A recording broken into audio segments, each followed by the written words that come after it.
sat in front of her mum. Hi, Joe. Honestly, thought I was going to fall asleep. Well, I did have a few little nods during King Lear. I think I'm back now. I think my energy has ebbed and come back up. Hey, come on. I It haven't was slept since 5 tremendous. o'clock yesterday morning, Wonderful. so I give a have girl a break. more food to fuel me, so I have Yes. lunch. So yeah. Well, I Courtesy haven't of had mum. lunch yet. I've had breakfast. Right, I'm going to shut up, and we will need to put in place swiftly. Now, this our preparation time. We normally keep secret. Those of you who haven't done one of these before, for the promptathon, we're doing everything publicly. So everything that we're doing, everything I'm saying right now, the public can see. And Valentina is clearly messing around with the feed, which is great. Yes, to show us that we are backstage. Thanks very much. So what needs to be established is any and all actions and movements which are a part of this particular play. There are not many. We have a dance, we have a bit of grabbing and pushing and pulling and fainting and some kissing and stuff. So I'm going to shut up and take the opportunity to pop to the loo. And basically this preparation sequence will be done as swiftly as it can, and then we will get straight into a running the play. So see you all in just a little bit. Shout if you need anything. I will not be far away. Sorry, I just entered. Do we have how much time do we have? You have as quick as you can be, basically, but you have as long as you need. Right. Can we have 5 minutes? Yeah. Just need to change. Alexandra is running things, and you're not involved in all the things. So. Oh no, not really. No violence Yeah, so, here, thank God. Exactly. There's very little in the way of Enough violence. of violence for me for today. So right, I'll be back Yeah. in 5 minutes. Sure. There's very little violence in this play, thank goodness, after all the other violent plays. And also, by now you're all sort of old hands at the prop pass and the all that business. So a quick reminder on how physical interaction works. The camera is the other person. Specifically, it is their eye level. So any interactions that we are doing that would be below the face, so things like a handshake or a hand hold or kissing a hand, things like that, are just below camera. But you want to have if you're staying in contact, you want to keep a bit of you visible and sort of forearm up to the arm. I think there might be a hand kiss in this. There's definitely some grabbing and manhandling, and that works the same way. So it's reach sort of forward to camera, but stop below. So that here, if I'm struggling either to center or to the sides, you can see my fists, but you can't see what I'm attached to, right? Or you can see what I'm sort of struggling with my hands, but not actually the fact that all I'm doing is this. The same is true of kissing, of which there is some amount in this play. There's a bunch of people. So just to remind you, because the other person is the camera, what we're doing is we're leaning forward to a point where our eyes are still visible, but our mouth is not. And then it is required that we make kissy noises, because Zoom has a tendency to cut the sounds out. So we want to all be making extra kissy noises to really try and sell the what's going on. And the important thing is that in this lean forward, we are losing the bit that would be making contact, but we're keeping the bit that tells a story. There are asides forward and away, and I believe there's an amount of hiding. For the purposes of what we do, what we've been doing on Zoom is that if it's an aside forward with another person, you're leaning forward sideways to the camera. But keep your whole face on camera so that it's a conversation. Yeah, so me and Hadrian are having a conversation right now.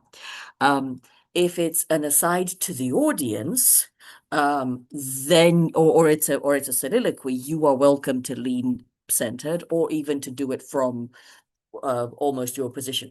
We don't want it to be sort of all at a level, and I'm talking out, which is the camera, which is usually another person, but I want the audience to understand that I'm not talking to a person, I'm talking to them. So in order to avoid that, what we do in sort of secret asides forward is come right forward and show our whole face rather than lose the bit of us that might be having another action. We also have asides away. Asides away are simply shifting back and sideways, again, on one side or another. Usually these are conversations that are not overheard, whereas these are conversations that are overheard, as in overheard by the audience. But there's a lot of sort of people pretending that they're trying to not be heard by certain characters, and there's a bit of silliness with that. It might not appear in your part, or it might be that someone else has taken a lead and made an aside happen. If it feels right, do it, join, or variously step out. If we've fucked it up, we will fix it as we're sort of going through the play. There was a point of significance. Oh, the hiding. For such people as need to hide, you have two options in your life. One is that there exists an object already in the space that is just there the entire time, usually a plant. We highly recommend plants. It can be a potted plant, or it can be, a leaf that you're holding in your hand. The closer it is to camera, the more space it will occupy, and then you can hide, unhide, and so on, where the object isn't moving, the person is. Your alternative, if you don't have a thing to have in space, is that you can hide by ducking yourself down and sort of barely visible, where we can still see your eyes, so we can see the acting part of you, but you're sort of navigating, small and low, and or in corners, right? The other thing that needs to happen is, have I talked about prop passes? Prop passes. There's a lot of things usually that get passed, which are either money or letters. So please have some sort of money and some letter.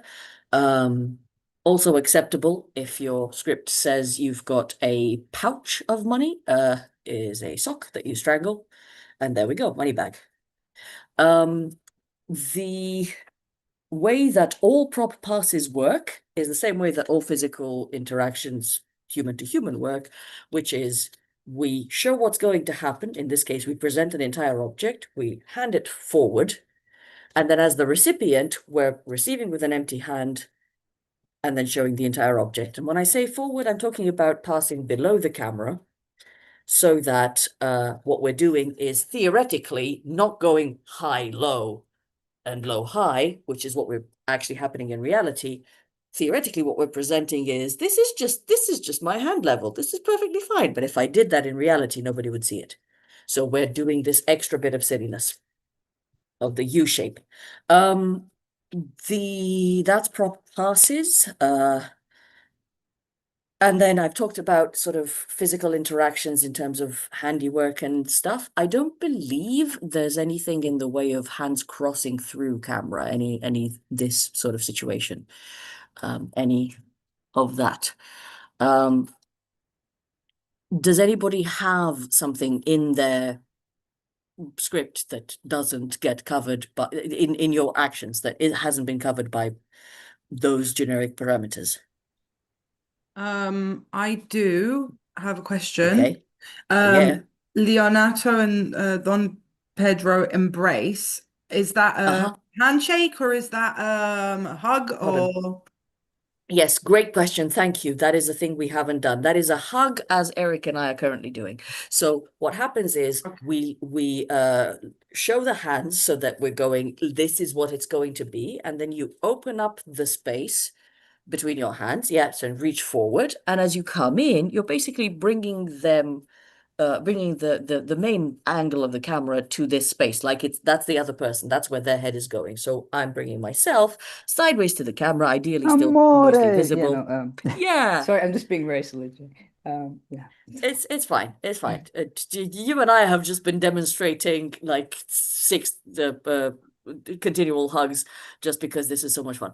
Is that making sense to you? Does that answer your question? Yes, it does. Thank you very much. Grant, there's a bit with there's a bit with torches, and we're supposed to have torches on and then turn them off. Do we, like, I've got a torch on my camera, do we sort of aim that towards the camera, or? Yes, So like so this? anything, yep, exactly. Anything like that, like a phone torch, will work perfectly fine. If you have something that's more of a prop type thing, that works as well, but it isn't a requirement. And yes, you will find that if it's something that's switched on, it will cast a very nice, let me just demonstrate this. It will cast a very nice sort of field of what's the word? Not discrepancy. Diffusion, whatever. So just be careful of, one, not obstructing yourself, and two, it also does stuff if you leave it on and have it about the place. So you don't want to end up with like magical special effects. Like it is now in your corner there, Hadrian. Right? So that is a weird thing in a space. That's the sun. Whereas this, where it's clearly my hand below a source of light, yeah, that's a torch. And then, as you can see, the position of however you're holding the thing can actually hide most of the object. But that's not an obligation. So if we see what you're holding and it's clearly a phone or an electric torch, not a problem. Thank you. Any other questions? No worries, thank you. Joanna had a sorry, question. didn't hear you. Joanna had a question. Just Yes, a didn't hear question. you. Just a question about the plant and it's Anthony hides behind a plant. Is sleeping. So should I kind of hide in a way that I'm visible? As I kind of pop out and then pop back. You could just do this. Well, Joe's actually got a plant there. Okay. Yeah. It's just because it's blurred, what happens is you blur as you get towards it. So you have the option of, there we go, of unblurring, and then what will actually happen is we will see that you are behind it. So you are both hidden. No, where you just went, right? We actually can still see you through the leaves if you can see the camera. We can tell you're in hiding. Sorry, it's such a tiny point in a 3-hour play, but so he's asleep and then he hides behind the plant, kind of thing. Great, Well, fantastic, yes. He dozes off. He wakes up. He realizes he's hearing something interesting, so he hides and spies. And you've seen us sleeping before, so you know what you want to do is sleep in a position where you can hide your eyes so that you can actually carry on keeping them open and reading your script. Grant, okay. Any other questions? Can I just double check which late castings I sent out? Just because I've scribbled all over my notes that many times that I want to be absolutely sure what I've left myself with. Did I send anybody Messenger or Balthazar? Doesn't look like it. Right. That's what I had. That's what I had left This over. play or the next one? Eh? This play or the next one? No, this one. Okay, No, yeah, different because there's Balthazars. Balthazar in, okay. No, Behave. Different Balthazar. Yeah. Cool. Spoilers. So I can see I've sent Margaret. Yeah, Margaret I sent to Hadrian, and you got one of the Watchmen, I think, as well. Just got a bit of something to give you a bit of something to have a go at. So we have Ange, you are Beatrice and Boy. Eric, you are Claudio and Verges. Olga is Benedict, which she knows who she is. Florendia is Leonato and the Sexton. Isla, you are Hero. Now, Isla, are you just Hero? I just want to double check that. Yes. Right, marvelous. Good. That is actually what my note says. It's just, again, the number of scribbles. Ian is Don John and Dogberry. Gotta have fun casting. Alexandra, you are Ursula. Joel is Don Pedro and Conrad. I know there is one scene in which they both appear. Ignore the one who doesn't speak. We just assume, like, you know, he's there, but we can't see him. That's what I think. Cool. Bridget is Baraccio and the very helpful friar. Yeah, the friar with a plan. The friar with a plan thing. Very Shakespeare. Joanna is going to be Anthony and one of the watchmen. This is good. So, Hadrian, we know who you are, and we know that I'm everything that's left. Brilliant. This is good. This is good. Again, when you do things the old-fashioned way, sometimes it just turns into a mess. Homophonically, segue there. No. Masks.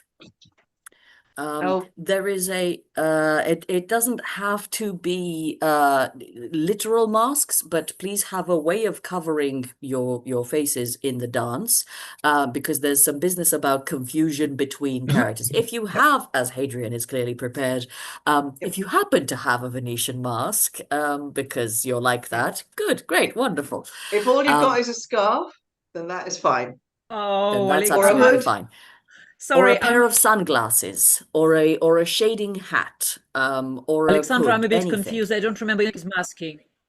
It's in the It's it's in not- the party. Yeah, Yes, it's the party. so And it isn't masked. Yes, okay, then mhm. another moment.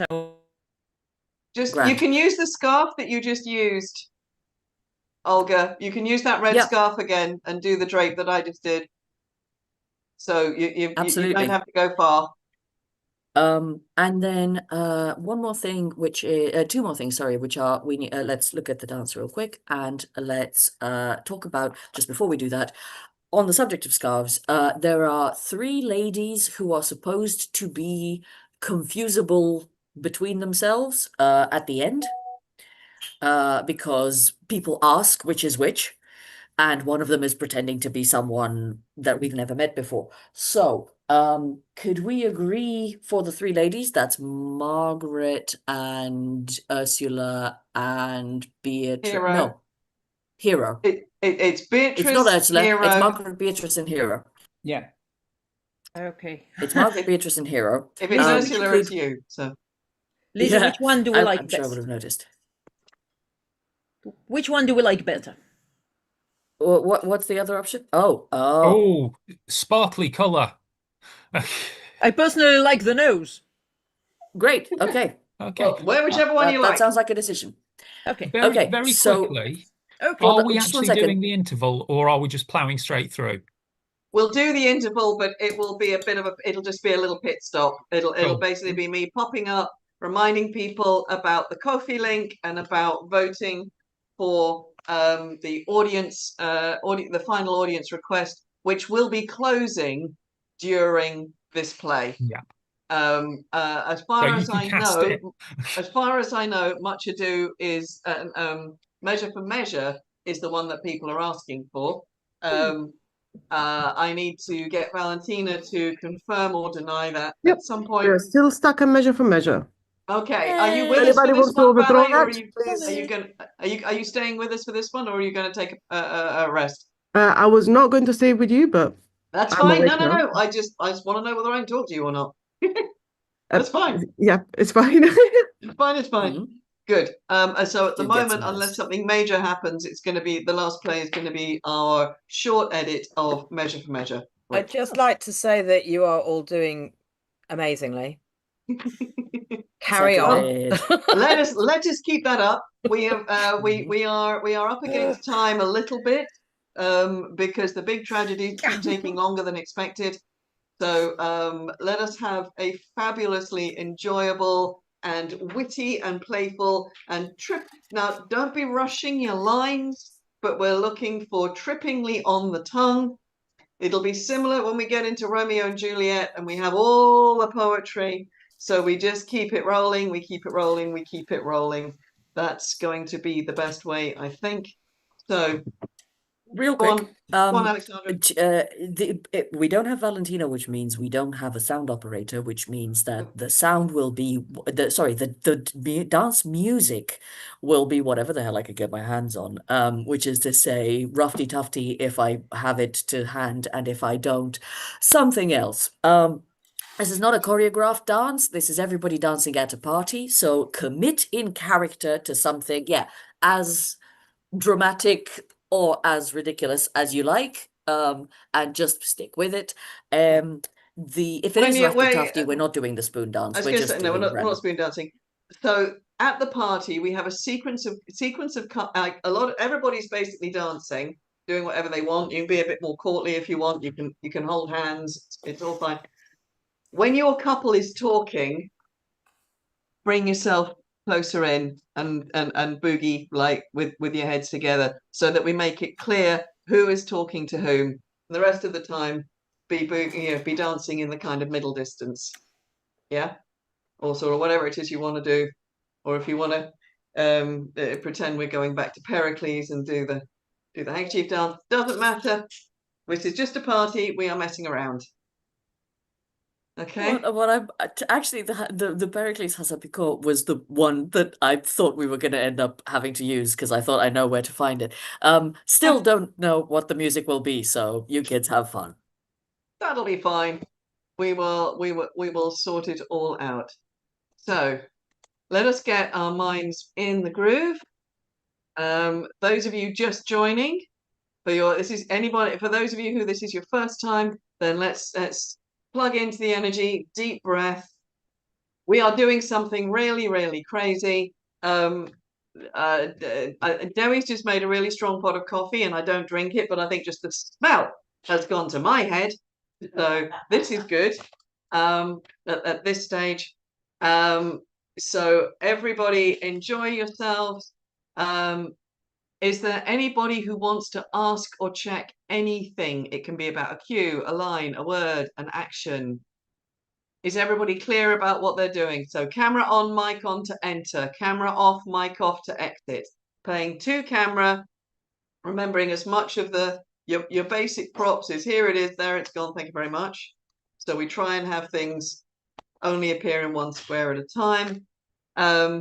Listen for your cues. If there's a mess up, it's probably not your fault. It's more likely to be the fault of the script, which means it's my fault.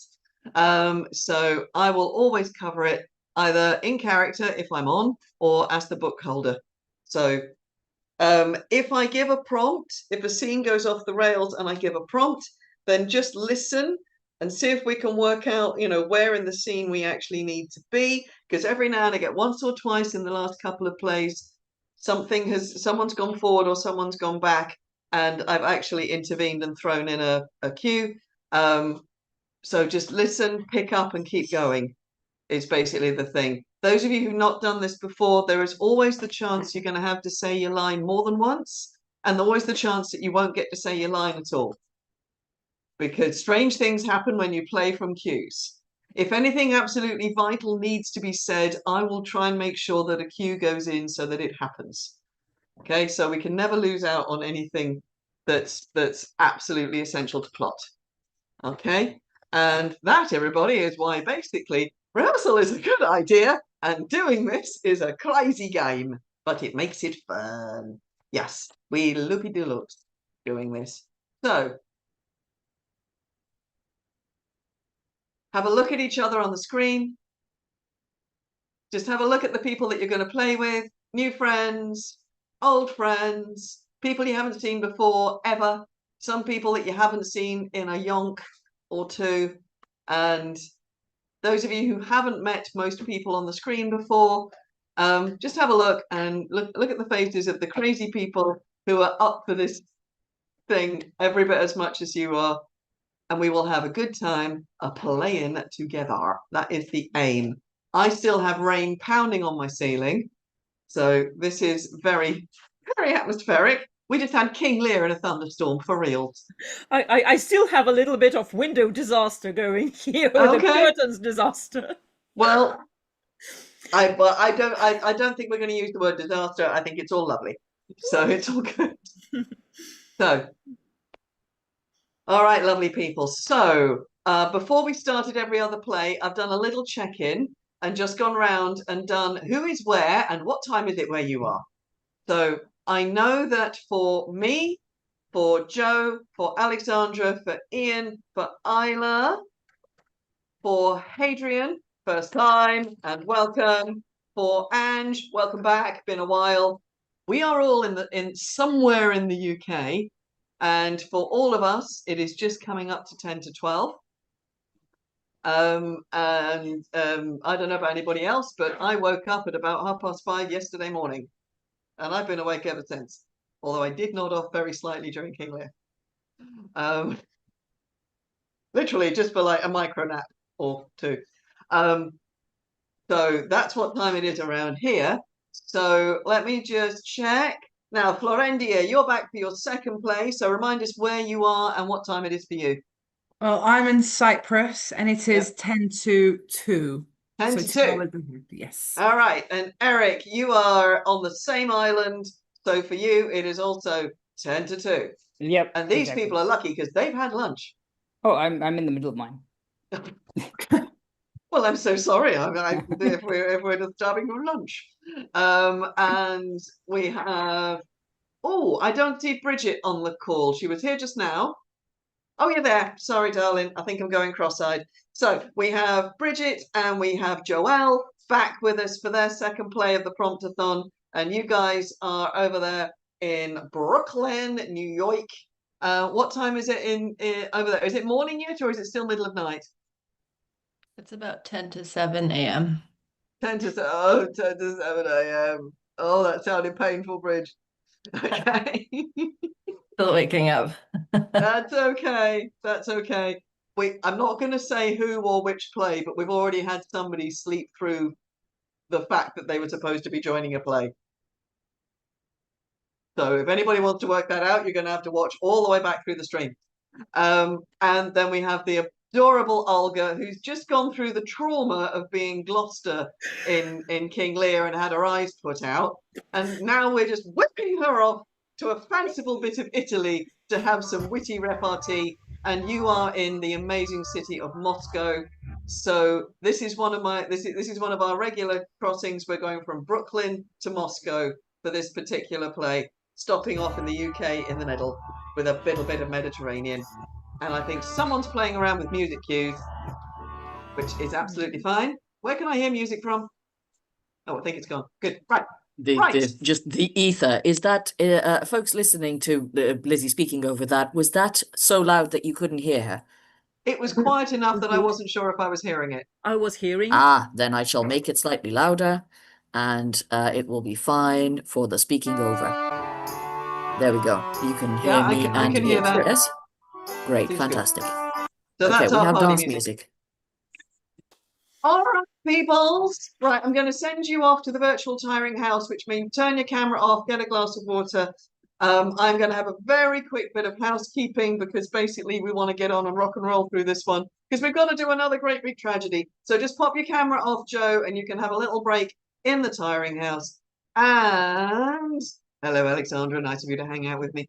So I'm just going to rearrange my screen and check I've got the book script. Yes, I have. Thank goodness for that. So very quick reminders if you've been watching for all or some of the Promptathon so far. Hope you're doing well and you're not, working the coffee too hard. If you are enjoying this or if you are specifically supporting somebody in this particular cast or you want to support somebody from a previous one, please do click on the Buy Us a Coffee link for Ko-fi because the objective of this is to have a really good time together and provide lots of entertainment, but also we are trying to raise some money towards our performance projects for this year and looking ahead to next year. And we're going to try and spread them over our UK company and to get them to our wider.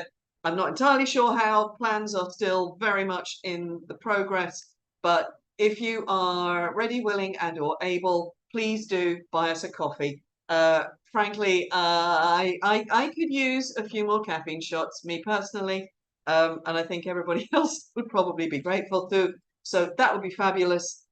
This is also coming up to your very last chance to vote for the final play in the Promptathon. At the moment, Measure for Measure is winning.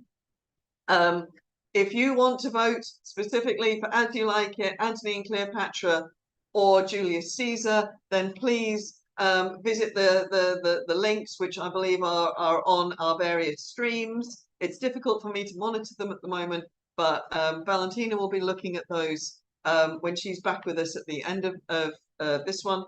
So we will know that then, but it is going to be your last chance. So sometime in the next 2 hours, we are closing that poll. And if you don't vote and you get a play you didn't want to see, it's your fault. Okay, so that's it. And if you want to know how long we've been going, my timer, I'm running a stopwatch, and we are on 15 hours and 48 minutes at the moment.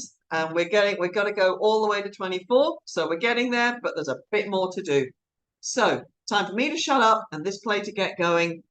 So this is going to be, as we are all expecting, Much Ado About Nothing, which means we are popping off to a little kingdom, probably somewhere in Italy, called Messina, which is going to be lovely. And we're going to the house of the fabulously kind gentleman, Leonato, and his lovely daughter, Hero, and his various other family and peoples. And things are going to happen.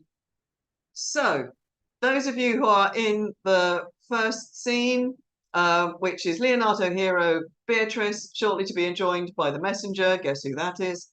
Can you just pop your mics on and tell me if you're ready? Ready? Ready. Hang on, I just had a put over that. Okay. Valentina's going to join us at the interval. Don't worry, but thank you very much. Okay, so we are ready to go. I am going to vanish off the screen. You guys come on, and I'll see you in a minute. Let's go have Much Ado.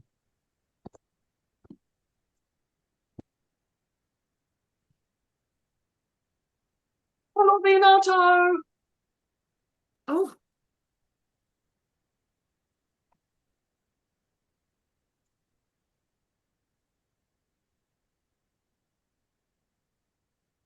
I learn in this letter that Don Pedro of Aragon comes this night to Messina.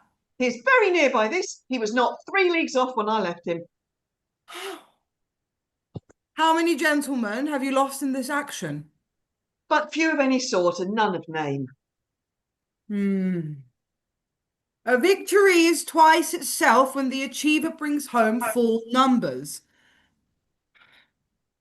I find here that Don Peter hath bestowed much honour on a young Florentine called Claudio. Much deserved on his part, and equally remembered by Don Pedro. He hath borne himself beyond the promise of his age, doing in the figure of a lamb the feats of a lion. He hath indeed bettered expectation than you must expect of me to tell you how. He hath an uncle here in Messina, will be very much glad of it.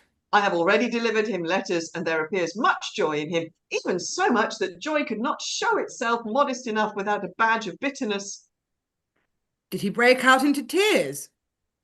In great measure. A kind overflow of kindness. There are no faces truer than those that are so washed. How much better is it to weep at joy than to joy at weeping? I pray you, is Signor Montano returned from the wars or no? I know none of that name, lady. There was none such in the army of any sort. What is he that you ask for, niece? My cousin means Signor Benedict of Padua. Oh, he's returned, and as pleasant as ever he was. He set up his bills here in Messina and challenged Cupid at a fight at my uncle's full reading the challenge. Subscribed for Cupid and challenged him at the Bibolt. I pray you, how many hath he killed and eaten in these wars? But how many hath he killed? Or indeed, I promised I eat all of his killings. Faith, niece, you tax Signor Benedict too much. But he'll be meet with you, I doubt it not. He hath done good service, lady, in these wars. You had musty victual, and he hath hope to ease it. He's a very valiant trencherman. He hath excellent stomach. A good soldier too, lady. And a good soldier to a lady, but what is he to a lord? A lord to a lord, a man to a man, stuffed with all honourable virtues. It is so indeed. He is no less than a stuffed man, but for being the stuffing, well, we are all mortal. You must not, sir, mistake my niece.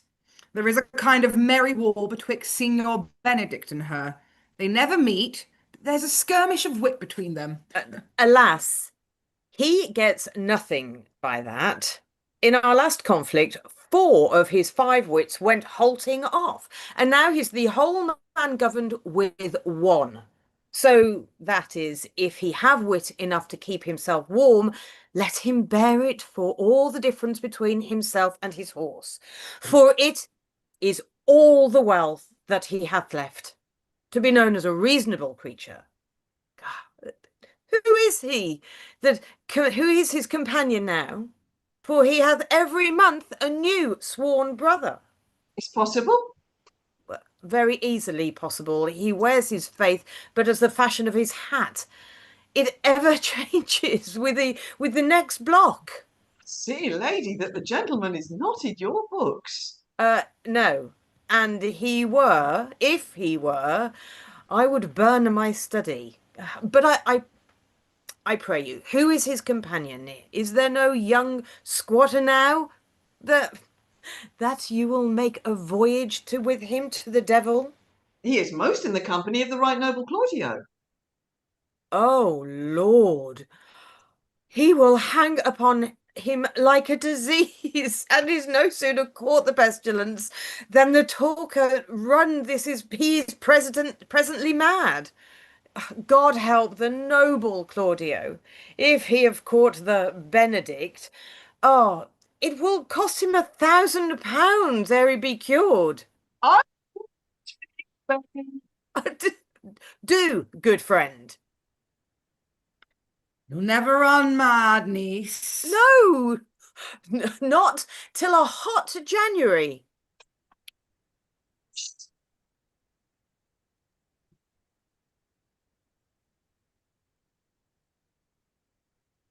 Good Signor Leonato, you are come to meet your trouble. The fashion of the world is to avoid cost, and you encounter it. Never came trouble to my house in the likeness of your grace. For trouble being gone, comfort should remain. But when you depart from me, sorrow abides, and happiness takes his leave.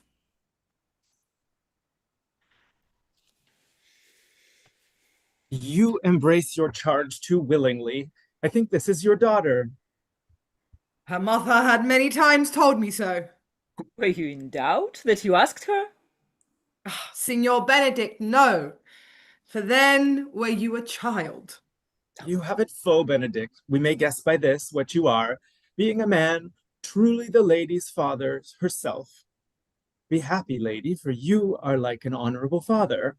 If Signor Leonato be her father, she would not have his head on her shoulders for all Messina, as like him as she is.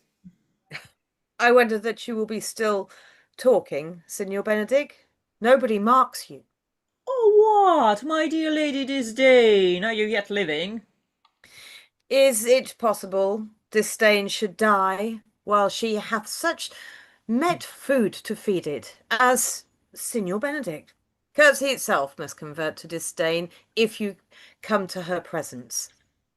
Then is courtesy a turncoat, but it is certain I am loved of all ladies, only you excepted, and I would I could find in my heart that I had not a hard heart, for truly I love none. A dear happiness to women. They would else have been troubled with the pernicious suitor. I thank God and my cold blood. I am of your humour for that. I had rather hear a dog bark at a crow than a man swear he loves me. God keep your ladyship still in that mind, so some gentleman or other shall scape our predestinate scratch face. Scratching could not make it worse, and 'twas such a face as yours were. Well, you are a rare parrot-teacher. A bird of my tongue is better than a beast of yours. Why would my horse have the speed of your tongue, and so good a continuer? But keep your way, a God's name, I have done. You always end with a jade's trick. I know you of old. This is the sum of all. Leonato, Signor Claudio, and Signor Benedict. My dear friend Leonato hath invited you all. I shall tell him we shall stay here at least the month, and he heartily prays some occasion to detain us longer. I dare swear he is no hypocrite, but prays from his heart. If you swear, my lord, you shall not be forsworn. Let me bid you welcome, my lord. Being reconciled to the prince, your brother, I owe you all duty. I thank you. I'm not of many words, but I thank you. Please it, your grace, lead on. Your hand, Leonato. We will go together.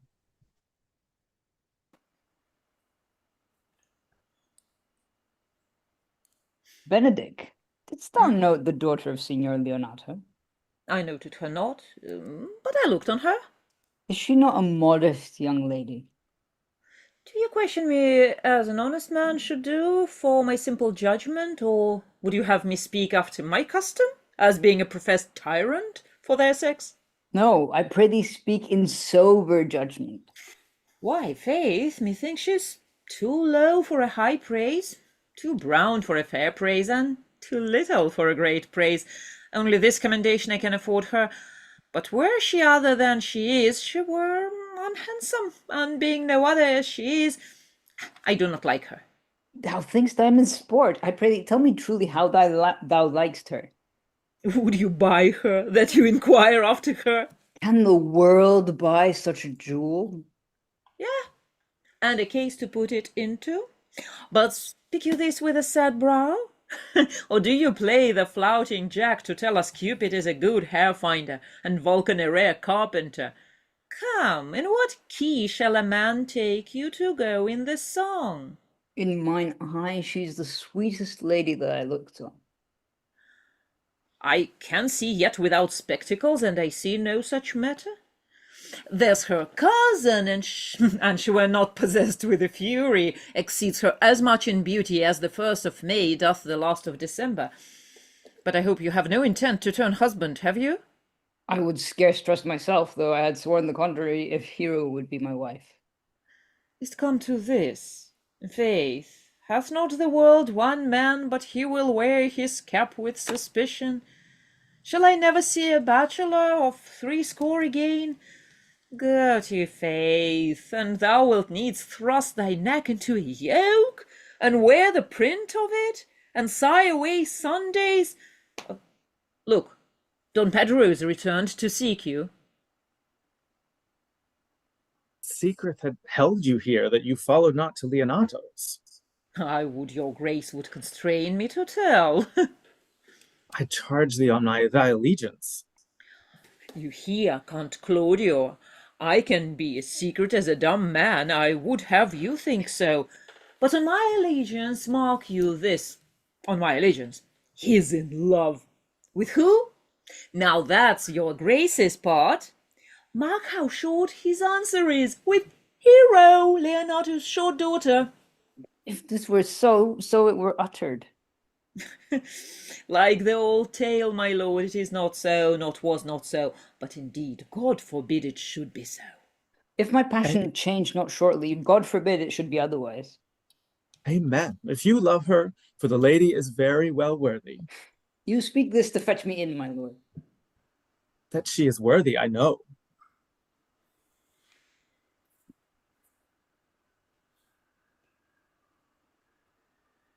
But I neither feel how she should be loved, nor know how she should be worthy, is the opinion that fire cannot melt out of me. I will die in it at the stake.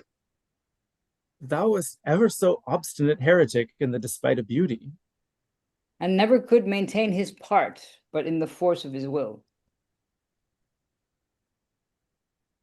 The woman conceived me, I thank her. That she brought me up, I likewise give her most humble thanks. But that I will have but a that richer... I will have a richate wind on my forehead, or hang my bugle in an invisible baldric, all women shall pardon me, because I will not do them the wrong to mistrust any I will do myself the right to trust none.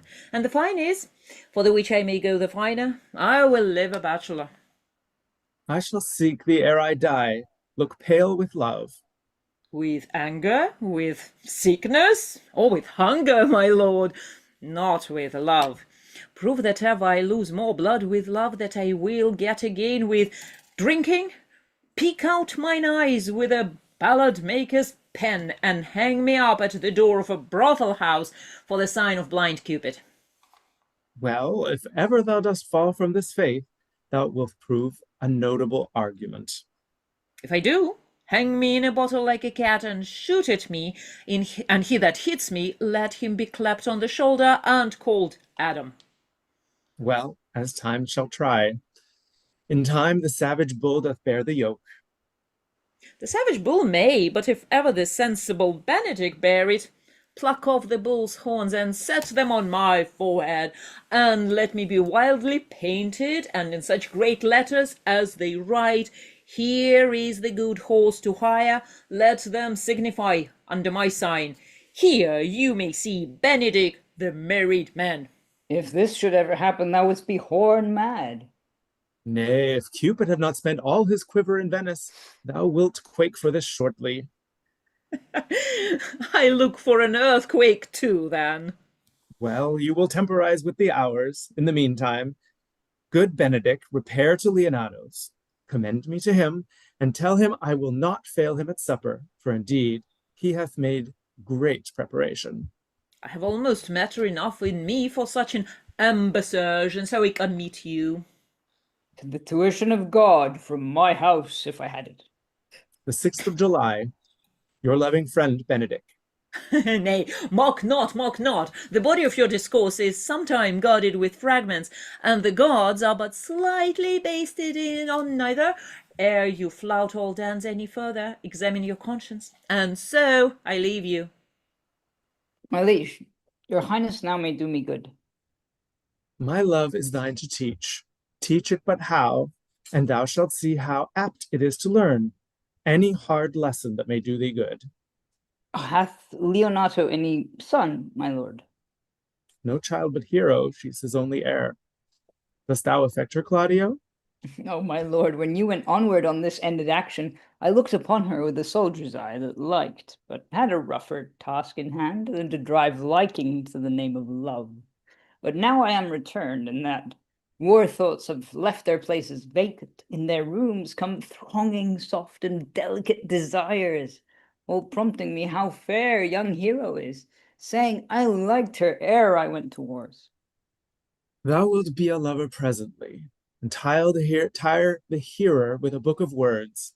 If thou dost love fair Hero, cherish it, and I will break with her, were it not this end, that thou beganst to twist so fine a story. How sweetly do you minister to love that no love's grief by his complexion. But lest my liking might too sudden seem, I would have it solved with a longer treatise. What need ye bridge much broader than the flood? The fairest grant is the necessity. Look what will serve is fit.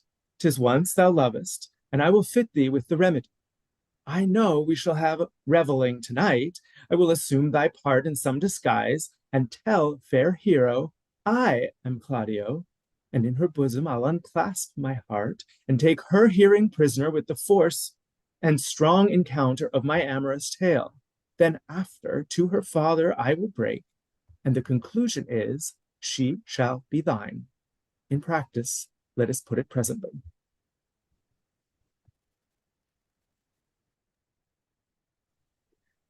How now, brother? Where is my cousin, your son? Hath he provided this music? I cannot hear you, brother. Oh. He is very busy about it, brother. But, brother, I can tell you news that you yet dream not of. Are they good? As the event stamp them, but they have a good cover. They show well outward. The prince and Count Claudio walking in a thick pleached alley in my orchard, Were this overheard by a man of mine, the prince discovered to Claudio that he loved my niece, your daughter, and meant to acknowledge it this night in a dance, if he found her accordant. He meant to take the present time by the top, and instantly break with you of it. Hath the fellow any wit that told you this? A good sharp fellow. Send for him. Question him yourself. No, no, no. We will hold it as a dream till it appear itself. But I will acquaint my daughter withal, that she may be the better prepared for an answer. If peradventure this be true, go you and tell her of it. Cousins, you know what you have to do. Oh, I cry you mercy, friend. Go you with me, and I will use your skill, good cousin. Have a care this busy time.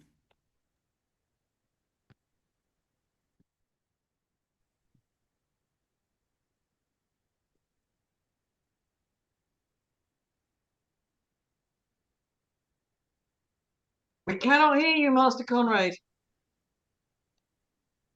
What the good year, my lord? Why are you thus out of measure sad?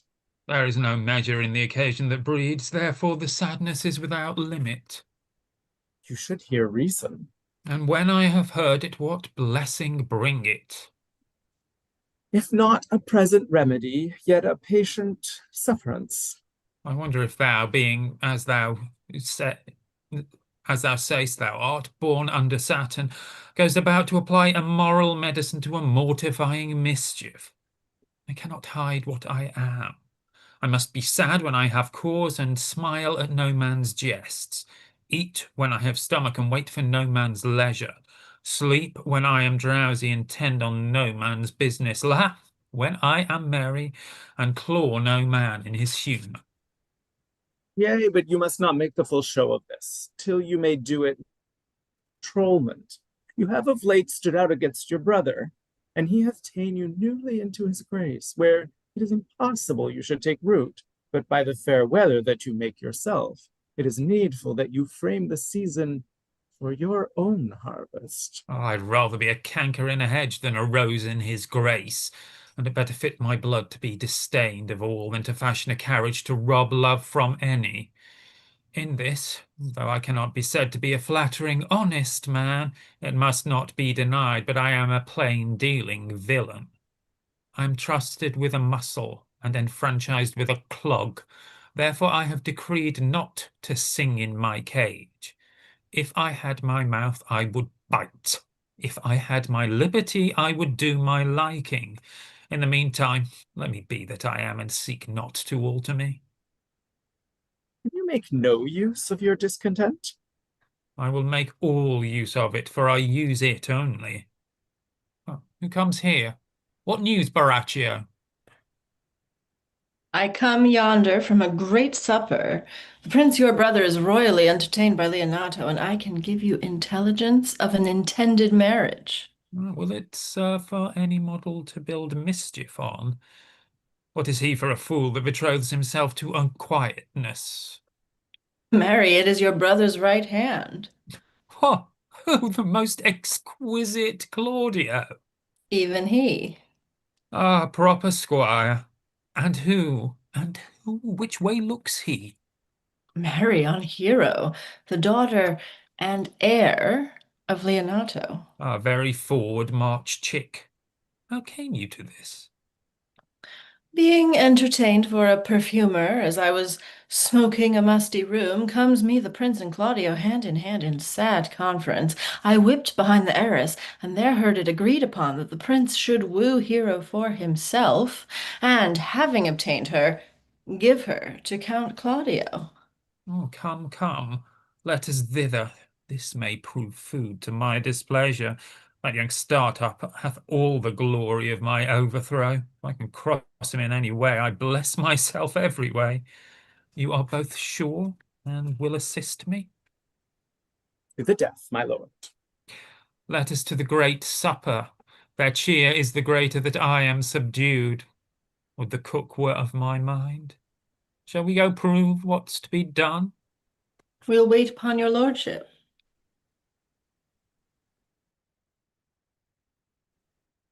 Was not Count John here at supper? I saw him not. How tartly that gentleman looks. I never can see him, but I am heartburned an hour after. He's of a very He's of a melancholy. melancholy disposition. He were an excellent man that were made just in the midway between him and Benedick. The one is too like an image and says nothing, and the other too like my lady's eldest son, evermore tattling. Then half Signor Benedick's tongue in Count John's mouth, and half Count John's melancholy in Signor Benedick's face. With a good leg and a good foot, uncle. The money enough in his purse. Such a man would win any woman in the world, if he could get her goodwill. By my troth, niece, thou wilt never get thee a husband if thou be shrewd of thy tongue. In faith, she's too cursed. Too cursed is more than cursed. I shall lessen God's sending that way, for it is said, God sends a cursed cow short horns, but to a cow too cursed he sends none. So, by being too cross, God will send you no horns. Just, if he send me no husband, for the which blessing I am at him upon my knees every morning and evening. Lord, I could not endure a husband with a beard on the face. I had rather lie in the woolen. You may light upon a husband that hath no beard. What should I do with him? Dress him in my apparel and make him my waiting gentlewoman? He that hath beard is more than a youth, and he that hath no beard is less than a man, and he that is less than a youth is not for me, and he that is less than a man, I am not for him. Therefore, I will take that sixpence in every earnest of the bird and lead his apes into hell. Well, then go you into hell. No, but to the gate, and there the devil will meet me like an old cuckold with horns on his head and say, get you to heaven, Beatrice. Get you to heaven. There is no place here for you maids. So I deliver upon my apes and send away to St. Peter for the heavens. He shows me where the bachelors sit, and there live we, as merry as the day is long. Beg your pardon, Antonio, we cannot hear you. Well, niece, I trust you will be ruled by your father. Yes, Faith.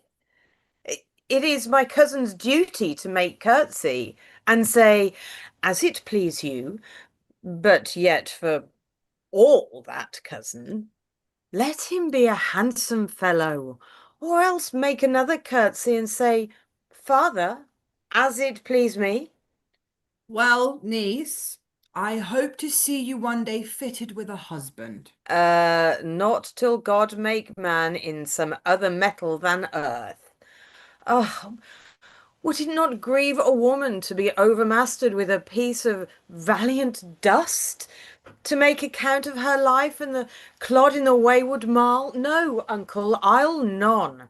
Adam's sons are my brethren, and truly I hold it a sin to match with my kindred. Daughter, remember what I told you.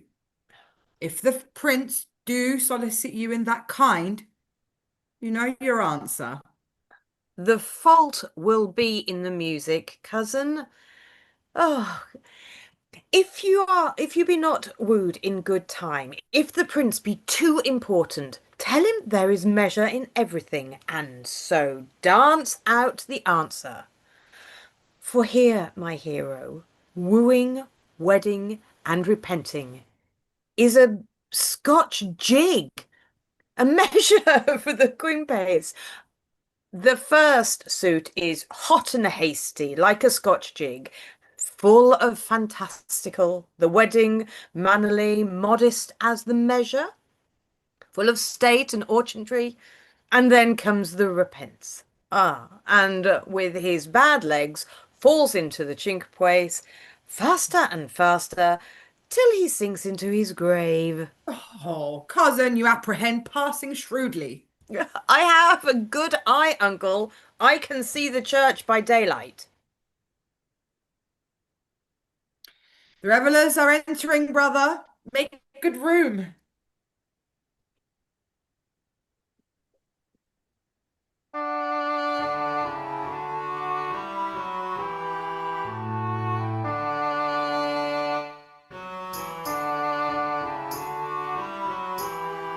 Lady, will you walk about with your friend? Though you walk softly and look sweetly and say nothing, I am yours for the walk, and especially when I walk away. With me in your company?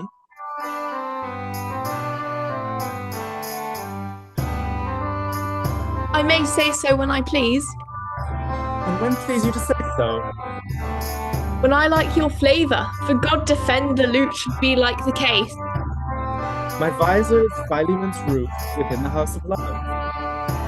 Why then your visor should be thatched? Speak low if you speak loud. Well, I would. You did like me. So would I not for your own sake, but I have many ill swallows. Which is one? Say my prayers aloud. I love you the better. The heroes may cry amen. God match me with a better dancer. Amen. And God keep him out of my sight when the dance is done. Answer, Clark.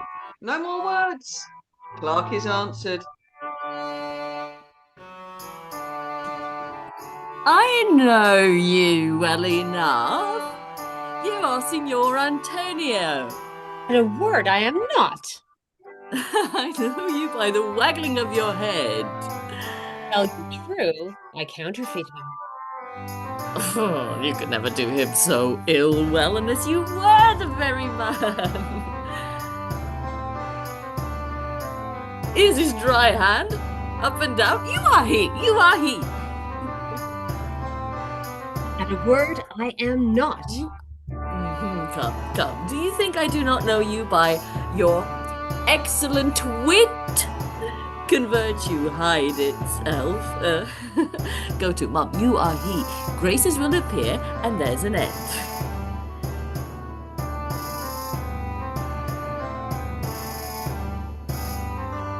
Will you not tell me who told you so? No, you shall pardon me. Nor will you not tell me who you are? Not now. That is disdainful. And that I have my good wit out of my 100 merry tales. Well, this was Signor Benedict that said so. Was he? I am sure you know him well enough. Not I, believe me. Oh, did he never make you laugh?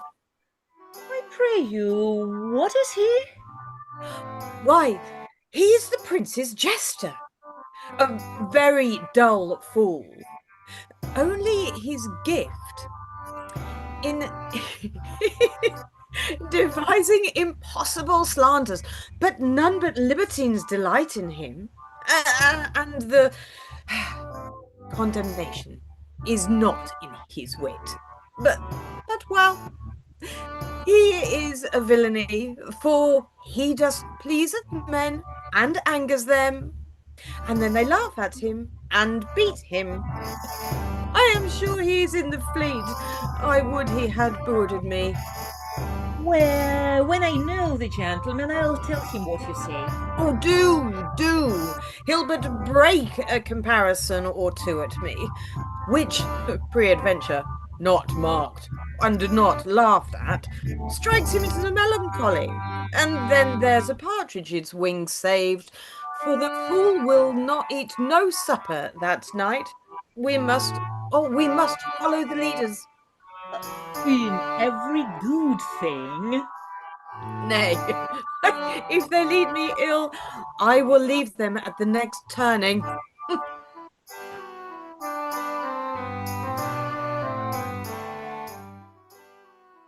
Sure, my brother is amorous on Hero, and hath withdrawn her father to break with him about it. The ladies follow her, but one visor remains.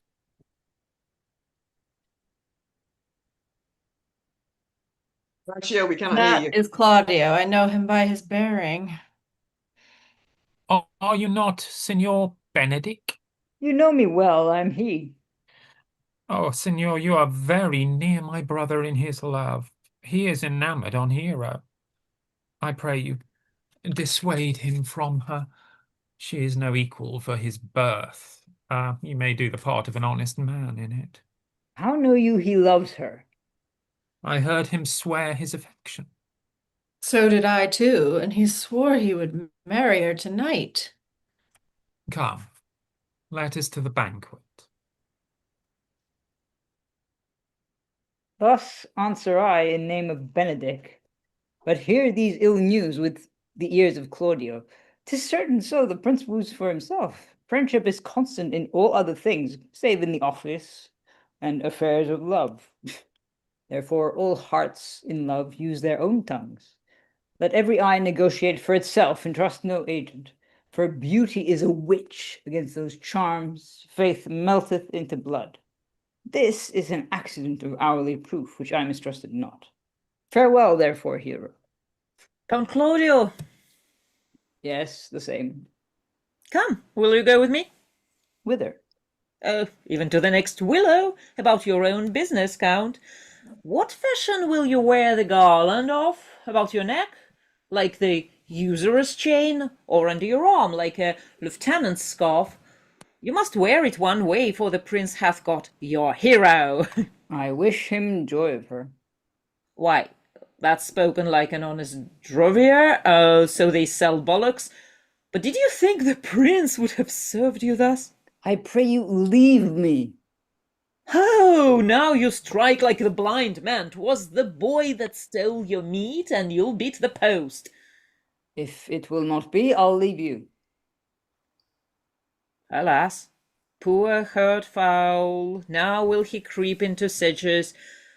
But my Lady Beatrice should know me and not know me. The prince's fool? Huh. It may be I go under that title because I'm merry, yeah, but so I am apt to do myself wrong. I'm not so reputed. It is the base, though bitter, disposition of Beatrice that puts the world into her person and so gives me out. Well, I'll be revenged as I may. Now, Signor, where's the Count? Did you see him? Troth, my lord, I have played the part of Lady Fame. I found him here, as melancholy as a lodge in a warren. I told him, and I think told him true, that your grace had got the will of this young lady, and I offered him my company to a willow tree, either to make him a garland as being forsaken, or to bind him a rod as being worthy to be whipped. To be whipped? What's his fault? The flat transgression of a schoolboy, who, being overjoyed with finding a bird's nest, shows it his companion, and he steals it. Wilt thou make a trust a transgression? The transgression is in the stealer. Yet it had not been amiss. The rod had been made, and the garland too, for the garland he might have worn himself, and the rod he might have bestowed on you, who, as I take it, have stolen his bird's nest. I will but teach them to sing and restore them to the owner. If their singing answer your singing, by my faith, you say honestly. The Lady Beatrice had a quarrel to you. The gentleman that danced with her told her she is much wronged by you. Oh, she misused me past the endurance of a block. An oak, but with one green leaf on it, would have answered her.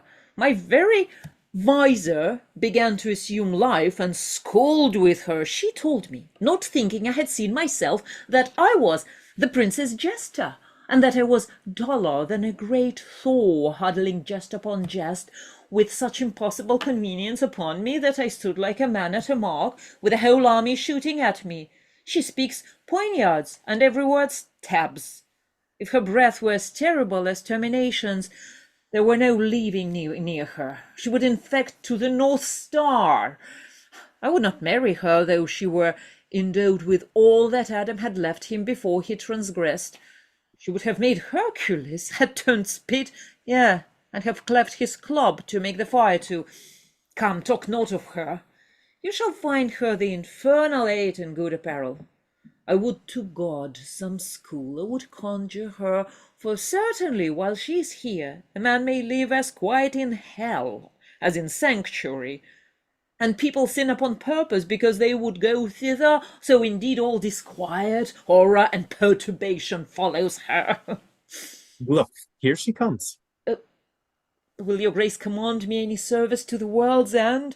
I will go on the slightest errand now to the Antipodes that you can devise to send me on.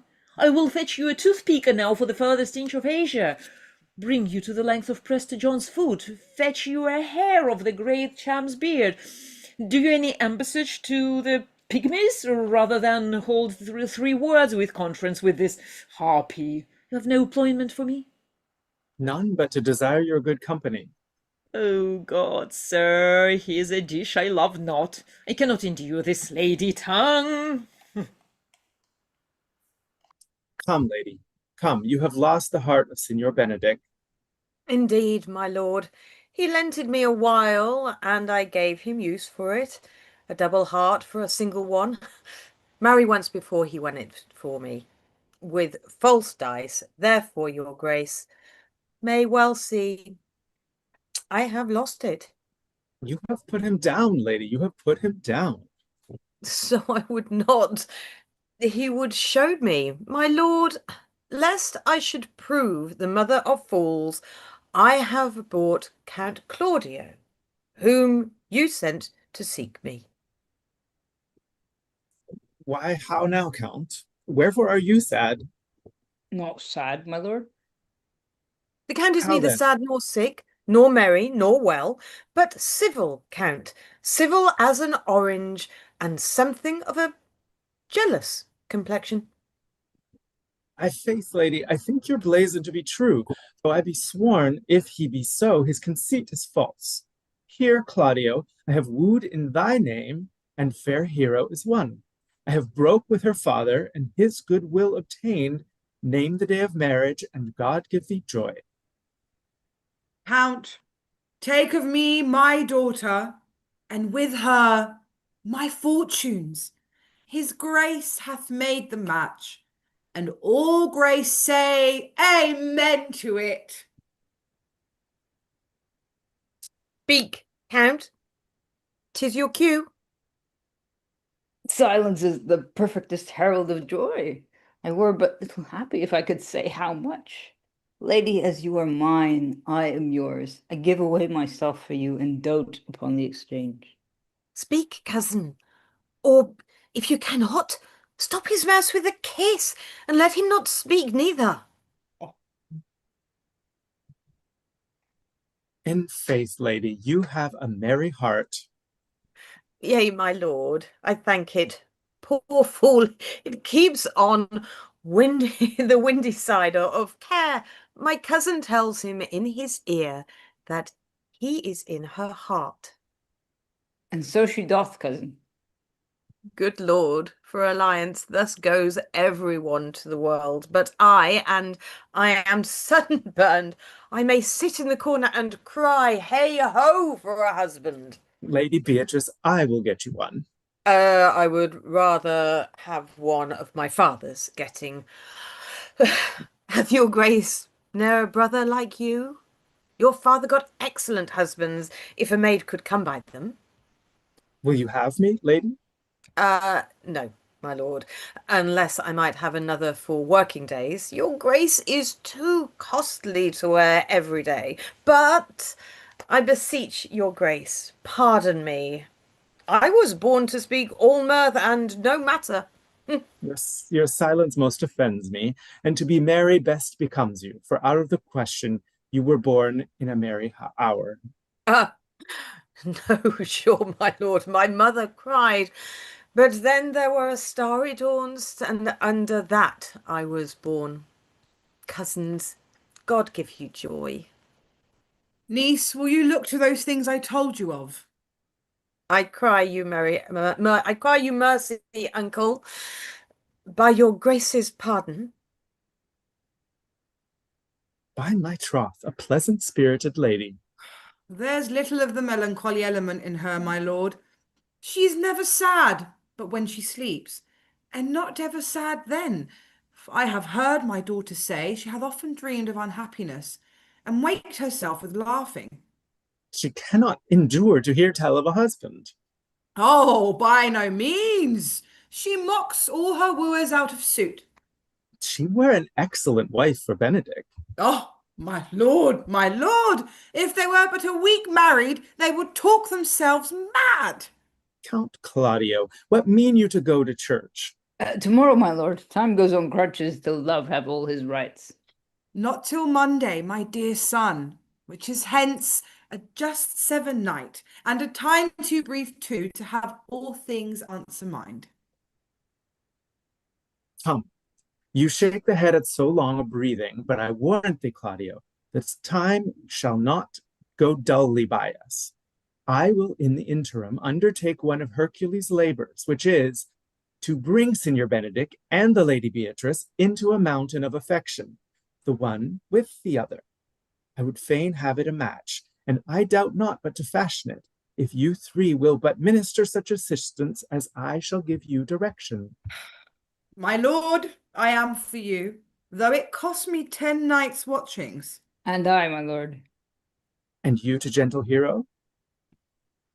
I will do any modest office, my lord, to help my cousin to a good husband.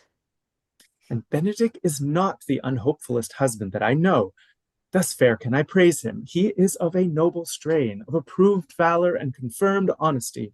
I will teach you how to humor your cousin, and she shall fall in love with Benedict, and I, with your 2 helps, will so practice on Benedict that, in despite of his quick wit and his queasy stomach, he shall fall in love with Beatrice. If we can do this, Cupid is no longer an archer. His glory shall be ours, for we are the only love gods. Go in with me, and I will tell you my drift.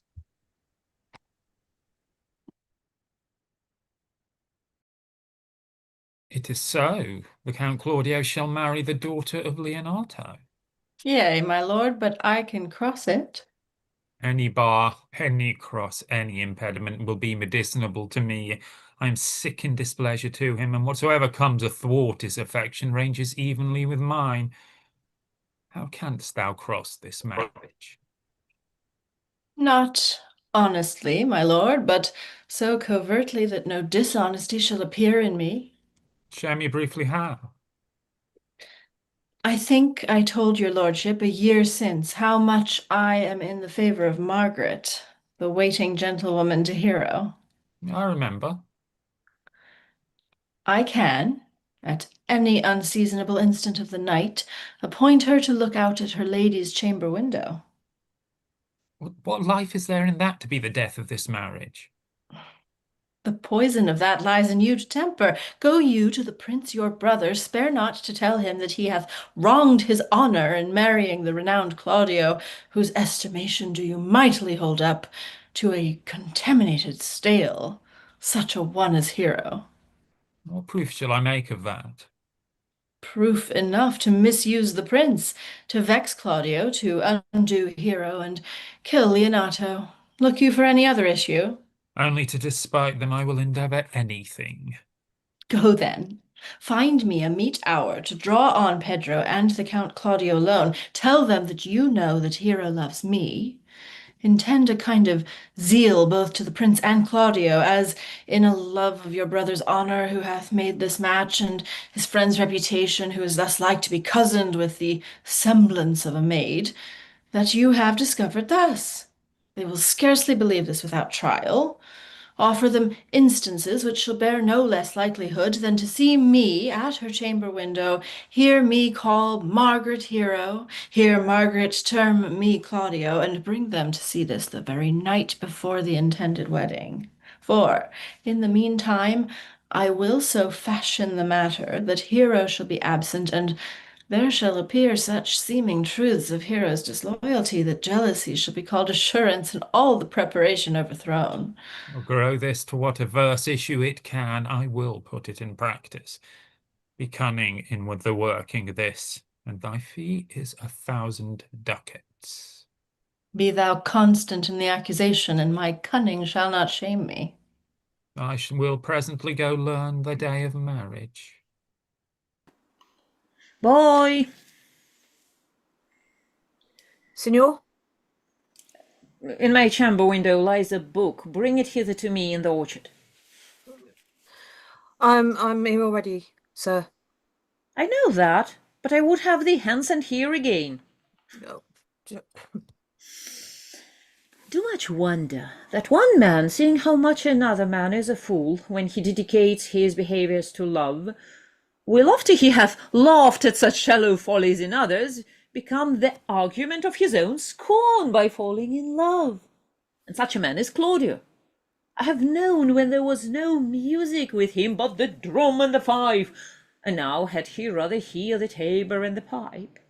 I have known when he would have walked 10 mile afoot to see a good armour, and now will he lie 10 nights awake carving the fashion of a new doublet. He was wont to speak plain and to the purpose like an honest man and a soldier, and now is he turned orthography, his word a very fantastical banquet, just so many strange dishes. May I be so converted, and see with these eyes? Brr, I cannot tell, I think not. I will not be sworn, but love may transform me to an oyster, but I'll make my oath on it. Until he have made an oyster of me, he shall never make me such a fool. One woman is fair, yet I'm well. Another is wise, yet I'm well. Another virtuous, yet I'm well. But till all graces be in one woman shall not come in my grace. Rich she shall be, that's certain. Wise, or I'll none. Virtuous, or I'll never cheapen her. Fair, or I'll never look on her. Mild, or come not near me. Noble, or not I for an angel. Of good discourse, or an excellent musician, and her hair shall be of what colour it pleaseth God. Ah, the prince and Monsieur Love. I will hide me in the arbour. So we hear this music.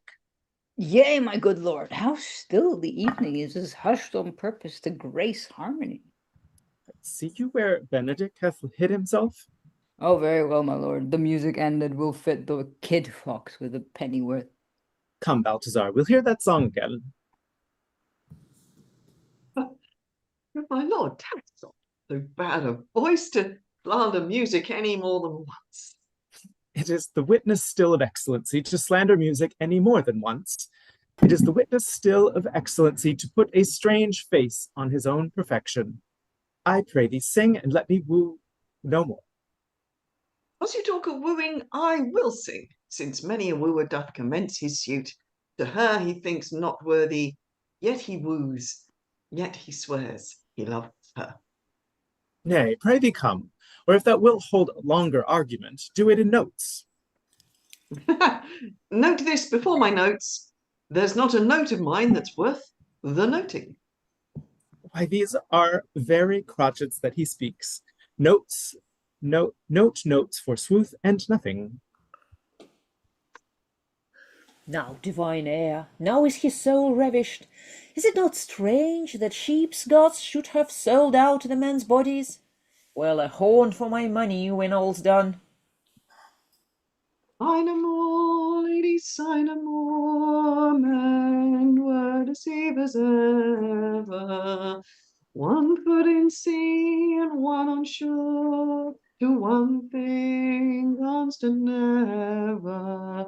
Then sigh not so, but let them go, and be you blithe and bonny, converting all your sounds of woe into hey, nonny, nonny. By my troth, a good song. And an ill singer, my lord. Ah, no, no faith, thou sing'st well enough for a shift. And he had been a dog that should have howled thus, they would have hanged him, and I pray God his bad voice bode no mischief. I had as lief had heard the night raven, come what plague could have come after it. Yea, Mary, thou dost hear Balthazar? I pray thee get us some excellent music, for tomorrow night we should have it at the Lady Hero's chamber window. The best I can, my lord. Do so, farewell. Come hither, Leonato. What was it you told me today, that your niece Beatrice was in love with Signor Benedict? Oh, I still can't, the foul sits. I did not think that lady would have loved any man. No, nor I neither, but most wonderful that she should so dote on Signor Benedict, whom she hath in all outward behaviours seemed ever to abhor. Is't possible? Sit the wind in that corner? By my troth, my lord, I cannot tell what to think of it, but that she loves him with an enraged affection, it is past the infinite of thought. Maybe she doth but counterfeit. Faith, like enough. Oh God, counterfeit! There was never counterfeit of passion come so near the life of passion as she discovers it. Why, what effects of passion shows she? Bid this hook well, this fish will bite. What effects, my lord? She will sit you. You heard my daughter tell you how. She did indeed. How, pray I you? You amaze me. I would have thought her spirit had been invincible against all assaults of affection. I would have sworn it had, my lord, especially against Benedict. I should think it a gull, but that the white-bearded fellow speaks it. Knavery cannot sure hide himself in such reverence. He hath the infection. Hold it up. Has she made her affection known to Benedict?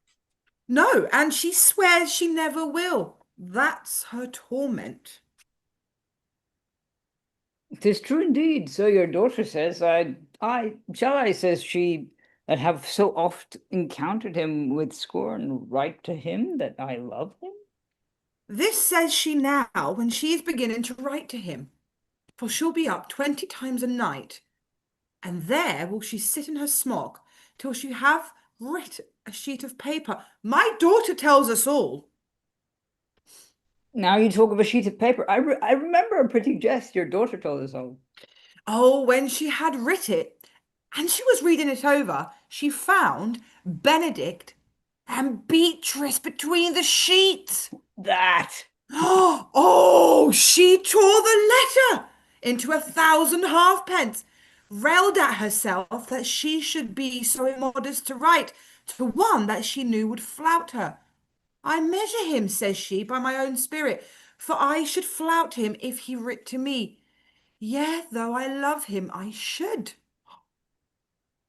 Then down on her knees she falls, weeps, sobs, beats her heart, tears her hair, prays, curses. Oh, sweet Benedict, God give me patience. She doth indeed. My daughter says so.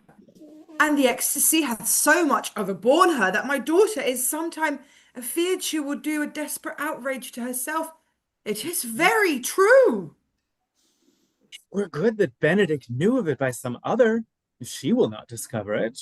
To what end? He would but make a sport of it and torment the poor lady worse. And he should, if it were an alms to hang him. She's an excellent sweet lady, and out of all suspicion she is virtuous. And she is exceeding wise. In everything but in loving Benedict. Oh, my lord, wisdom and blood combating in so tender a body, we have 10 proofs to 1.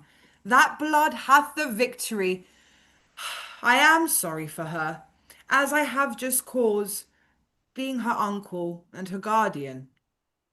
I would she had bestowed this dotage on me, but I have daffed all other respects and made her half myself. I pray you tell Benedict of it, and hear what he will say. Were it good, think you? Hero thinks surely she will die, for she says she will die if he love her not, and she will die ere she make her love known, and she will die if he woo her, rather than she will bate one breath of her accustomed crossness. She doth well. If she should make tender of her love, 'tis very possible he'll scorn it, for the man, as you all know, hath a contemptible spirit. He is a very proper man. He hath indeed a good outward happiness. For God, and in my mind, very wise.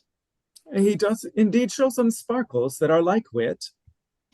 And I take him to be valiant. As Hector, I assure you, and in the managing of quarrels, you may see he is wise, for he either avoids them with great discretion, or undertakes them with a Christian-like fear. If he do fear God and must necessarily keep peace, if he break the peace, he ought to enter into a quarrel with fear and trembling. And so will he do, for the man doth fear God, howsoever it seems not in him by some large jests he will make. Well, I am sorry for your niece. Shall we go see Benedict and tell him of her love? Never tell him, my lord. Let her wear it out with good counsel. Nay, that's impossible. She may wear her heart out first. Well, he will hear further of it by your daughter. Let it cool a while. I love Benedict well, and I wish he would honestly examine himself to see how much he is unworthy to have so good a lady. My lord, will you walk? Dinner is ready. If he do not dote upon her upon this, I will never trust my expectation. Let there be the same net spread for her, and that must your daughter and her gentlewoman carry. The sport will be when they hold one an opinion of another's dotage, and no such matter. That's the scene I would see, which will be merely a dumb show. Let us send her to call him into dinner. Can be no trick. The conference was sadly born. They have the truth of this from Hero. They seem to pity the lady. It seems her affection have the full bent. Love me? Why, must be requited. I hear how I am censored. They say I will bear myself proudly if I perceive the love come from her. They say, too, that she will rather die than give any sign of affection. I did never think to marry. I must not seem proud. Happy are they that hear their detractions and can put them to mending. They say the lady is fair. 'Tis a truth. I can bear them witness. And virtuous, 'tis so. I cannot reprove it. And wise, but for loving me. By my troth, it is no addition to her wit, nor no great argument of her folly, for I will be horribly in love with her. I may chance have some odd quirks and remnants of wit broken on me, have some odd, because I have railed so long against marriage. But doth not the appetite alter? A man loves the meat in his youth that he cannot endure in his age. Shall quips and sentences and these paper bullets of the brain awe a man with a career of his humour? No, the world must be peopled. When I said I would die a bachelor, I did not think I should live till I were married. Here comes Beatrice. By this day she's a fair lady. I do spy some marks of love in her.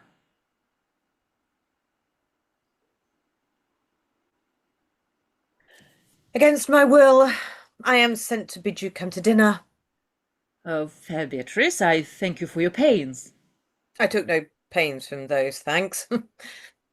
Then you take pains to thank me. If it had been painful, I would not have come. You take pleasure then in the message? Yeah, just so much as to take upon a knife's point. A joke, a Jew withal. You have no stomach, signor. Fare you well. Ha! Against my will, I am sent to bid you come into dinner. There's a double meaning in that. I took no more pains for those thanks that you took pains to thank me. That's much as to say any pains that I take for you is as easy as thanks. If I do not take pity of her, I'm a villain. If I do not love her, I'm a fool. I will go get her picture.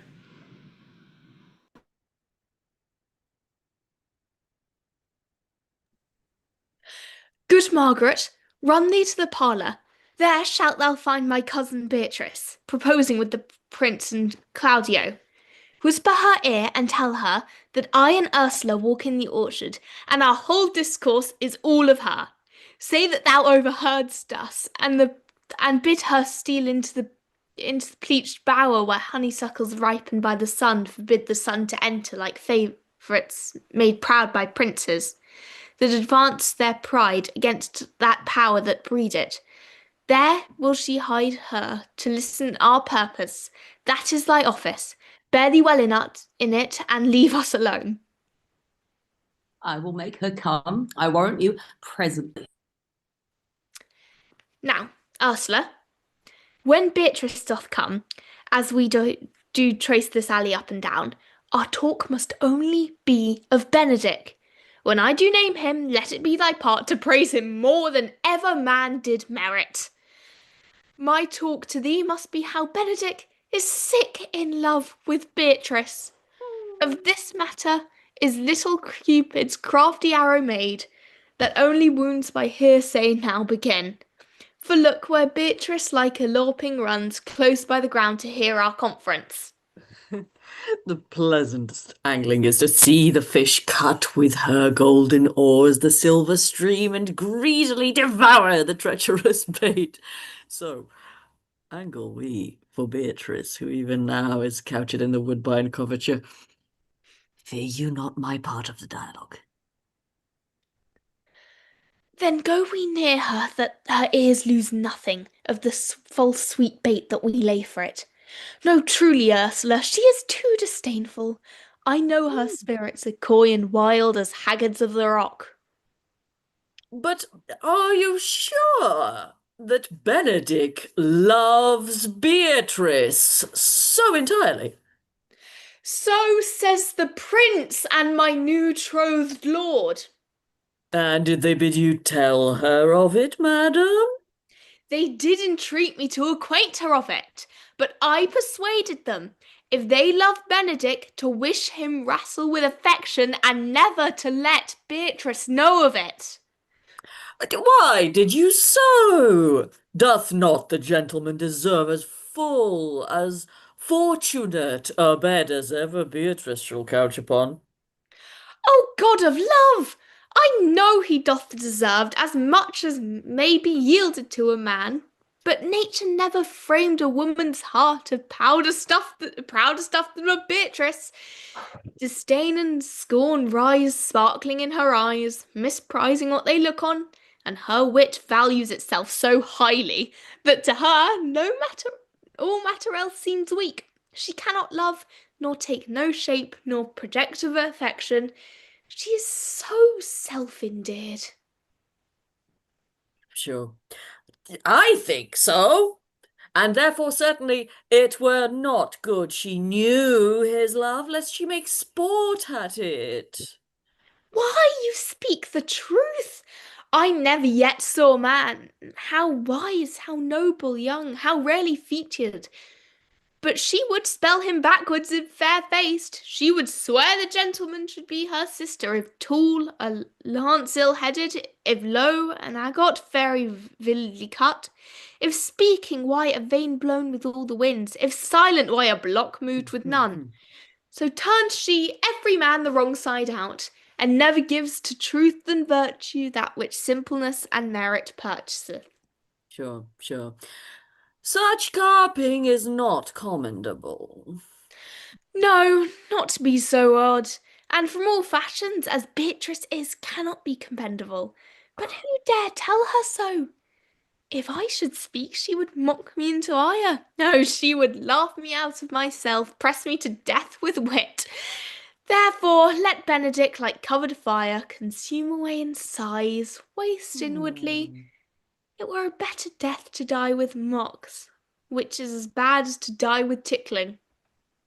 Yet tell her of it. Hear what she will say. No, rather, I will go to Benedict and counsel him to fight against his passion.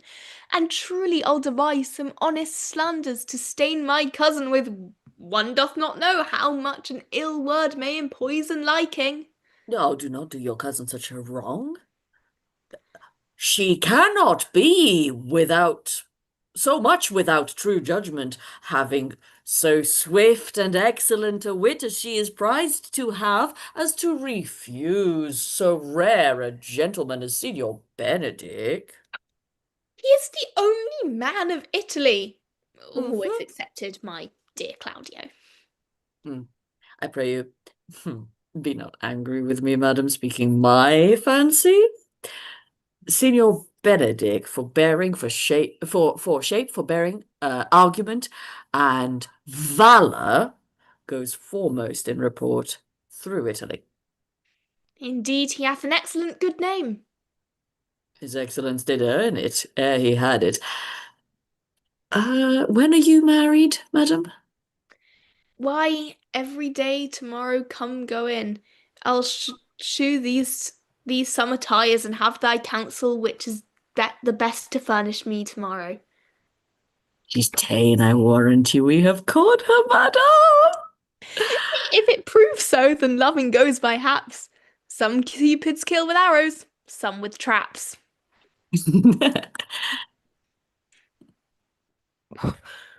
What fire is in mine ears? Can this be true? Stand I condemned for pride and scorn so much? Contempt, farewell, and maiden pride, adieu. No glory lives behind the back of such a... And Benedick, love on. I will requite thee, taming my wild heart to thy loving hand. If thou dost love me, my kindness shall incite thee to bind our loves up in a holy band. For others say thou dost deserve, and I believe it better than reportingly.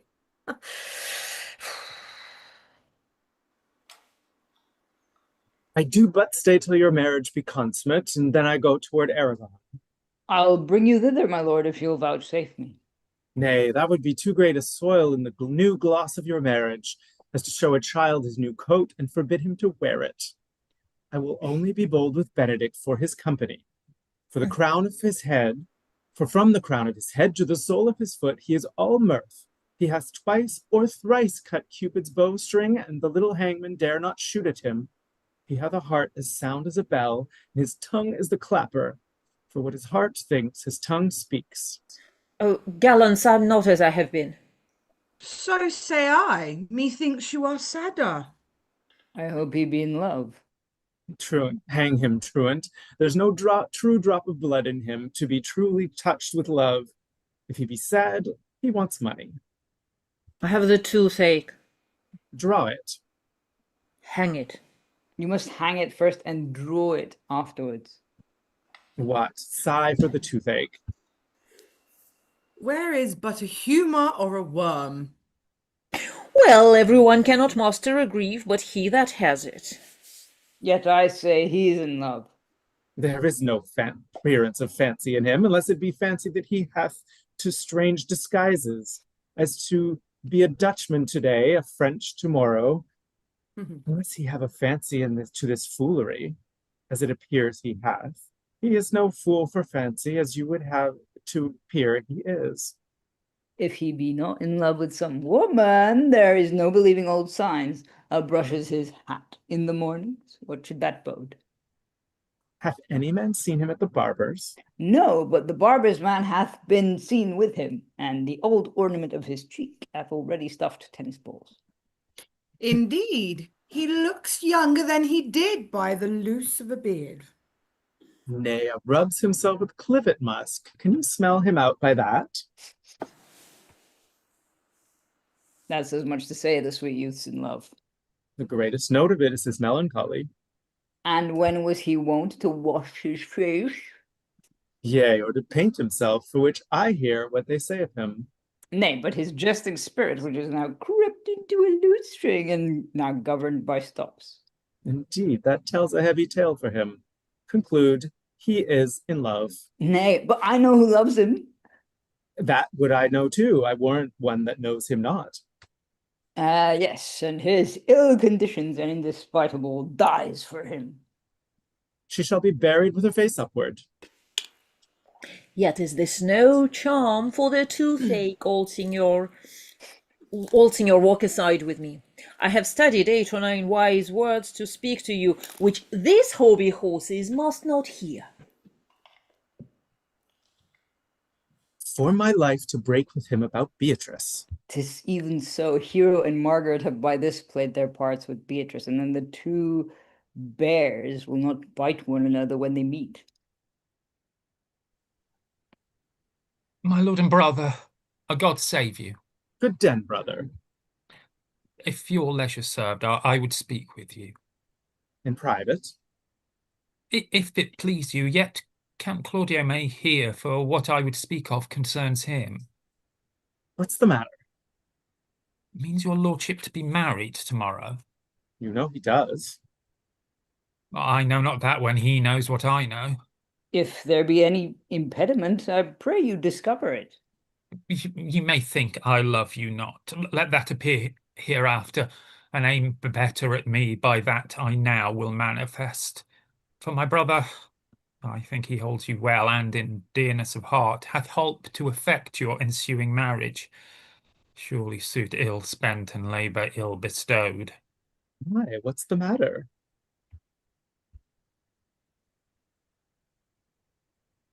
I come hither to tell you, in circumstances shortened, for she hath been too long a talking of, the lady is disloyal.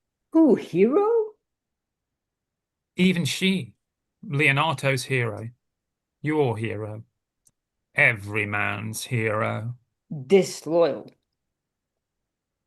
The word is too good to paint out her wickedness. I could say she were worse, think you of a worse title, and I will fit her to it. Wonder not till further warrant. Go but with me tonight. You shall see her chamber window entered, even the night before her wedding day. If you love her, then tomorrow wed her. But it would better fit your honour to change your mind. May this be so? Will not think it. If you dare not trust that you see, confess not that you know. If you will follow me, I will show you enough, and when you have seen more and heard more, proceed accordingly. If I see anything tonight, why, I should not marry her tomorrow in the congregation where I should wed. There will I shame her. And as I wooed for thee to obtain her, I will join with thee to disgrace her. I will disparage her no farther till you are my witnesses. Bear it coldly but till tonight, and let the issue show itself.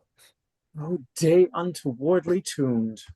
Oh, mischief strangely thwarting. O plague right well prevented, so you will see when you have seen the sequel. I wonder. All right, well done, guys. That was some very interesting boo-hiss work there.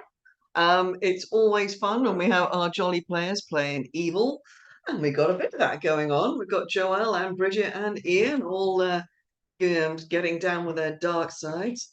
So this is going to be a very brief interval.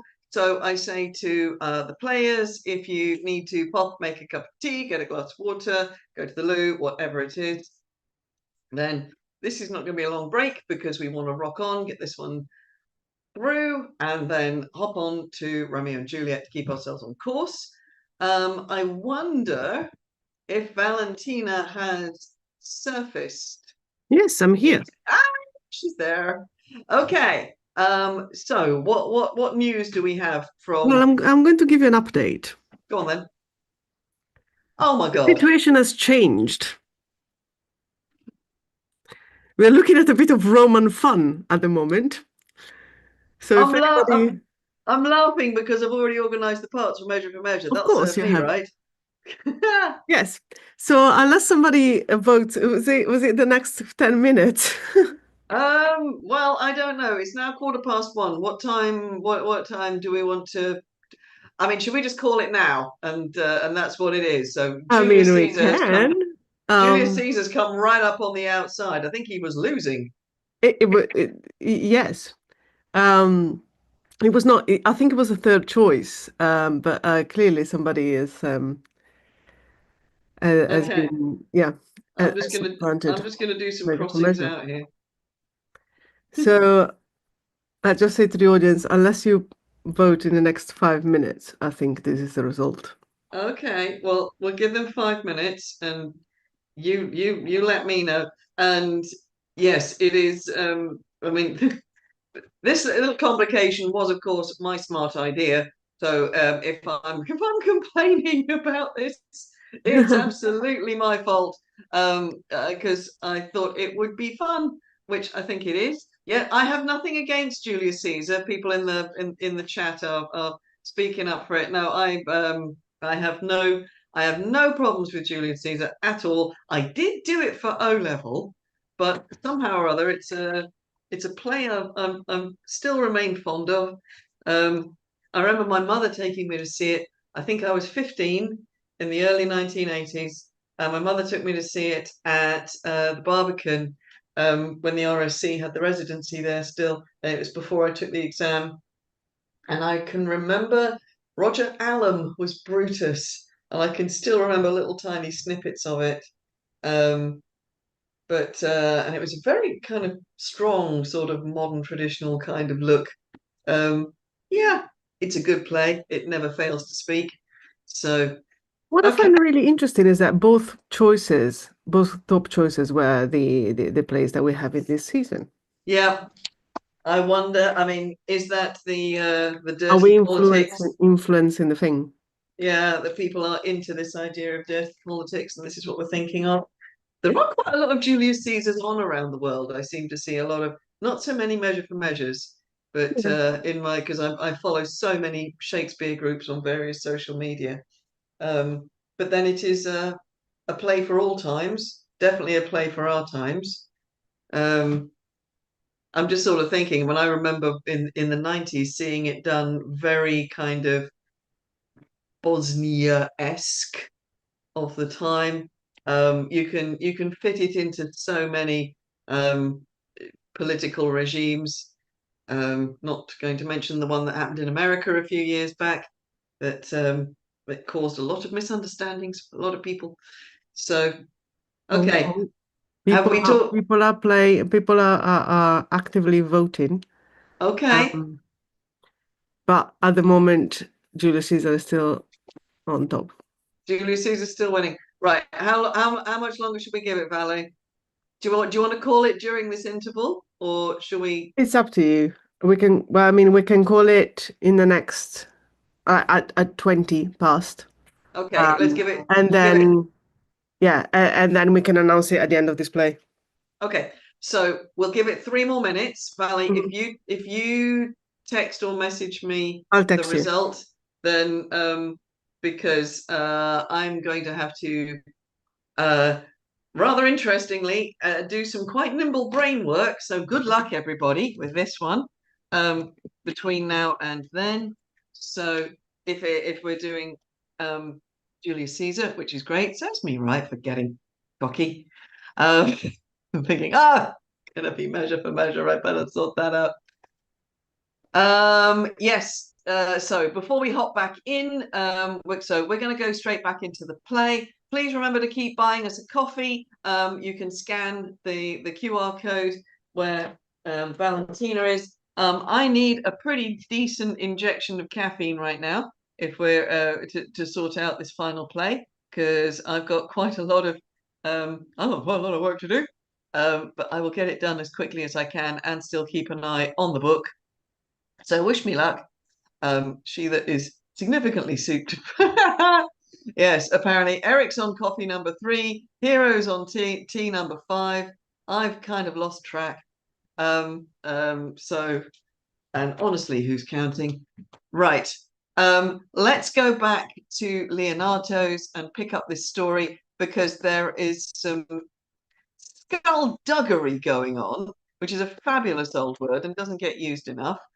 So it is the night before Hero and Claudio's wedding. What could possibly go wrong? Well, Don John will see with that, with a little help from Borachio.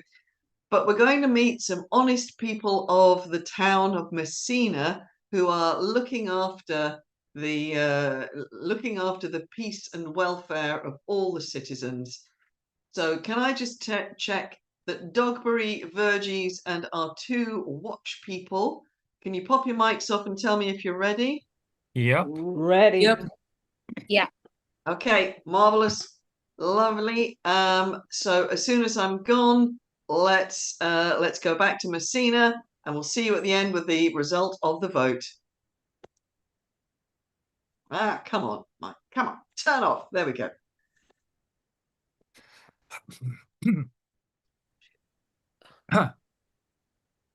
Are you good men and true? Yea, or else it were pity, but they should suffer so face and body and soul. Nay, that were a punishment too good for them if they should have any allegiance in them being chosen for the prince's watch. Well, give them their charge, neighbour Dogberry. First, who think you the most disartless man to be constable? Hugh Oatcake, sir, or George Seacole, for they can read and write. Come hither, neighbour Seacole. God bless you with a good name. To be a well-favoured man is the gift of fortune, but to write and read comes by nature. Both which, Master Constable?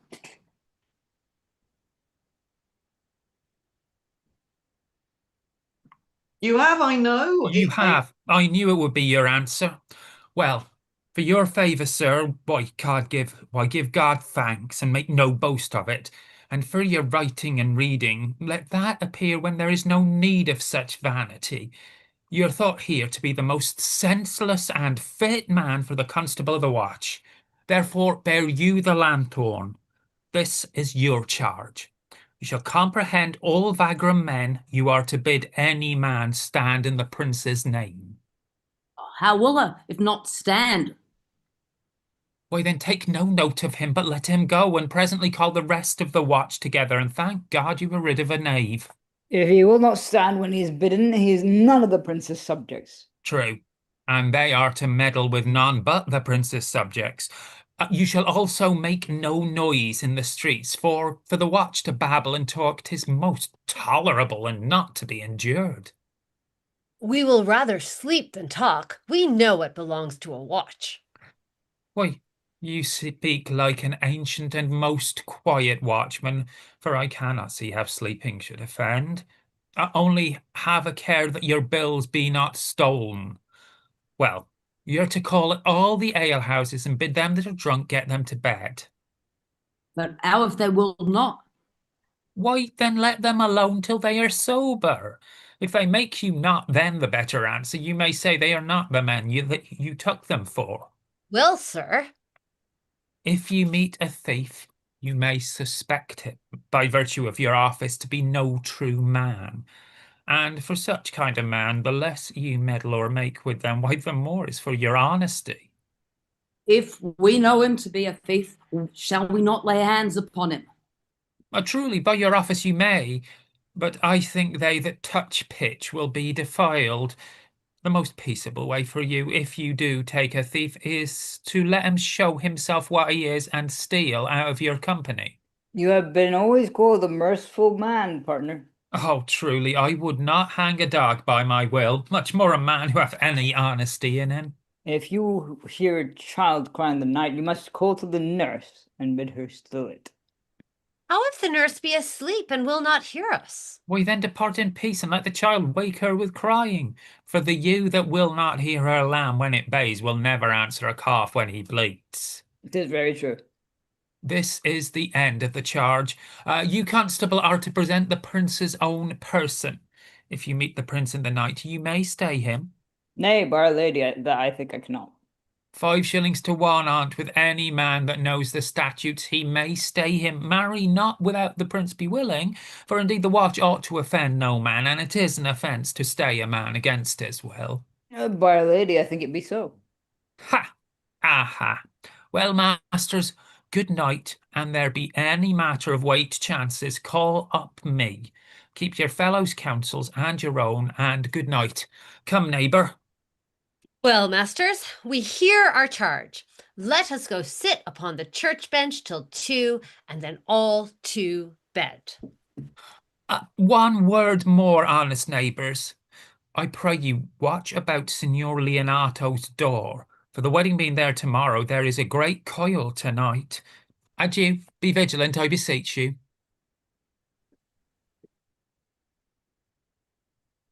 What, Conrad? Peace, stir not. Conrad, I say. Here, man, I'm at thy elbow. My elbow itched. I thought there would be a scab follow. I will owe thee an answer for that. And now forward with thy tale. Stand thee close, then, under this penthouse, for it drizzles rain, and I will, like a true drunkard, utter all to thee. Some treason masters stand close. Therefore know, I have earned of Don John 1,000 ducats. Is it possible that any villainy should be so dear? Thou shouldst rather ask if it were possible any villainy should be so rich. For when rich villains have need of poor ones may make what price they will. I wonder at it. That shoes thou art unconfirmed, thou knowest that the fashion of a doublet or a hat or a cloak is nothing to a man. Yes, it is apparel. I mean the fashion. Yes, the fashion is the fashion. I may as well say the fool's the fool. But seest thou not what a deformed thief this fashion is? I know that deformed. It has been a vile thief this 7 years. A goes up and down like a gentleman. I remember his name. Didst thou not hear somebody? No, 'twas the fane on the house. Seest thou not, I say, what a deformed thief this fashion is, how giddily it turns about all the hot bloods between 14 and 35, sometimes fashioning them like Pharaoh's soldiers in the Reshi painting, sometimes like God-Bel's priests in the old church window, sometimes like the shaven Hercules in the smirched, worm-eaten tapestry, where his codpiece seems as massy as his club. All this I see, and see that the fashion wears out more apparel than the man. But art not thyself giddy with the fashion too, that thou hast shifted out of thy tale into telling me of the fashion? Not so neither, but know that I have tonight wooed Margaret, the Lady Hero's gentlewoman, by the name of Hero. She leans me out at her mistress' chamber window, bids me 1,000 times good night. I tell this tale wildly. I should first tell thee how the Prince Claudio and my master, planted and placed and possessed by my master Don John, saw afar off in the orchard this amiable encounter. And thought thy Margaret was Hero? 2 of them did, the Prince and Claudio. But the devil my master knew she was Margaret, and partly by his oaths which first possessed them, partly by the dark night which did deceive them, but chiefly by my villainy, which did confirm any slander that Don John had made. Away went Claudio enraged, swore he would meet her as he was appointed next morning at the temple, and there before the whole congregation shame her with what he saw or night, and send her home again without a husband. We charge you, the prince's name stand. Call up the right master constable. We have recovered the most dangerous piece of lechery that ever was known in the Commonwealth. And one deformed is one of them. I know him, wears a luck. Masters, masters. Oh, you'll be made deformed, if I warrant you. Ah, masters, never speak. We charge you. Let us obey you to go with us. We are like to prove a goodly commodity being taken up of these men's bills. A commodity in question, I warned you. Come, we'll obey you.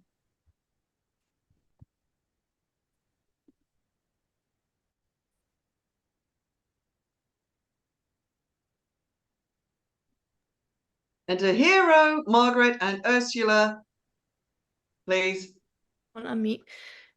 Good Ursula, wake my cousin Beatrice and desire her to rise, I will, lady. and bid her come hither.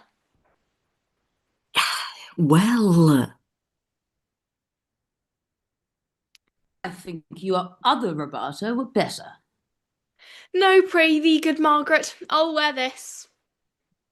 By my troth, it's not so good, and I warrant your cousin will say so. My cousin's a fool, and thou art another. I'll wear none but this. I like the new tire within excellently, if the hair were a thought browner, and your gowns a most rare fashion, if faith. I saw the Duchess of Milan's gown that they praise so. Oh, that exceeds, they say. By my troth, but a nightgown in respect of yours, cloth gold and cuts, laced with silver, set with pearls, down sleeves, side sleeves, and skirts round, underborne with a bluish tinsel, but for a fine, quaint, graceful, and excellent fashion, yours is worth 10 on it. God give me joy to wear it, for my heart is exceedingly heavy. And 'twill be heavier soon by the weight of a man. Fie upon thee, art not ashamed? Of what, lady? Of speaking honourably? Is not marriage honourable in a beggar? Is not your lord honourable without marriage? Now, I think you would have me say, saving your reverence a husband, and bad thinking does not rest true speaking. I'll offend nobody. Is there any harm in the heavier for a husband? None, I think. And it be the right husband and the right wife. Otherwise, 'tis light and not heavy. Ask my Lady Beatrice else. Here she comes. Good morrow, coz. Good morrow, sweet hero. Why, how now? Do you speak in the sick tune? I am out of all other, methinks. Claps into light love that goes without a burden. Do you sing it and I'll dance it? Yea, light and love with your heels. Then if your husband have stables enough, your look, he shall lack no barns.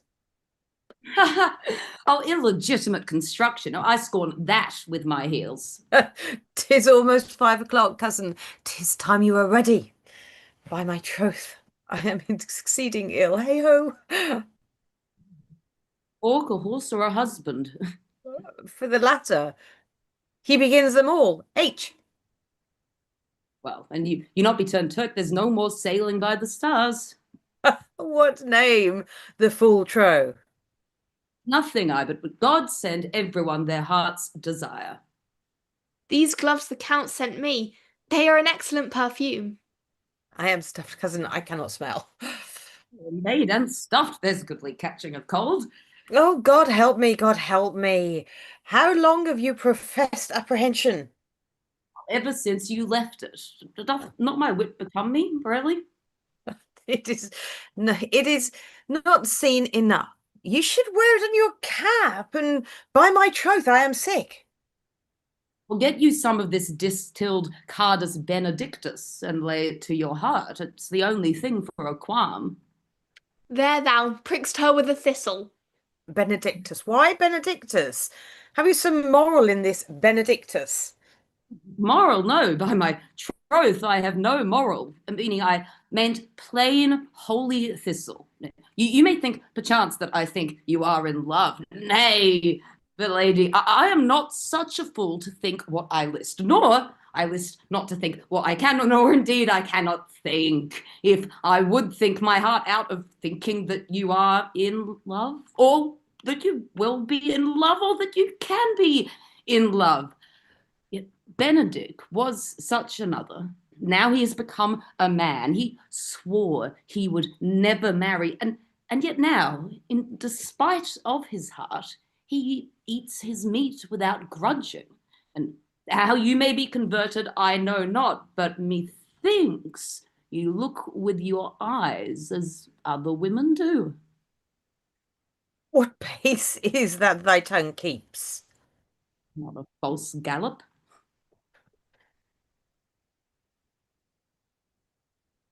Madam, madam, withdraw!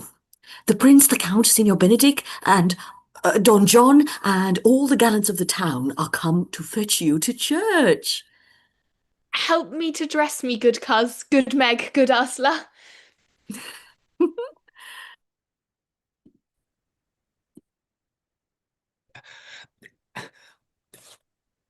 What you with me, honest neighbour? Marry, sir, I would have some confidence with you that discerns you nearly.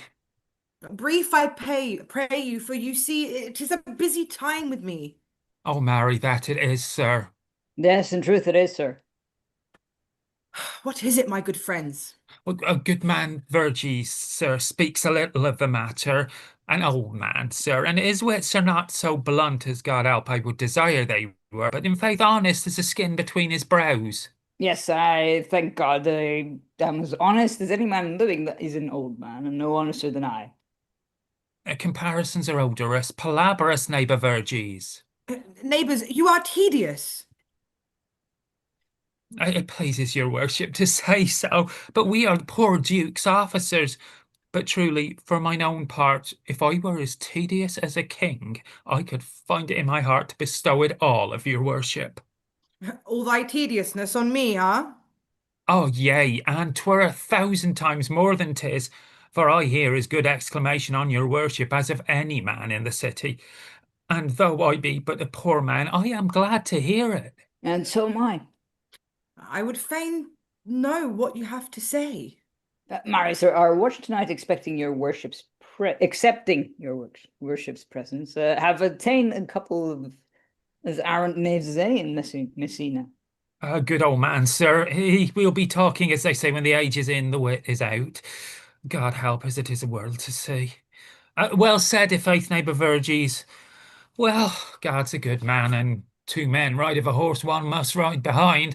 An honest soul, if faith, sir, by my troth he is as ever boat bred, but God is to be worshipped, all men are not alike.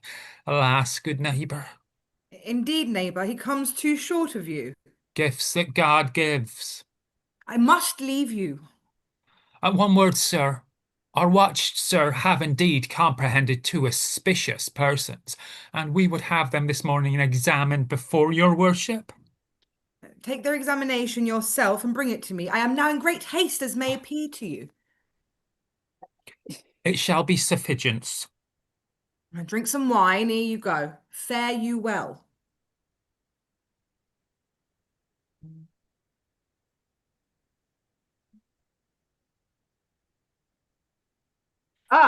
My lord, they stay for you to give your daughter to her husband. I'll wait upon them. I am ready. Oh, go, good partner, get you to Francis Seacole. Bring him, bid him bring his pen and inkhorn to this jail. We are now to examine these men. And we must do it wisely. We will spare for no wit, I warrant you. Here's that shall drive some to a non-come. Only get the learned writer to set down our excommunication and meet me at the jail.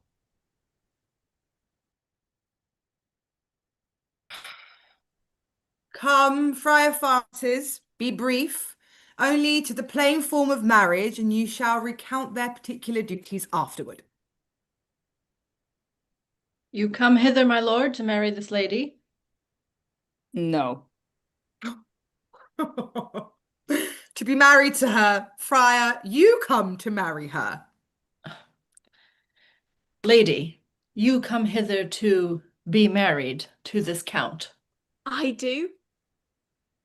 If either of you know any inward impediment why you should not be conjoined, I charge you on your souls to utter it. Know you any hero? None, my lord. Know you any, Count? I dare make his answer. None. Oh, what men dare do, what men may do, what men daily do. How now? Interjections? Why then, some be of laughing as Stand thee by friar father, by your leave. Will you with free and unconstrained soul give me this maid, your daughter? As freely, son, as God did give her me. And what have I to give you back, whose worth may counterpoise this rich and precious gift? Nothing, unless you render her again. Sweet prince, you learn me noble thankfulness. There, Leonato, take her back again. Give not this rotten orange to your friend. She's but the sign and semblance of her honor. Look, behold, how like a maid she blushes here. Oh, what authority and shoe of truth can cunning sin cover itself withal? Comes not that blood as modest evidence to witness simple virtue? Would you not swear, all you that see her, that she were a maid by these exterior shows? But she's none.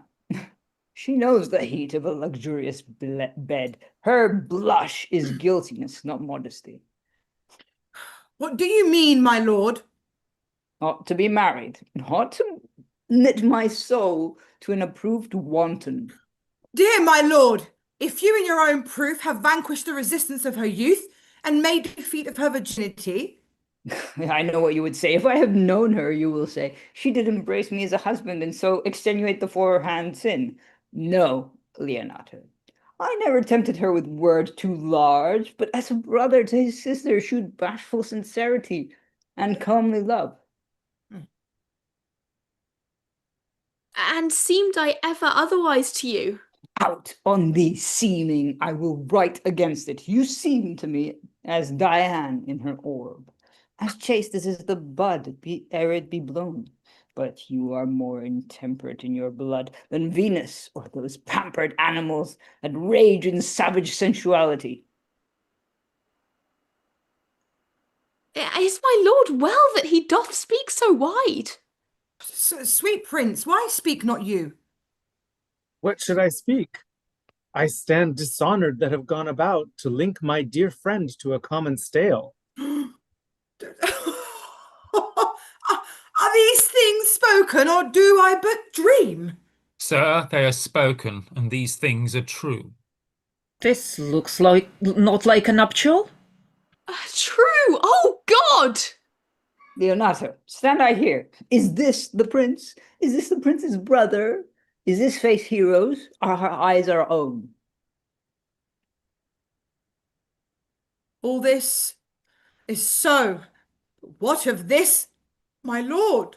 Let me but move one question to your daughter, and by that fatherly and kindly power that you have in her, bid her answer truly. I charge thee do, as thou art my child. Oh, God, defend me. How am I beset? What kind of catchguising you call you this? To make you answer truly to your name. Is it not Hero? Who can blot that name with any just reproach? Marry, that can Hero. Hero itself can blot out Hero's virtue. What man was he talked with you yesternight, out at your window betwixt 12 and 1? Now, if you are a maid, answer to this. I talked with no man at that hour, my lord. Then you are no maiden. Leonato, I am sorry you must hear. Upon mine honor, myself, my brother, and this grieved count, did you see her, hear her at that hour last night, talk with a ruffian at her chamber window, who hath indeed most like a liberal villain? Confess the vile encounters they have had 1,000 times in secret. Why, they are not to be named, my lord, not to be spoken of. There is not chastity enough in language without offence to utter them. Thus, pretty lady, I am sorry for thy much misgovernment. O Hero, what a hero thou hast been! If half thy outward graces had been placed about thy thoughts and counsels of thy heart. But fare thee well, most foul, most fair, farewell. Thou pure impiety and impious purity, for thee I'll lock up all the gates of love. and on my eyelids shall conjecture hang, to turn all beauty into thoughts of harm, and never shall it be more gracious. Have no man's dagger here a point for me? Oh, why, how now, cousin, methink, wherefore sink you down? Come, let us go. These things come thus to light, smother her spirits up.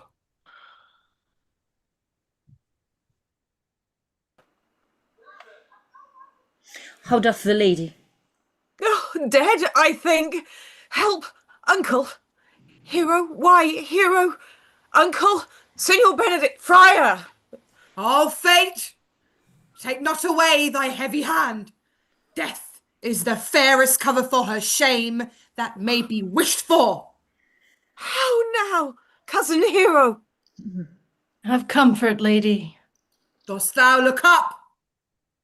Yea, wherefore should she not? Wherefore? Why doth not every earthly thing cry shame upon her? Could she here deny the story that is printed in her blood?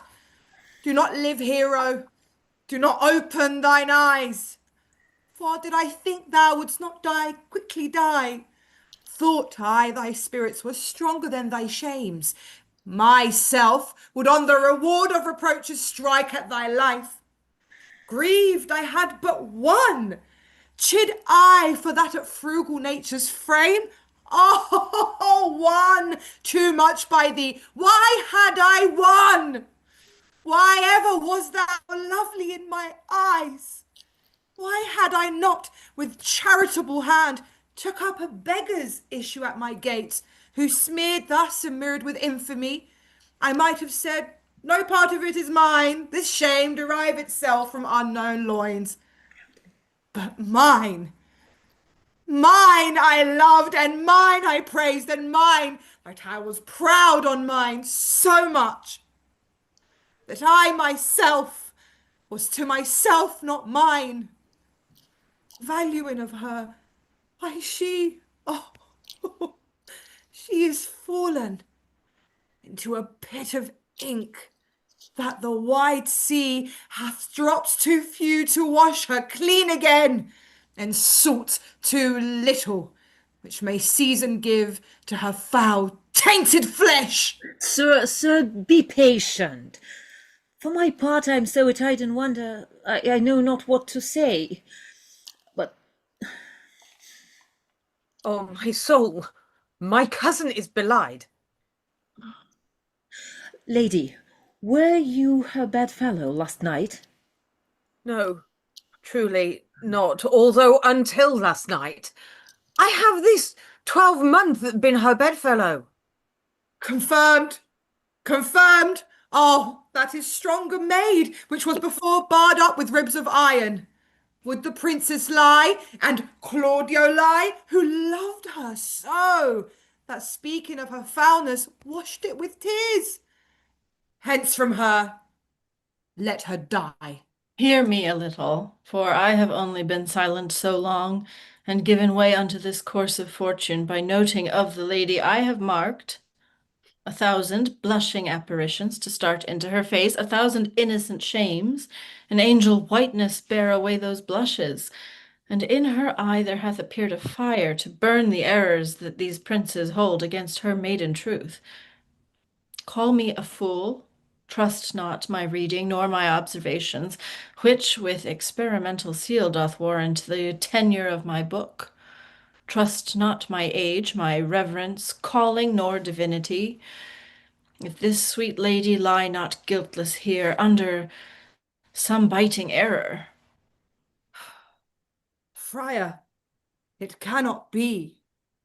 Thou seest that all the grace that she hath left is that she will not add to her damnation a sin of perjury. She not denies it. Why seekest thou then to cover with excuse that which appears in proper nakedness? Lady, what man is he you are accused of? They know that do accuse me, I know none. If I know more of any man alive than which maiden modesty doth warrant, Let all my sins lack mercy. O my father, prove you that any man with me conversed at hours unmeet, or that I yesternight maintained the change of words with any creature. Refuse me, hate me, torture me to death. There is some strange misprision in the princes. 2 of them have the very bent of honour, and if their wisdoms be misled in this, the practice of it lives in John the Bastard, whose spirits toil in frame of villainies. I know not if they speak truth, but truth of her. These hands shall tear her. If they wrong her honour, the proudest of them shall we hear of it. Time hath not yet so dried this blood of mine, nor age so eat up my invention, nor fortune made such havoc of my means, nor my bad life reft me so much of friends, but they shall find, awaked in such a kind, both strength of limb and policy of mind, ability and means and choice of friends, to quit me of them thoroughly. Pause a while, and let my counsel sway you in this case. Your daughter here the prince is left for dead. Let her a while be secretly kept in, and publish it that she is dead indeed. Maintain a mourning ostentation, and on your family's old monument hang mournful epitaphs, and do all rites that appertain unto a burial. What shall become of this? What will this do? Mary, this well carried, shall on her behalf change slander to remorse. That is some good.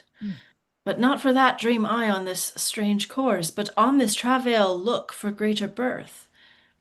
She dying, as it must be so maintained, upon the instant that she was accused, shall be lamented, pitied, and excused of every hearer. For it so falls out that what we have we prize not to the worth, whiles we enjoy it. But being lacked and lost, why then we rack the value. Then we find the virtue that possession would not show us whiles it was ours. So will it fare with Claudio. When he shall hear she died upon his words, the idea of her life shall sweetly creep into his study of imagination, and every lovely organ of her life shall come apparelled in more precious habit, more moving, delicate, and full of life into the eye and prospect of his soul than when she lived indeed. Then shall he mourn, if ever love had interest in his liver, and wish he had not so accused her. No, though he thought his accusation true, let this be so, and doubt not but success will fashion the event in better shape than I can lay it down in likelihood. But if all aim but this be levelled false, the supposition of the lady's death will quench the wonder of her infamy. And if it sort not well, you may conceal her, as best befits her wounded reputation, in some reclusive and religious life, out of all eyes, tongues, minds, and injuries. Signor Leonato, let the friar advise you. And though you know my inwardness and love is very much unto the prince and Claudio, yet by mine honour I will deal in this as secretly and justly as your soul should with your body. Being that I flow in grief, the smallest twine may lead me. 'Tis well consented. Presently, away, for to strange sores strangely they strain the cure. Come, lady, die but to live this wedding day. Perhaps is but prolonged. Have patience and endure. Lady Beatrice, have you wept all this while? Yea, and I will weep a while longer. I will not desire that. You have no reason. I do it freely. Surely I do believe your fair cousin is wronged. Aye. How much might the man deserve of me that would right her? Is there any way to show such friendship? A very even way, but no such friend. May a man do it? It is a man's office, but not yours. I do love nothing in the world so well as you. Is not that strange? As strange as the thing I know not. It were as possible for me to say I loved nothing so well as you, but believe me not. And yet I lie not. I confess nothing, nor I deny nothing. I am sorry for my cousin. By my sword, Beatrice, thou lovest me. Do not swear by it, and eat it. I will swear by it that you love me, and I will make him eat it that says I love not you. Will you not eat your word? With no sauce that can be devised to it, I protest I love thee. Why then, God forgive me. What offence, sweet Beatrice? You have stayed me in a happy hour, and I was about to protest I loved you. And do it with all thy heart. I love you with so much of my heart that none is left to protest. Come, bid me do anything for thee.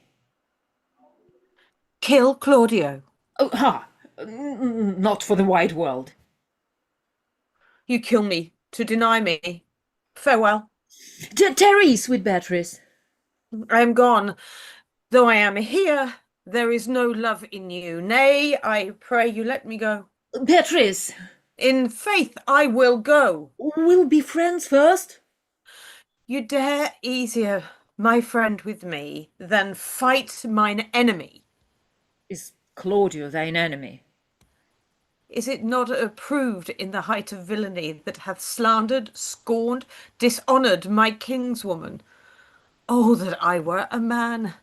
What bear her in a hand until thy come to take hands?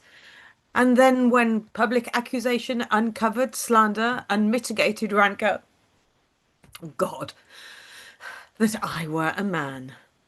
I would eat his heart in the marketplace, talk of the man at a window, and proper saying, "Sweet hero, she is wronged, she is slandered, she is undone." Prince and count his, surely a princely testimony, a goodly count, confect a sweet gallant, surely. Oh, that I were a man for his sake, or that I had any friend would be a man for my sake. But manhood is melted into curses, valour into compliment, and men into wanly turned into tongue, and trim ones too. He is now as valiant as Hercules, and only tells a lie, and swears it. I cannot be a man with wishing, therefore I will die a woman with grieving. Tarry, good Beatrice. By this hand I love thee. Use it for thy love some other way than swearing by it. Think you in your soul the Count Claudio hath wronged Hero? Yes, as sure as I have a thought or a soul. Enough. I'm engaged. I will challenge him. I will kiss your hand, and so leave you. By this hand Claudio shall render me a dear account. As you hear of me, so think of me. Go, comfort your cousin. I must say she is dead, and so farewell.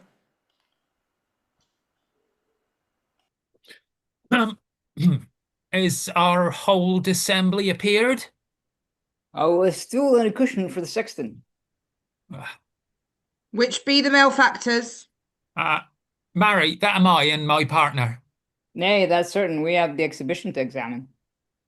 But which are the offenders that are to be examined? Let them come before Master Constable.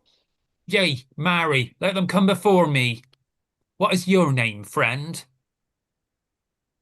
Borachio. Pray write down Borachio. Yours, Sirrah?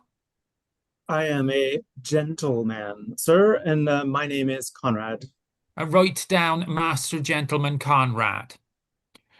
Masters, do you serve God? Masters, it is proved already that you are a little better than false knaves, and Sir, it will go near to be thought so shortly. How answer you for yourselves? Marry, sir, we say we are none. Oh, a marvellous witty fellow, I assure you, but I will go about with him. Come you hither, sir. A word in your ear, sir. I say to you, it is thought that you are false knaves. Sir, I say to you, we are none. Well, stand aside. For God, they are both in a tale. Have you writ down that they are none? Master Constable, you go not the way to examine, but you must call forth the watch that are their accusers. Yea, marry, that's the eftest way. Let the watch come forth. Masters, I charge you in the prince's name, accuse these men. That man, sir, said, sir, that Don John, the prince's brother, was a villain. Write down Prince John a villain. Why, this is flat perjury to call a prince's brother villain. Master Constable. Oh, pray thee, fellow, peace. I do not like thy look, I promise thee. What heard you him say else? Marry, that he had received 1,000 ducats of Don John for accusing the lady hero wrongfully. A flat burglary as ever was committed. Yea, by the mass that it is. What else, fellow? And that Count Claudio did mean upon his word to disgrace Hero before the whole assembly and not marry her. Oh, villain! Oh, thou wilt be condemned into everlasting redemption for this. What else? This is all. And this is more, masters, than you can deny. Prince John is this morning secretly stolen away. Hero was in this manner accused, in this very manner refused, and upon the grief of this suddenly died. Master Constable, let these men be bound and brought to Leonato. I will go before and show him their examination. Come, let them be opinioned. Let them be in the hands of Coxcomb. God's my life, where's the sexton? Let that write down the prince's officer Coxcomb. Come, bind them, thou naughty varlet. Away, you are an ass. You are an ass. Dost thou not suspect my place? Dost thou not suspect my years? Oh, he that were here to write me down that he were here to write me down an ass. But masters, remember that I am an ass, though it be not written down. Yet forget not why I am an ass. No, thou villain, you're full of piety, as shall be proved upon thee by good witness. I am a wise fellow, and which is more an officer, and which is more a householder, and which is more as pretty a piece of flesh as any in Messina, and one that knows the law go to, and a rich fellow enough go to, and a fellow that hath had losses, and one that hath 2 gowns, and everything handsome about him. Bring him away. Oh, that I had been writ down an ass.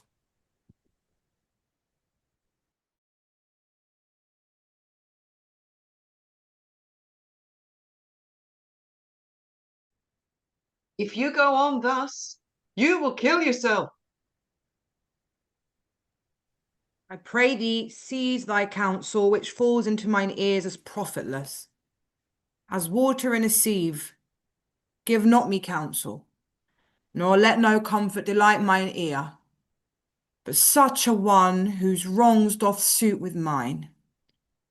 Bring me a father that so loved his child, whose joy of her is overwhelmed like mine, and bid him speak of patience, measure his woe the length and breadth of mine, and let it answer every stain for strain, as thus for thus, and such a grief for such, in every lineament, branch, shape, and form. If such a one will smile and stroke his beard, and sorrow, wag, cry, hem, and he should groan. Patch grief with proverbs, make misfortune drunk, and candle wasters, bring him yet to me, and I of him will gather patience. But there is no such man, for brother, men can counsel and speak comfort to that grief, which they themselves not feel, but tasting it, their counsel turns to passion, which before would give perceptual medicine to rage, fet a strong madness in a silken thread, charm ache with air and agony with words. No, 'tis all men's office to speak patience to those that wring under the load of sorrow. But no man's virtue nor sufficiency to be so moral when he shall endure to like himself. Therefore give me no counsel. My griefs cry louder than advertisement. Wherein do men from children nothing differ? I pray thee, peace! I will be flesh and blood. For there was never yet philosopher that could endure the toothache patiently. However did they have writ the style of gods and made a push of chance and sufferance? Yet bend not all the harm upon yourself. Make those that do offend you suffer too. There thou speakst reason. Nay, I will do so. My soul doth tell me. Hero is bellied, and that shall Claudio know, so shall the prince, and all of them that thus dishonour her. Here come the prince and Claudio hastily.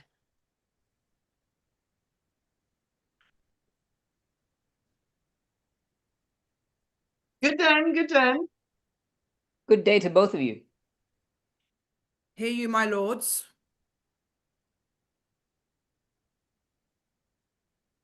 We have some haste, Leonato. Some haste, my lord. Well, fare you well, my lord. Are you so hasty now? Well, all is one. Nay, do not quarrel with us, good old man. If he could right himself with quarreling, some of us would lie low. Who wrongs him? Marry, why dost wrong me, thou dissembler, thou! Ugh. Never lay thy hand upon thy sword. I fear thee not. Marry, beshrew my hand if it should give your age such cause of fear. In faith, my hand had meant nothing to my sword. Tush, tush, man, never flee and jest at me.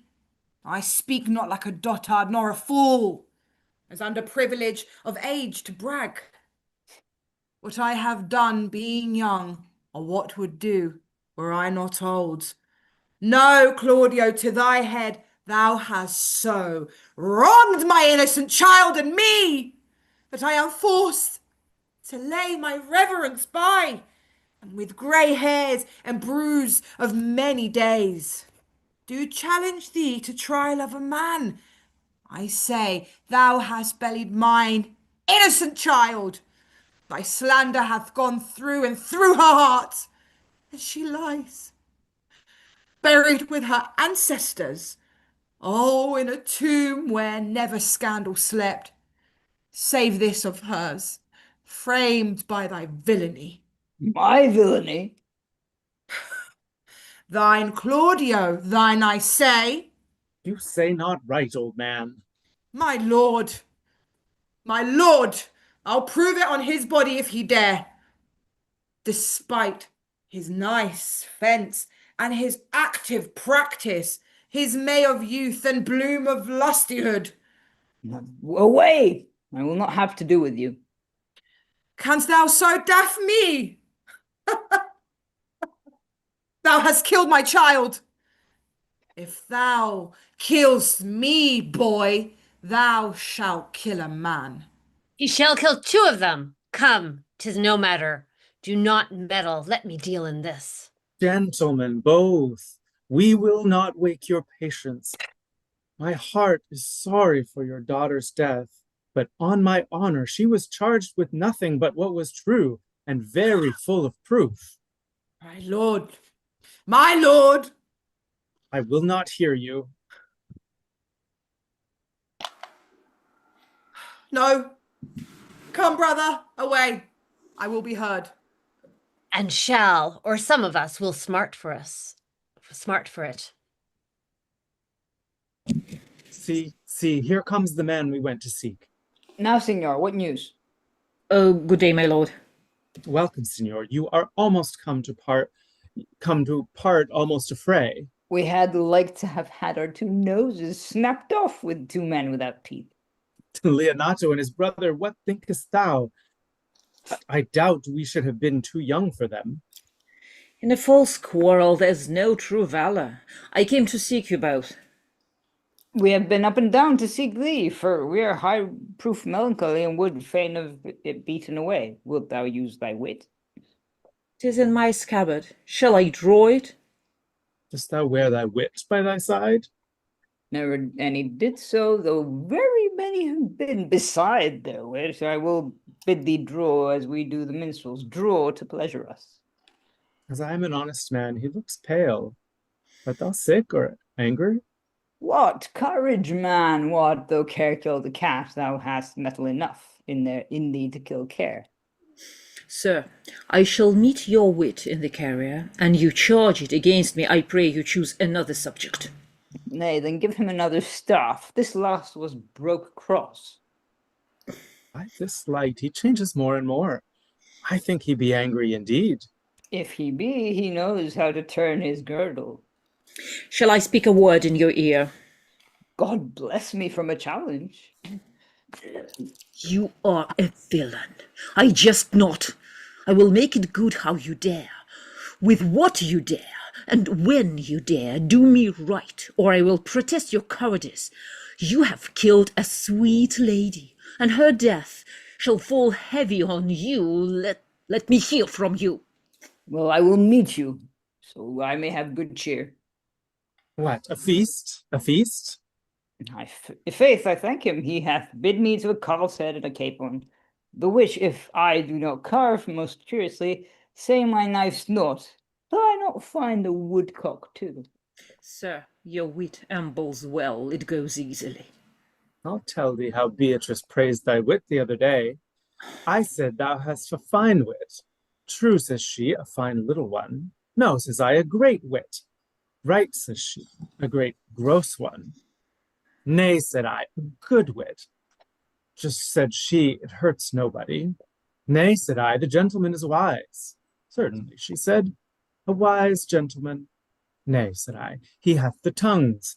That I believe, said she, for he swore a thing on me Monday night, which he forswore on Tuesday morning. There's a double tongue, there's 2 tongues. Thus did she an hour together transshape thy particular virtues. Yes, yet at last she concluded with a sigh, thou wast the properest man in Italy. For the which she had wept hastily, and said she cared not. Yea, that she did, but yet for all that, if she did not hate him deadly, she would love him dearly, the old man's daughter told us all. All, and moreover, God saw him when he was hid in the garden. But when shall we set the savage bull's horns on the sensible Benedict's head? Yea, and text beneath, here dwells Benedict, the married man. Fare you well, boy. You know my mind. I will leave you now to your gossip-like humor. You break jest as braggarts do their blades, which God he thanked hurt not. My lord, for your many courtesies, I thank you. I must discontinue your company. Your brother the bastard is fled from Messina. You have among you killed a sweet and innocent lady. For my lord's like beard there he and I shall meet. Till then, peace be with him. He is in earnest. In most profound earnest, and I warrant you, for the love of Beatrice. And hath challenged thee. Most sincerely. What a pretty thing man is, when he goes in doublet and hose and leaves off his wit. He is then a giant to an ape, but then is an ape a doctor to such a man. But soft you, let me be, plucked up my heart and be sad. Did he not say my brother was fled? Come you, sir, if justice cannot tame you, she shall ne'er weigh more reasons in her balance. Nay, and you be a cursing hypocrite once, you must be luck too. How now? 2 of my brother's men bound? Borachio 1. Hearken after their offence, my lord. Officers, what offence have these men done? Oh, marry, sir, they have committed false report. Moreover, they have spoken untruths. Secondarily, they are slanders. Sixth and lastly, they have belied a lady. Thirdly, they have verified unjust things. And to conclude, they are lying knaves. First, I ask thee what they have done. Thirdly, I ask thee what's their offence. Sixth, and lastly, what they are committed, why they are committed, and to conclude, what you lay to their charge. Rightly reasoned, and in his own division, and by my troth, there's one meaning well suited. Who have you offended, masters, that you are thus bound to your answer? This learned constable is too cunning to be understood. What's your offence? Sweet prince, let me go no farther to mine answer. Do you hear me, and let this count kill me? I have deceived even your very eyes. What your wisdoms could not discover, these shallow fools have brought to light, who in the night overheard me confessing to this man how Don John your brother incensed me to slander the lady Hero, how you were brought into the orchard and saw me court Margaret in Hero's garments, how you disgraced her when you should marry her. My villainy they have upon record, which I had rather seal with my death than repeat over to my shame. The lady is dead upon mine and my master's false accusation, and briefly I desire nothing but the reward of a villain. Runs not this speech like iron through your blood? I have drunk poison whilst he uttered it. But did my brother set thee on to this? Yea, and paid me richly for the practice of it. He is composed and framed of treachery, and fled he is upon this villainy. Sweet Hero, now thy image doth appear in the rare semblance that I loved at first. Come, bring away the plaintiffs. By this time our sexton hath reformed Signor Leonato of the matter. And masters, do not forget to specify when time and place shall serve that I am an ass.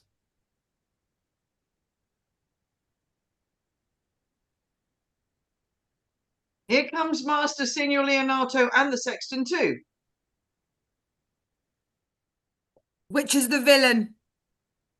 Let me see his eyes, that when I note another man like him, I may avoid him. Which of these is he? If you would know your wronger, look on me. Art thou the slave that with thy breath hast killed mine innocent child? Yea, even I alone. No, not so, villain. Thou bullies thyself. Here stand a pair of honourable men. A third is fled that had a hand in it. I thank you, princes, for my daughter's death. Record it with your high and worthy deeds. 'Twas bravely done, if you bethink you of it.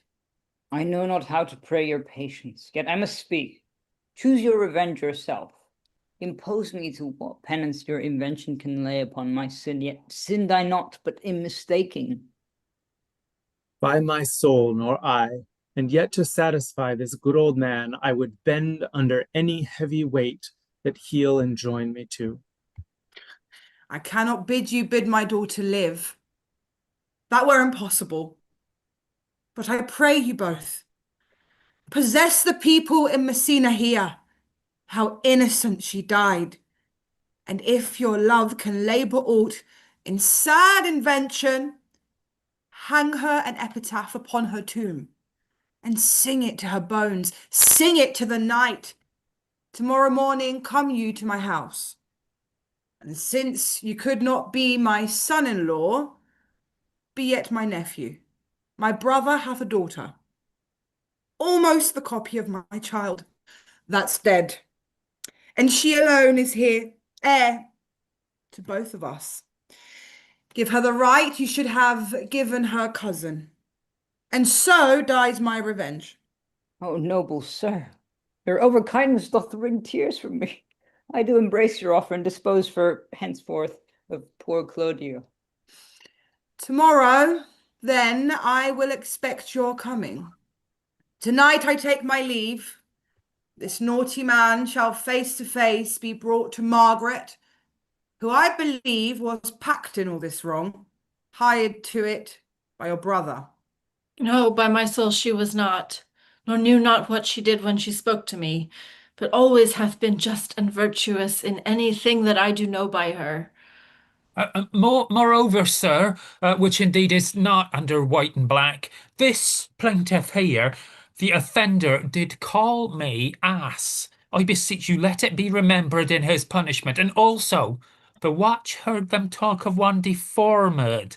They say he wears a key in his ear and a lock hanging by it, and borrows money in God's name, the which he hath used so long and never paid, that now men grow hard-hearted and will lend nothing for God's sake. Pray you, examine him on that point. I thank thee for thy care and honest pains.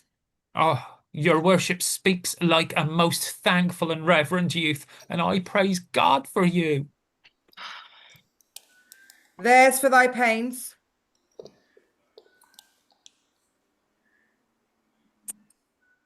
God save the foundation. Go. I discharge thee of thy prisoner, and I thank thee. I leave an arrant knave with your worship, which I beseech your worship to correct yourself for the example of others. God keep your worship. I wish your worship well. God restore you to health. I humbly give you leave to depart, and if a merry meeting may be wished, God prohibit it. Come, neighbour. Until tomorrow morning, lords, farewell. Farewell, my lords. We look for you tomorrow. We will not fail. Tonight I'll mourn with Hero. Bring you these fellows on. We'll talk with Margaret, how her acquaintance grew with this lewd fellow. Pray, sweet Mistress Margaret, deserve well at my hands by helping me to the speech of Beatrice. Margaret, tragically, we cannot hear you. Well, will you then write a sonnet in praise of my beauty? In so high a style, Margaret, that no man living shall come over it, for in most comely truth thou deservest it. To have no man come over me, what? Shall I always keep below stairs? Thy wit is as quick as the greyhound's mouth it catches. And yours is blunt as the fence's foilers, which hit, but hurt not. A most manly wit, Margaret, it will not hurt a woman. And so I pray thee call Beatrice, I give thee the bucklers. Give us the swords, we have bucklers of our own. If you use them, Margaret, you must put in the pikes with the vice, and they're dangerous weapons for maids. Well, I will call Beatrice to you, who I think hath legs. And therefore will come. The God of love that sits above and knows me, how pitiful I deserve. I mean in singing, but in loving. Leander the good swimmer, Troilus the first employer of panders, and a whole book full of this quandrum carpetmongers whose name yet runs smoothly in the even road of the blank verse. Why, they were never so truly turned over and over as my poor self in love. Mary, I cannot show it rhyme. I've tried. I can find out no rhyme to lady, but baby, an innocent rhyme. For scorn, horn, hard rhyme. For school, fool, a babbling rhyme. Very ominous endings. No, I was not born under a rhyming planet, for I cannot woo in festival terms. Sweet Beatrice, wouldst thou come when I called thee? Yes, signor. And depart when you bid me. Oh, stay, but till then. Then it is spoken very well now, and yet ere I go, let me go with that I came, which is with knowing what hath passed between you and Claudio. Only foul words, and thereupon I will kiss thee. Foul words is but foul wind, and foul wind is but foul breath. Foul breath is norsome. Therefore I will depart unkissed. Thou hast frighted the word out of his right sense, so forcibly is thy wit. But I must tell thee plainly, Claudio undergoes my challenge, and either I must shortly hear from him, or I will subscribe him a coward. And I pray thee, now tell me, for which of my bed parts didst thou first fall in love with me? For them altogether, which maintains so politic a state of evil that they will not admit any good part to intermingle with them. But for which, my good parts, did you first suffer love for me? Suffer love, good epithet. I do suffer love indeed, for I love thee against my will. In spite of your heart, I think, alas, poor your heart. If you spite it for my sake, I will spite it for yours, for I will never love that which my friend hates. Thou and I are too wise to woo peaceably. It appears not in the confession. There's not one wise man among 20 that will praise himself. An old instance, Beatrice, that lived in the time of good neighbours. If a man do not erect in his age his own tomb ere he dies, he shall live no longer in monuments than the bells ring and the widow weeps. And how long is that, you think? Question, why, an hour in clamour and a quarter in room, therefore it is most expedient for the wise. If Don Worm, his conscience, find no impediment to the contrary, to be the trumpet of his own virtues, as I am to myself, so much for praising myself, who I myself will bear witness is praiseworthy. Now tell me, how doth your cousin? Very ill. And how do you? Very ill too. Serve God, love me, and mend, there will I leave you, for here comes one in haste. No, you must come to your uncle yonder's old coil at home. It is proved my lady hero hath been falsely accused, the prince and Claudio mightily abused, and Don John is the author of all, who is fled and gone. Will you come presently? Will you go to hear the news, Signor? I will live in thy heart, die in thy lap, and be buried in thy eyes, and moreover I will go with thee to thy uncle's.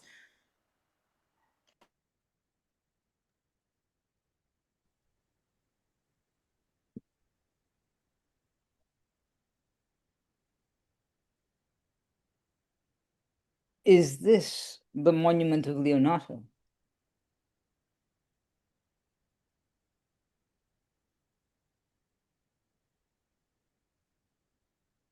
Is it? It Or is, my it lord. not? It absolutely is. Done to death by slanderous tongues was the hero that here lies. Death, in guerdon of her wrongs, gives her fame which never dies. So the life that died with shame lives in death with glorious fame. Hang thou there upon the tomb, praising her when I am dumb. Now music sound, and sing your solemn hymn. Pardon, goddess of the night, those that slew thy virgin night, for the which with songs of woe round about her tomb they go. Midnight, assist our moan, help us to sigh and groan. Heavenly, heavenly, graves yawn and yield your dead, till death be uttered. Heavenly, heavenly. Now unto thy bones, good night. Yearly will I do this right. Good morrow, masters, put your torches out. The wolves have purged, predged, and looked the gentle day before the wheels of Phoebus round about dapples the drowsy east with spots of gray. Thanks to you all, and leave us. Fare you well. Good morrow, masters, each his several way. Come, come, let us hence, and put on other weeds, and then to Leonato's we will go. And Hymen now with luckier issue speeds than this for whom we rendered up this woe.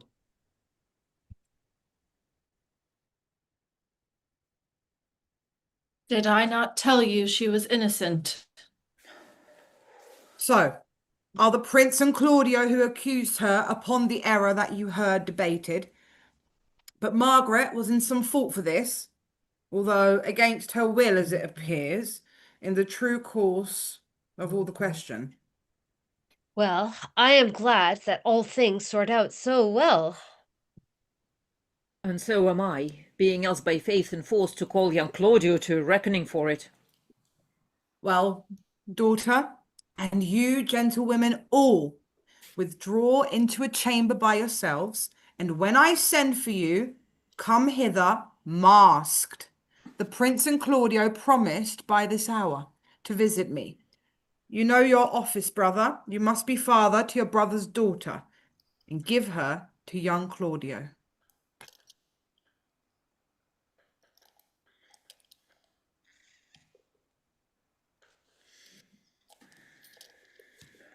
Brother, give her. Which I will do with a confirmed countenance. Friar, I must entreat your pains, I think. To do what, Signor? To bind me or undo me, one of them. Signor Leonato, truth it is, Signor, your niece regards me with an eye of favour. That I my daughter lent her, 'tis most true. And I do, with an eye of love, requite her.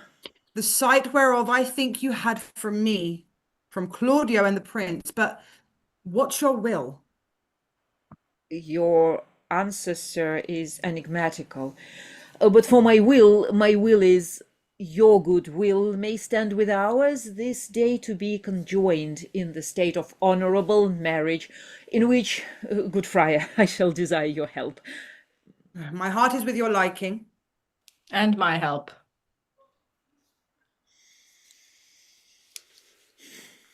Good morrow to this fair assembly. Good morrow, Prince. Good morrow, Claudio. We here attend you.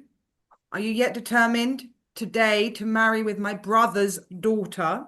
I'll hold my mind, were she an wildebeest. Call her forth, brother. Here's the friar ready. Good morrow, Benedict. Why, what's the matter? That you have such a February face, so full of frost, of storm, of cloudiness. I think he thinks upon the savage bull. Tush, fear not, man. We'll tip thy horns with gold, and all Europa shall rejoice at thee. As once Europa did at lusty Jove, when he would play the noble beast in love. Bull Jove, sir, had an amiable low, and some such strange bull leapt your father's cow. I got a calf in that same noble feat, much like to you, for you have just his bleat. For this I owe you. Here comes other reckonings. Which is the lady I must seize upon?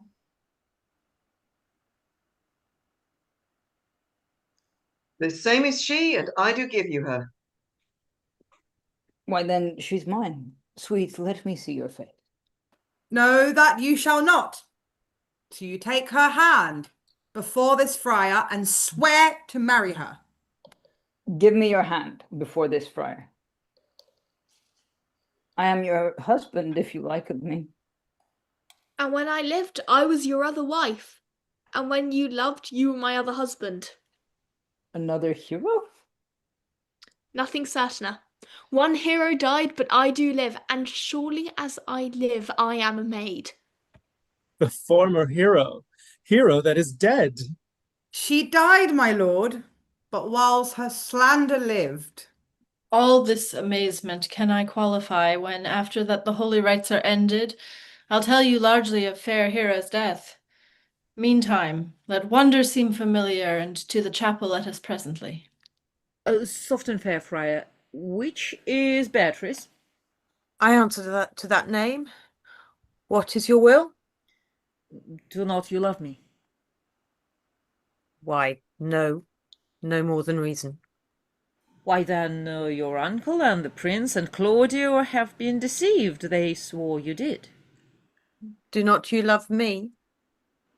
Troth, no, no more than reason. Why then, my cousin Margaret and Ursula, are you deceived? For they did swear you did. They swore you were almost sick for me. They swore you were well nigh dead for me. It is no matter, then you do not love me. No, truly, but in friendly recompense.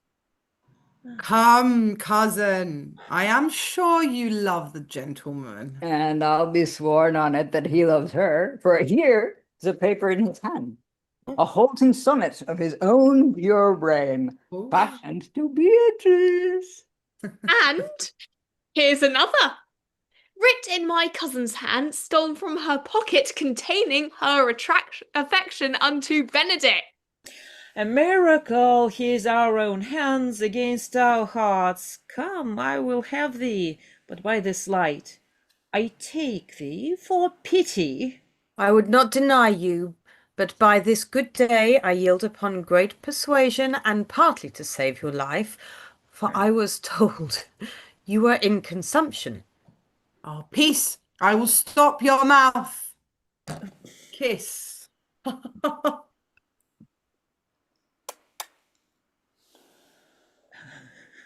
How dost thou, Benedict, the married man? I'll tell thee what, prince. A college of wheat crackers cannot flout me out of my humour. Dost thou think I care for a satire or an epigram? No. If a man will be eaten with brains, I shall wear nothing handsome about him. In brief, since I do purpose to marry, I will think nothing to any purpose that the word can say against it, and therefore never flout at me. For I have said against it, for man is a giddy thing, and this is my conclusion. For thy part, Claudio, I did think to have beaten thee, and in that thou art like to be my kinsman. Leave unbruised, and love my cousin. I had well hoped thou wouldst have denied, Beatrice, that I would have cudgelled thee out of thy single life to make thee a double dealer, which out of question thou wilt be, if my cousin do not look exceeding narrowly to thee. Come, come, we're friends. Let's have a dance ere we are married, that we may lighten our own hearts and our wives' heels. We'll have dancing afterward. First, off my word, therefore plain music. Prince, thou art sad. Get thee a wife, get thee a wife. There's no staff more reverend than one tipped with horn. My lord, your brother John is ta'en in flight and brought with armed men back to Messina. Think not on him till tomorrow. I'll devise the brave punishments for him. Strike up, pipes! Unfortunately, we don't. Everyone wants to have a dance.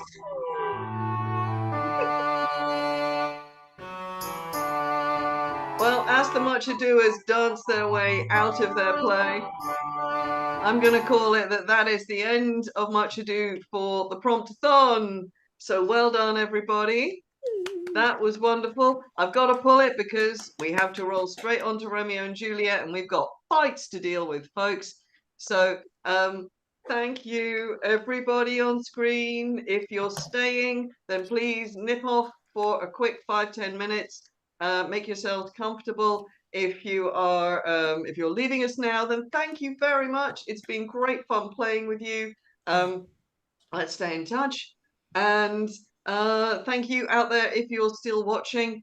And if new people are joining, then great, then great, then great. We have a full-length Romeo and Juliet to go, and then we have a 90-minute Juliet Caesar, because that's the one that won the vote, much to everybody's surprise, including mine. So thank you, everybody. This was enormous fun. Thank you. The work has been adorable. Angela, it was lovely to have you back. Everybody, If you're going, go. If you're staying, stay. Let us move on. We're moving from Messina to Verona, and it's going to happen quickly. Right. So, if you are still watching while the actors sort themselves out and we let everybody back in on the call, I'm just going to remind you once more about the Buy Us a Coffee link. So we have one great big tragedy and one kind of reduced size Roman play coming up. And if you've watched anything else in the last 18 and a half hours that has in any way entertained you, then please buy us a coffee. We could still really use it. And we've got to get through 2 more plays. I think Tom's just finished one, so we definitely need another. So please check that out. I can't ask you to vote anymore because the voting is done. Those of you who can hear me, who put your names forward to be in the audience choice play, you should find parts in your inboxes and another email saying who's playing who with a running order. And this is going to be fun. It's going to be another little scramble project just at the end to wake us all up. So just for the moment, I am going to hop off. I'm just going to say hi to Siegfried, who's another old player who's not been around for a while. Lovely to have you back, Siegfried. And who else have we got? And we have a new player. So John Clarence, or JC, is coming in for his first time. So everybody just chill, hang out, be there, listen in. Those of you who are required to do physical stuff, you will find out. You will be being talked to. You'll be being told what to do. Okay? Lizzie, can I just check that I'm still Samson as well? Just in case something has As far changed. as I know, yes, you are. Cool. All righty. I need Because to I need check. to know for the violence. I need to check if I cast anybody because again, this page got really scribbled on. So I do need to check if I cast anybody as Potpan, Honeyborn, or Overton. Looks unlikely. Okay, that's gonna. Not me. No, I was going to say I'm kind of Peter and Gregory, and I seem to have a lot of carrying pots and stuff in and out. Yeah, no, there is an actual character called Potpan who turns Right. up in. I think this is the 3rd of the plays that we've done in the last 24 hours that he turns up in. I think he was just a very popular trope. Gets But yeah, around a bit, Peter doesn't is he? He gets around a bit, doesn't He he? does rather, yes. He travels countries and centuries, I think, probably. Right. Is he the Doctor? I don't. No, he's a comical servant. He was in Othello. He was. He's in this. He's been in something else, and I can't remember what now. Because the sun's coming out, so now it's getting hot. Oh, yeah, I know. I was just Really assuming he was Doctor well-traveled Who in Italian disguise. servant. Yeah. Right? Sorry. He's just the really well-traveled Italian servant that's in all the Italian plays. Sorry, I'd not been around for a little bit, but That's all right. One has to make I'm oneself comfortable. available. And I am available for action and violence. So because we have, I believe we have people who have not done this with us before, right? We have John, who is playing the prince, who is completely new. Excellent. Hadrian hasn't done conflict, but obviously That's fine. has just been in. Yep. But John is only the prince, so he's not involved in physicality. He's above That's it all. fine. So Great. Okay. that's okay. Apparently, So, I quick, need to yes. be killed by you, Alexandra. Yes, there is violence, yes. But before we get on to violence, so first of all, hello everybody. I am the person doing the violence. Hi, I'm Alexandra. We are just 15 minutes behind or 20 minutes behind, so I'm going to speed through this because most people have heard most things already, and the rest of the stuff that needs doing will be the violence. First of all, if you are in the masked ball, if you are in the Capulets event as anybody, if you're a name not named character, if you are a Romeo or one of his friends, you need a mask. If you are because you're coming basically if you're on the Montague side and at the Capulets home, you need masking. The people at home don't necessarily need it. You're welcome to have masks if you're on the Capulet side, but the Montagues must be masked. Okay. The general notion of physicality is the camera is the other person, and we are interacting with the spot that is the camera as the eye line, as the actual eyes of the other human. So when we are doing interactions like sort of physical touching people or grabbing people or sort of moving them along, not necessarily violence, what we want to do is interact with just below the camera if we're going for anything neck and downwards, and above the camera if we're going for eyes or head or anything like that. So if I wanted to I don't know, grab someone by the hair. We don't do it in this one, but you get the idea. This is also valid for prop passes. So what we want to do with prop passing is we want to show the entire object, pass it below. I'm showing it in my screen. Let me grab a bigger object, actually. I'm showing the entire thing in my screen with some excuse, and then I'm bringing it down so that it's going below camera so that the recipient can receive it from below camera and show the whole thing in their screen. You can act this. It doesn't have to be a, hey, look, audience, this is a prop. There's a lot of letter passing. There's a lot of, there might be coins, there might be money bags, in which case avail yourselves of a sock and strangle it, and that's your money bag right there. There's a bunch of affectionate physical interactions that might be put into the parts. Hopefully you get the sense of how this would work. So just sort of match it up as best you can. The aggressive physical interactions, where we are grabbing somebody or tying someone up or manipulating anything, we are just sort of reaching out in front of us and doing agitation. Where we are doing they fight, except for 3 fights, which I'm about to choreograph very simply, it is a general state of agitation, agitation, agitation, agitation, agitation, agitation with your body as well as your hands. Because if I stand still and do this, it doesn't really do much. Whereas if I'm doing diverse actions agitatedly with my body and my hands, and remember that you don't only attack, you also get smacked occasionally. Between the lot of us, we're not going to need to coordinate. But please be aware, there is a big fight right at the beginning that starts, stops, starts again, and then just continues under dialogue. Okay, so be prepared. You don't need to be fighting constantly, but you need to have the idea that you're still in a fight, even when you're not kind of in action all the time, so that you don't sort of make yourself dizzy, but you do continue to play with the fact that you're in danger. So well done. We've done the opening fight. If you are in the opening fight and can have yourself a butter knife, please do. If you don't have a butter knife and are in the opening fight, fisticuffs and avoidances and ow, because you've got hurt by people with a butter knife.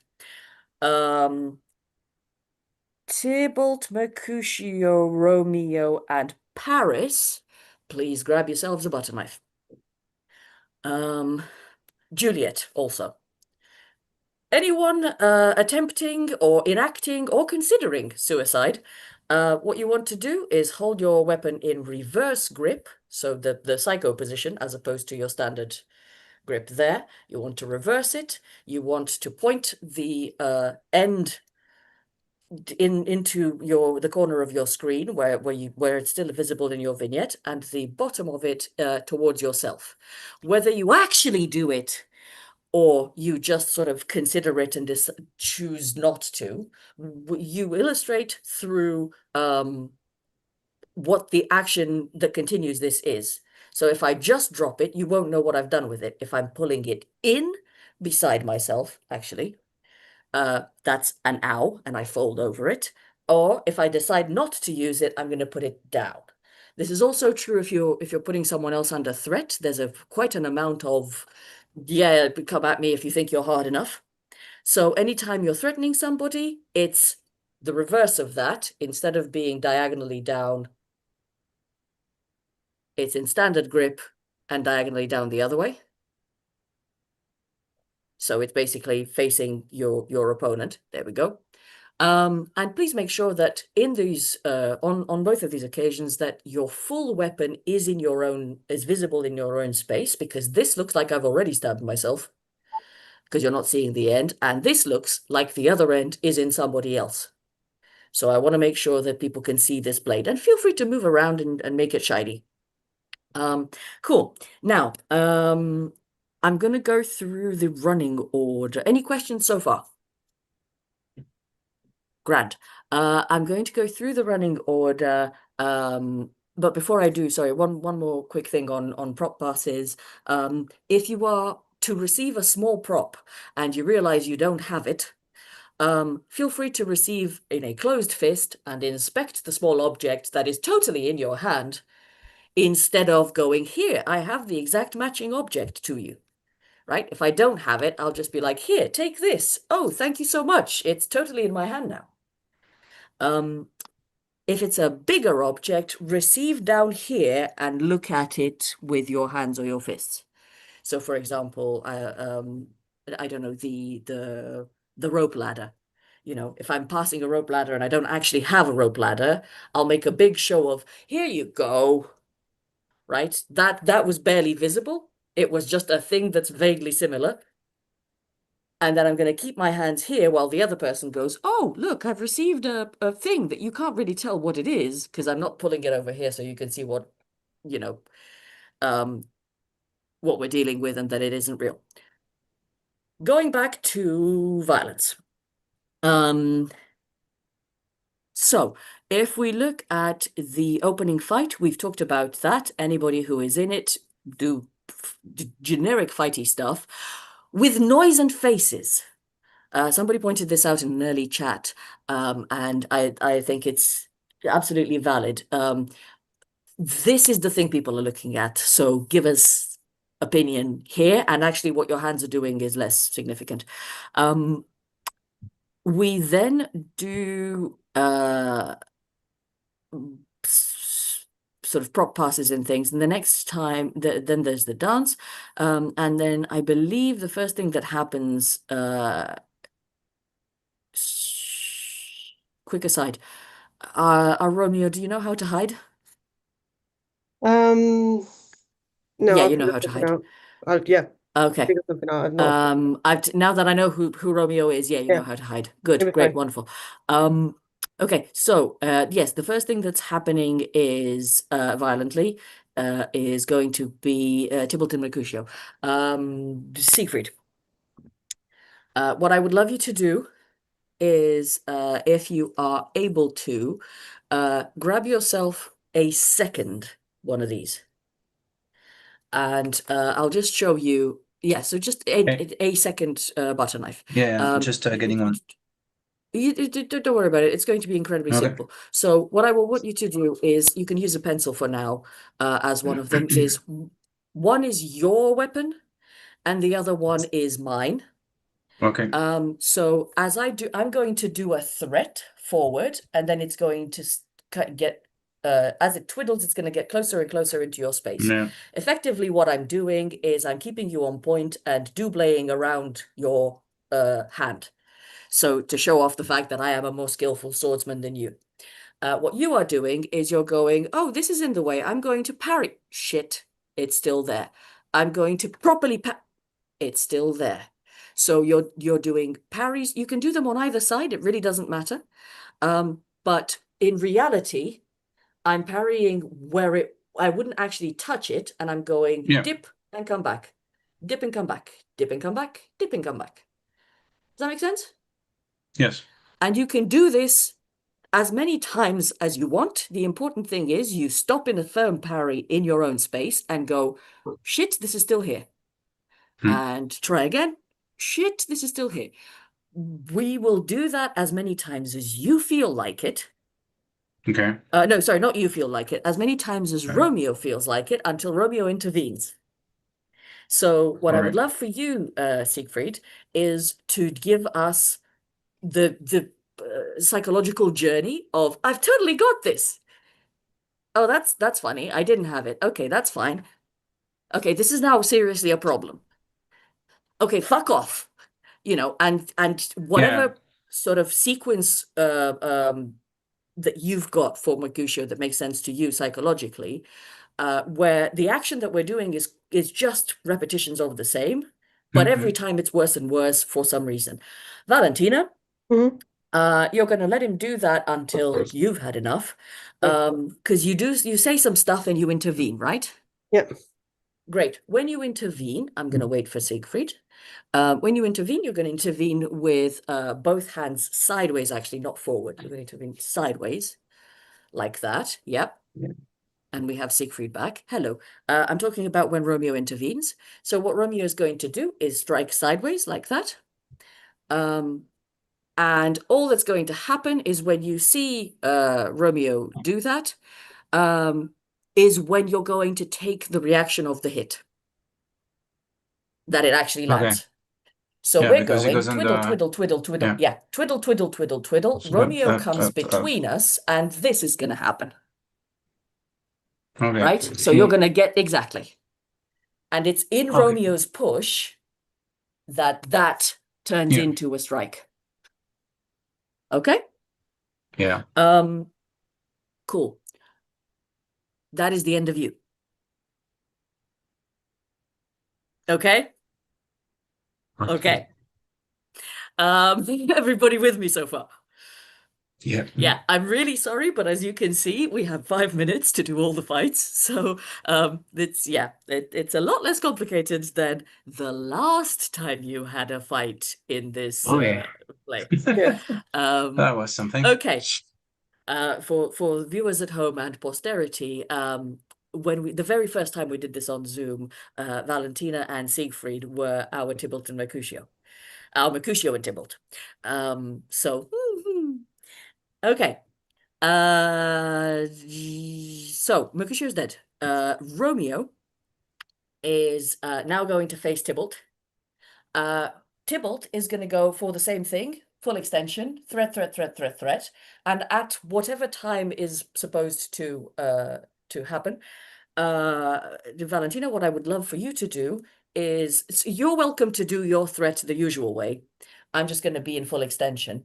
And Valentina, what you're going to do is you're going to use your offhand to reach forward like that, and then you're going to stab over your own hand. Yeah. And what's going to happen on my end is that, sorry, it should be the other way, so that you have completely controlled my weapon and then stabbed into. Okay. Yeah. So I am totally a cool swordsman that knows my shit, and then you basically just grab my sword and stab me. Done.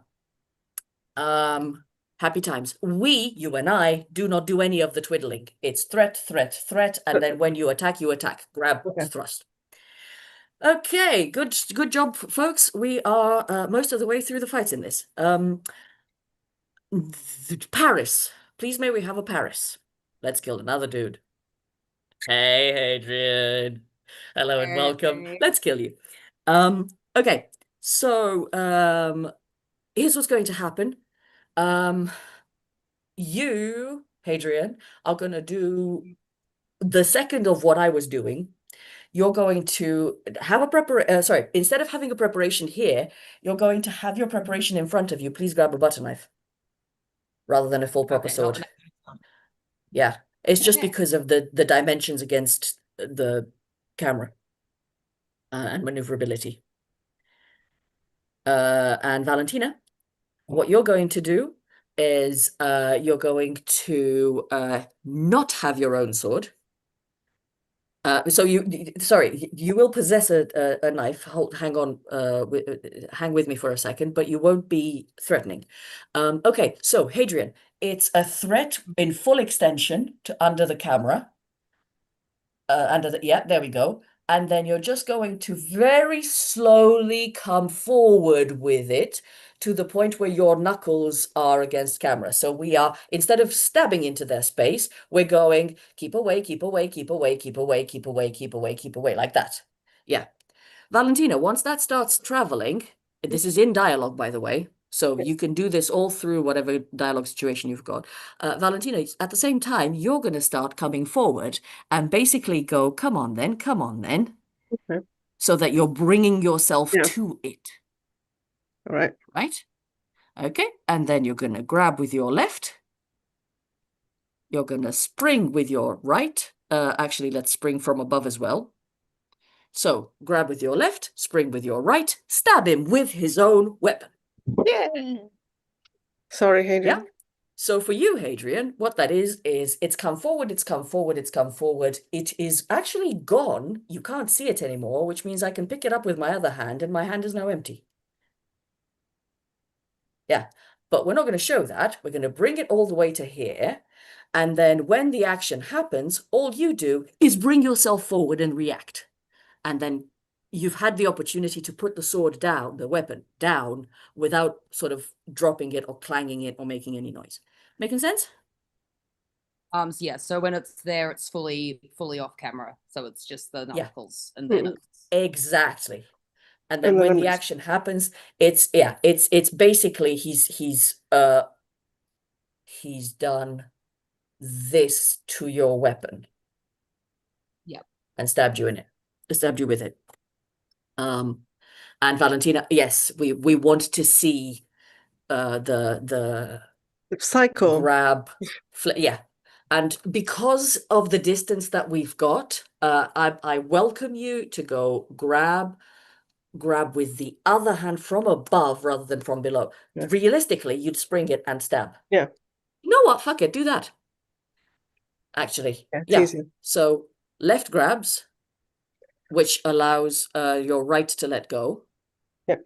Your right is going to come in from beneath. So we're not going to show that, but your right is going to come in from beneath. Flip. Pull and stab. Yeah. Oh. Yay! Terrible. I love it. Killed another one. Woo! Yeah. Cool. That's all our violence. I do believe. Yes, there is kissing. I believe you've been around the people doing the kissing. I think you've been around while I've described it for other people. Do you need a practice? Are you good?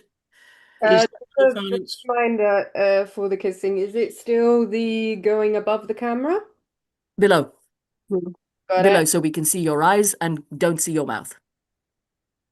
So you're coming forward enough that we can see action. Sorry, the bit of you that says emotions and action, but not the bit of you that would actually be making the contact. So we get the idea that that's coming through.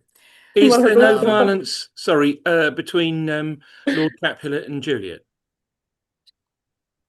I don't believe so. Okay, fine. I'll shut up then. There might be a little bit of manhandling, or you might feel appropriate to do so. It would be sort of reach under camera, shake the hand. Tom is nurse. I think he's talking about a threat. Dewi is actually Capulet. Ah, okay. Yeah. So there is a threat. There is no need for violence there. No, there is in fact a need for it not to happen. Yeah, there is in fact a need for it not to happen because it's a threat. But it is a of threat, violence. and if Dewi feels inspired to threaten, it needs to look convincing, and people need to react like, "Oh my God, what's he going to do?" Yeah. So if I go, Yeah. a gesture for a slap across the face, or I can do it. That works. Yes, I prefer this one. That one? Yep. This one. Yeah. That's nice. That reads a little clearer on camera. Great. Anything else? Anybody else? Just a prop thing. Medicine? From the friar, yes. What's the friar going to pass you? Is that what you're thinking of? Yes, exactly. And also, what does Romeo poison himself with? Because Juliet They also need to picks be up two his different vial. things, don't they? So yeah. Well, they can be the same. I mean, they could be. Aha! Okay. that's that with the virtual, well, actually with the blurred background as well. The vial doesn't really come through. But It comes through. Every object can come through if you put them right in front of your face. The moment yeah, it if you put gets it out against yourself. of your shape, yeah, it starts disappearing. But it's I have a good question. I'll find some. I don't have a mask, so is it okay if instead I just put sunglasses? Totally. All right. We accept sunglasses. All right. Can I check as well, because it specifies in my text a long sword. I was going to use the wooden sword, or should I stick to the butter knife? No, you don't fight with it, so you can Yeah. absolutely have your sword that you draw dramatically and look fierce with. Yeah. And I can see old Montague comes in with a sword drawn as well. So I don't know who's playing Montague, but That's Joanna. I am playing Montague. Yes. You have a sword, or I've sword. Sorry, I'm not video. Hang on, just give me a minute. right? I have a sword-like object. Okay, cool. Because I was going to say, we could do butter knives if that's easier, but that looks pretty cool. That looks decent. And we've never bothered about trying to match weapons, so yeah. So the enter sword drawn. You use the prop that you have, Joe. Yeah, but is it sword drawn or sword? As long as you can show us the entire object in your space, if you can hold have it like drawn in that, whatever. Like that.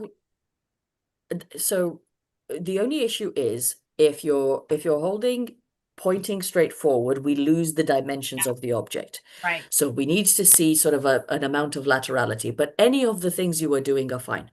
Okay, and I would suggest not crossing your own face if possible, but any shape that would be sort of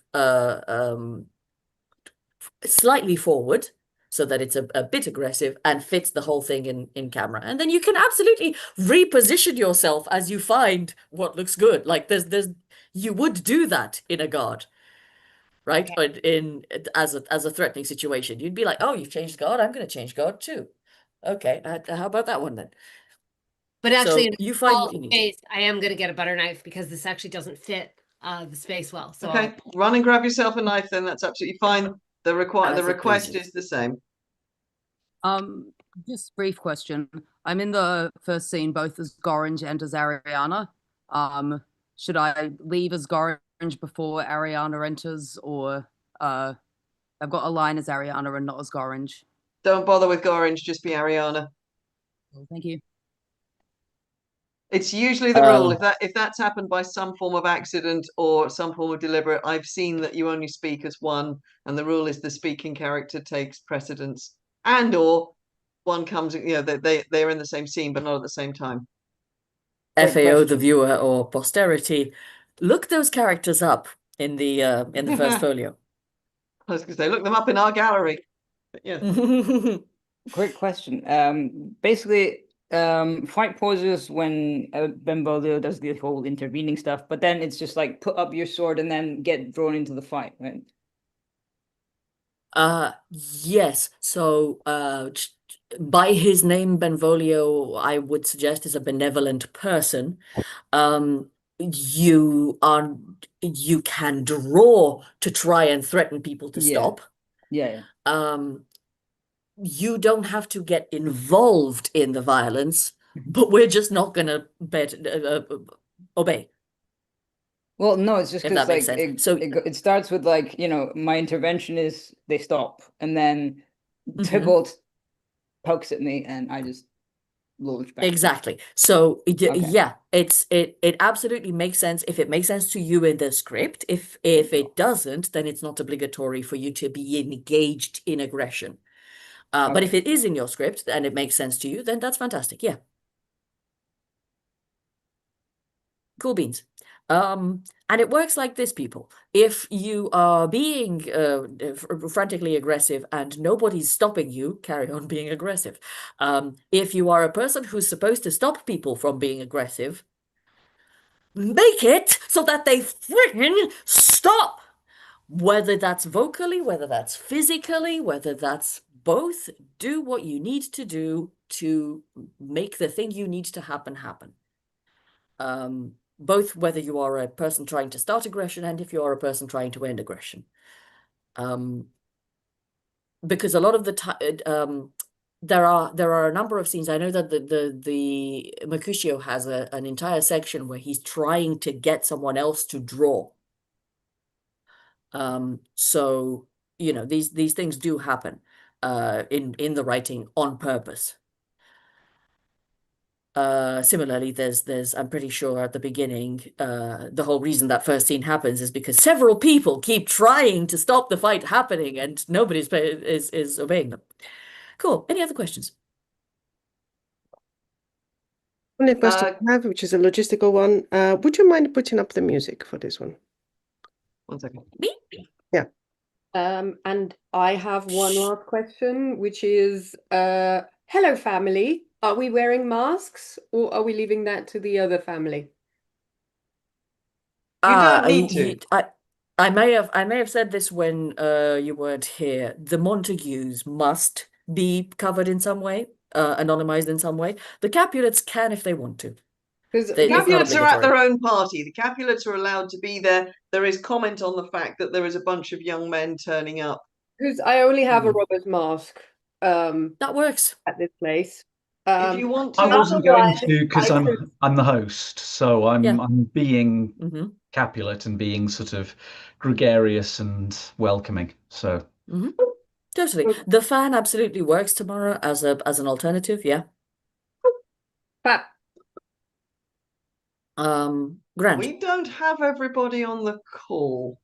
Oh no. We are missing Florendia. Does anybody see her in the waiting room? I'm here. I'm here. Yeah, she's in. I'm here. Oh, you are there. I'm sorry, darling. I couldn't see you. That's okay. Sorry. It's getting that way that I'm looking at things and not seeing them right now. I think I did that to someone else in Much Ado as well. I do apologize. You are absolutely there. Valentina, can you give me co-hosting rights? I'm not currently able to do renames. I can give it to you again, but you are co-host at the moment. Well, I'm trying to. Well, I can't rename Alexandra. Put it that way. I think it's because she's a co-host again. Okay. Well, can you rename yourself, please, Ursula?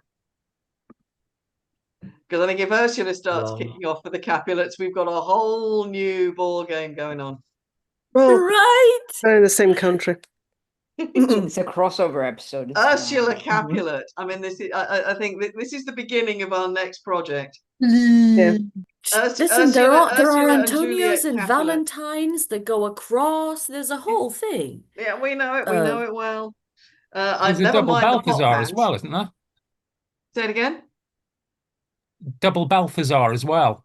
Lots of Balthazar. Yeah, we've got 2 Balthazars. We've got 3 pop pans. We got some Sebastians, some Antonios. I mean, if in doubt. But I'm already thinking. I think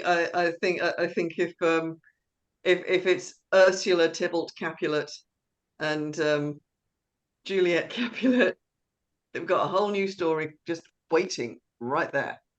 Okay. So to those of you on this, which is, I feel like this is our final play. It's not. We've still got to do one after this. This is our final full play. We have a lot of fighting. We have a lot of silliness. Because these are all full plays. Again, anybody who's watching, there are going to be plays. There are going to be scenes in this that you're kind of going, I've never seen that before, because they're the scenes that are never done. And it's just these adaptations that we do tend to be completely full. Like I said, I don't edit them, unlike the one we're going to do at the end that's been thoroughly edited. But so we're going to have the random scenes with comical servants and musicians that never normally get done. So won't that be fun? And if you're wondering why it looks like I've gone into witness protection, because the sun has come out for the first time in this entire process, and I'm now sitting underneath a sun umbrella. And if I don't, I would get blasted. It's only going to be for about an hour, maybe 2, and then the sun will have gone off me and I can go back to looking a little more human. So sorry if I'm a talking silhouette just now. Okay. So Is everybody feeling like they are pretty much ready to go? Anybody got a question on anything? I'm ready. I'm ready. You're ready, right? Yes, I'm So ready. anybody who hasn't said hello to John, please say hello to John, also known as JC, Hello. who is Hello, everyone. in Manila in the Philippines, which is the most Pacific we have ever been. Wow. Which is incredibly exciting for us. JC is going to be our prince. So I'm just going to remind everybody about the mic and camera stuff. Well, remind those of you that need reminding, who haven't done this for a while, or remind those, well, tell those of you who need telling. So we're going to start with mic off, camera on, so that I can see you all, and we're just going to do a formal start. I mean, again, the audience have been watching this from the very start, and we need to get a move on. I would invite everybody, those of you with dialogue, see if we can go for Cubite on this. I know we're tired, but let's try and keep it snappy. And anybody who's got a speech, don't rush it, but let's trippingly on the old tongue, shall we? Because R&J is a big one, it's a chewy one, and we've got to get through it and then get through Juliet Caesar before I fall asleep, and that's going to be a challenge. So good luck, everybody. So that's just a general bit of that. So if I could have everybody on camera just so we can get set up, because I'm going to trot round and do a little who's where and what time is it where you are. So Tamara and John, if you can just pop your cameras on just for a moment, just so we can all see each other. Thank you very much. Hello. So just reminding yourselves, when you're on stage, it's mic on, camera on. When you are off stage, mic off, camera off. If we start hearing people sneezing and coughing, then you will be asked to mute, or I will mute you. So so if you're on, then that's fine, but if you're off, turn it off. So right now it is 3:15 in the afternoon on Saturday the 19th of July. It is the last full play of the 24-hour promptathon. Please, if you've just started watching and we look tired and we look like we need a boost, yes we do, please could you buy us a coffee using our Ko-fi funding link, because this is a great occasion for us to get together with new friends and old friends and regular friends, but it is also a fundraising opportunity for us. We're raising money for our upcoming projects this year and next year, and we're going to try and spread those as far around our community as we can. So if you are entertained, or there is someone on this link that you really want to support, if you can drop by the coffee link and buy us a coffee, we'd really appreciate it. And like I said, I've been awake since 5 o'clock BST yesterday morning. So anybody who would like to, okay, I nodded off a little tiny bit in King Lear. Okay, but that was a micro nap. That is, you know, and to be honest, there was another one during Much Ado. So it was nothing, no comment. It's just, I'm tired. So that would be awesome if you could. If you can't, then please just enjoy yourselves with us. And we are delighted to have you out there watching us wherever you are in the world. So yes, that's the only thing I get to say, because you can't vote for audience choice, because our last play has been chosen, and it's going to be our new edit of Juliet Caesar, which is going to follow straight on after this. There's going to be a new link put up, and it's going to be an adventure for us, because the cast only got their parts maybe an hour ago, and when they got them, a lot of them were already in Much Ado About Nothing, and now they're going to be in this. So yes, we're going to be sight reading. It's going to be, well, yeah, anyway, not that we've ever done that before, obviously. So who do I know? So who is where? So we have Valentina and me and Ian and Hadrian and Tom and Tamara and Joe and Dewi and Alexandra and Isla. We are all in the UK, mostly in the environs of London, but not entirely. Ian is a little way north, up in the Peak District, hoping that he's got a little bit cooler than we have, because it's getting hot and steamy down here. No, oh God, yuck. So we all know that it's currently 18 minutes past 3 where we are. So, Florendia, I know I've already asked you this twice, but you are in Cyprus. What time is it in Cyprus? It is now 18 minutes past 5. So 18 minutes past 5. 5 in the afternoon, and it is the same time for Eric, who is also in Cyprus. Siegfried, you're in Le Pyrénées. No, I can't remember which mountains you're in. My brain's just gone bleh. Where are you? Remind me. I'm at the foot of Mont Blanc in Chamonix. That's where he is. And what time is it in Chamonix? Well, it's just it's an hour after British time, so it's like 4:20 p.m. It's 4:20 p.m. in a very beautiful part of France. He lives there now. He lives there. Yeah. So we're all jealous. And we're also, so our newest recruit, John Clarence, what time is it in Manila in the Philippines right now? It is 10:19 p.m. 10:19 p.m. Today or yesterday? Today. So is it? So in just 2 hours, we will be Sunday. Okay, so from our perspective, you're yesterday. We have to count backwards to get No, to Liz, you. it's still Saturday. I know it feels like a Sunday, but it's still Saturday here as I well. have no idea. Saturday. We are still Saturday. 10:20 p.m. Saturday. So it's forwards. Yep, But they're ahead of after us. 2 hours, we will be on Sunday on 12 Okay, a.m. so for you, it's later at night. For us, it's middle of the afternoon. Okay, I'm going to shut up before I embarrass myself any further. This is why I do words and not numbers, everybody.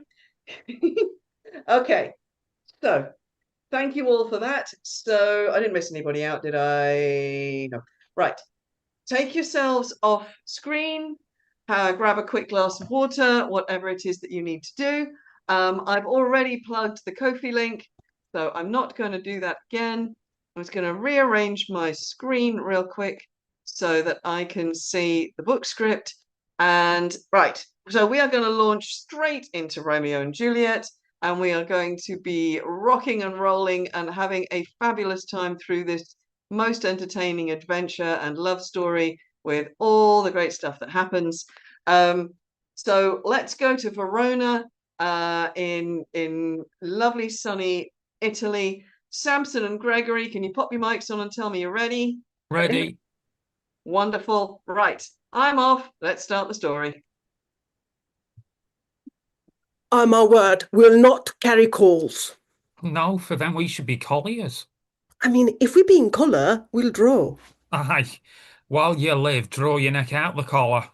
Oh, I strike quickly, being moved. Ah, but thou art not quickly moved to strike. A dog of the house of Montague moves me. To move is to stir, and to be valiant is to stand. Therefore, if thou art moved, thou runnest away. Well, but a dog of that house shall move me to stand. I will take the wall of any man or maid of Montague's. Oh, that shows thee a weak slave, for the weakest go to the wall. True, and therefore women, being the weaker vessel, are ever trust to the wall. Therefore I will push Montague's men from the wall and trust his maid to the wall. The quarrel is between our masters and us their men. 'Tis all one. I will show myself a tyrant. When I have fought with the men, I will be civil with the maids and cut off their heads. The heads of the maids. Aye, the heads of the maids or the maiden heads.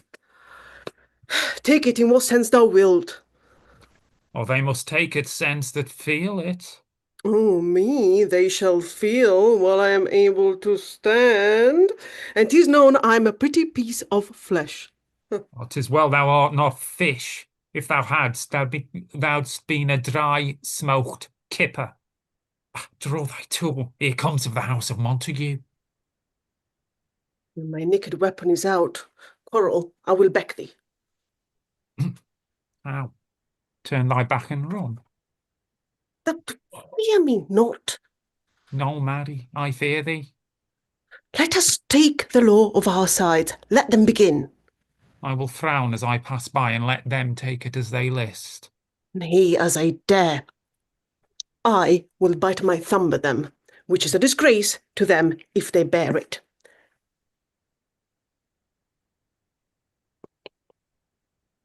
Do you bite your thumb at us, sir? Oh, I do bite my thumb, sir. Do you bite your thumb at us, sir? Is the law of our side if I say aye? No.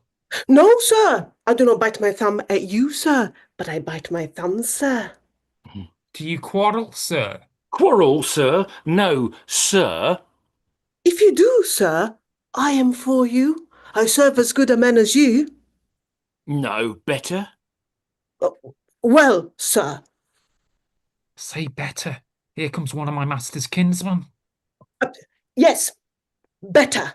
You lie. Oh, draw if you be men. Gregory, remember thy washing blow. Guards, fools, put up your swords. You know not what you do. Oh. What art thou drawn amongst these heartless hinds? Turn thee, Benvolio, look upon thy death. I do but keep the peace. Put up thy sword, or manage it to part these men with me. What? Draw and talk of peace? I hate the word, as I hate hell. All Montagues. And thee, have at thee, coward! Be damned! Down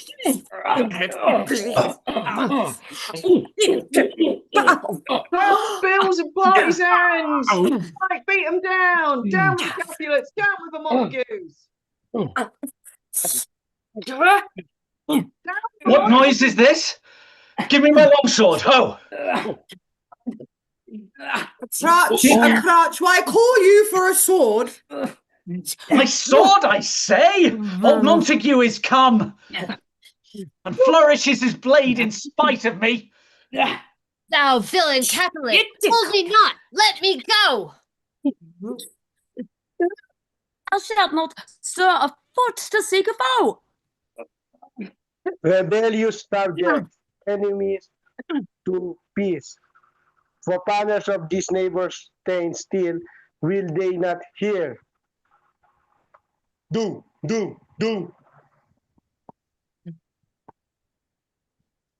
What ho, you men, you beast, that quench of the fire of your pernicious rage, with purple fountains issuing from your veins, on pain of torture from those bloody hands. Throw your mistempered weapons to the ground, and hear the sentence of your move. Twins, three civil words wait of an airy word. By the old Capulet montage have thrice disturbed the quiet of our street, and made Verona's ancient citizen cast by their grave beseeming ornaments, to wield or partisan in hands as old, conquered with peace to part your conquered hate. If ever you disturb our streets again, your lives shall pay the forfeit of the peace.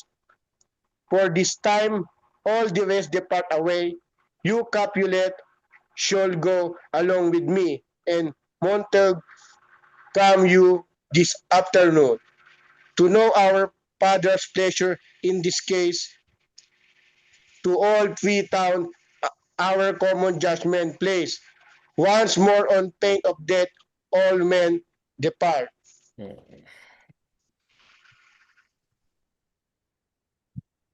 Who set this ancient quarrel new abroach? Speak, nephew. Were you by when it began? Here were the servants of your adversary and yours close fighting ere I did approach. I drew to part them, and the instant came the fiery Tybalt with his sword prepared, which, as he breathed defiance to my ears, he swung about his head and cut the winds, who nothing heard, withal, hissed him in scorn.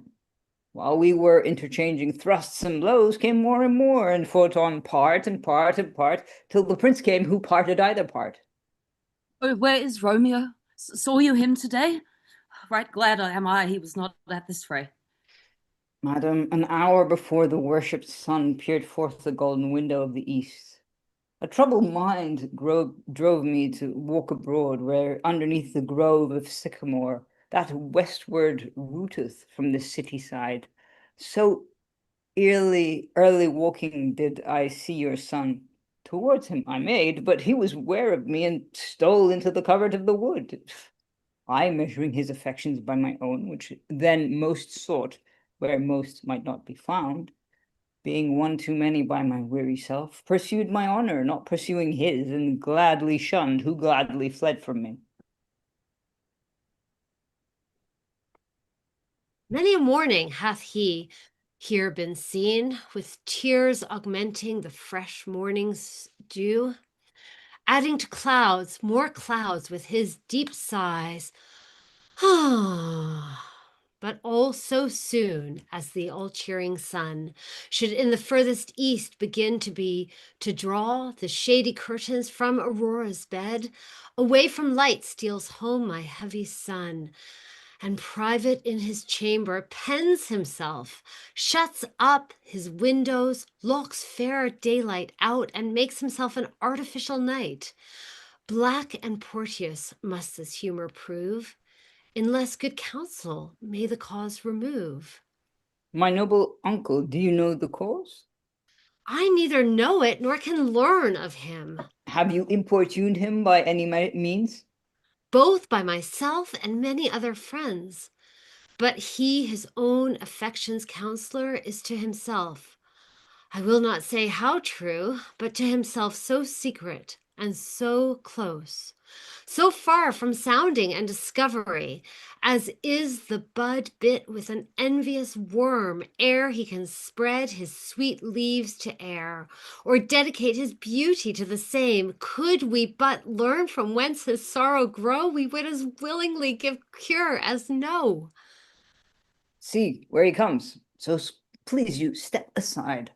I'll know his grievance, or be much denied. I would thou were so happy by thy stay to hear true shrift. Come, madame, let's away. Good morrow, cousin. Is the day so young? But you struck 9. Why me? Said hours seem long. Was that my father that went hence so fast? It was. What sadness lengthens Romeo's hours? Not having that which having makes them short. In love? Out. Of love. Out of a favour where I am in love. Alas, that love so gentle in his view should be so tyrannous and rough in proof. Alas, that love, whose view is muffled still, should without eyes see pathways to his will. Where shall we dine? Oh me, what fray was here? Yet tell me not, for I've heard it all. He's much to do with hate, but more with love. Why then, oh, brawl in love, or love in hate, of anything, of nothing first created, oh heavy likeness, serious vanity, misshapen chaos of well-seeming forms, feather of lead, bright smoke, cold fire, sick health, still waking sleep that is not what it is. This love feel I, that feel no love in this. Dost thou not laugh? No, coz, I rather weep. Good heart, at what? At thy good heart's oppression. Why? Such is love's transgression. Griefs of mine own lie heavy in my breast, which thou wilt propagate to have it pressed with more of thine. This love that thou hast shown doth add more grief. Too much of mine. Love is a smoke made with fumes of sighs, been purged, a fire sparkling in lovers' eyes, been vexed, a sea nourished with loving tears. What is it else? A madness most discreet, a choking gall and a preserving sweet. Farewell, my coz. Soft, I will go long, and if you leave me so, you do me wrong. That I have lost myself. I am not here. There's not Romeo. He's some other where. Tell me, in sadness, who is that you love? What, shall I groan and tell thee? Groan? Why no. But sadly tell me who. A sick man in sadness makes his will, a word ill-urged to one that is so ill. In sadness, coz, I do love a woman. I aimed so near when I suppose you loved. A right good mark, man. And she's fair, I love. A right fair mark, fair coz, is soonest hit.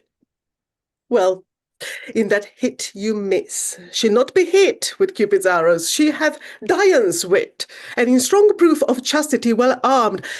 From love's weak childish bow she leaves uncharmed. She will not stay the siege of loving terms, nor bid the encounter of assailing eyes, nor open her lap to saint seducing gold. Oh, she is rich in beauty, only poor that when she dies, with beauty dies her store. Then she hath sworn that she will still live chaste. She hath, and in that sparing made huge waste. For beauty, starved with her severity, cuts beauty off from all posterity. She is too fair, too wise, wisely too fair, to merit bliss by making me despair.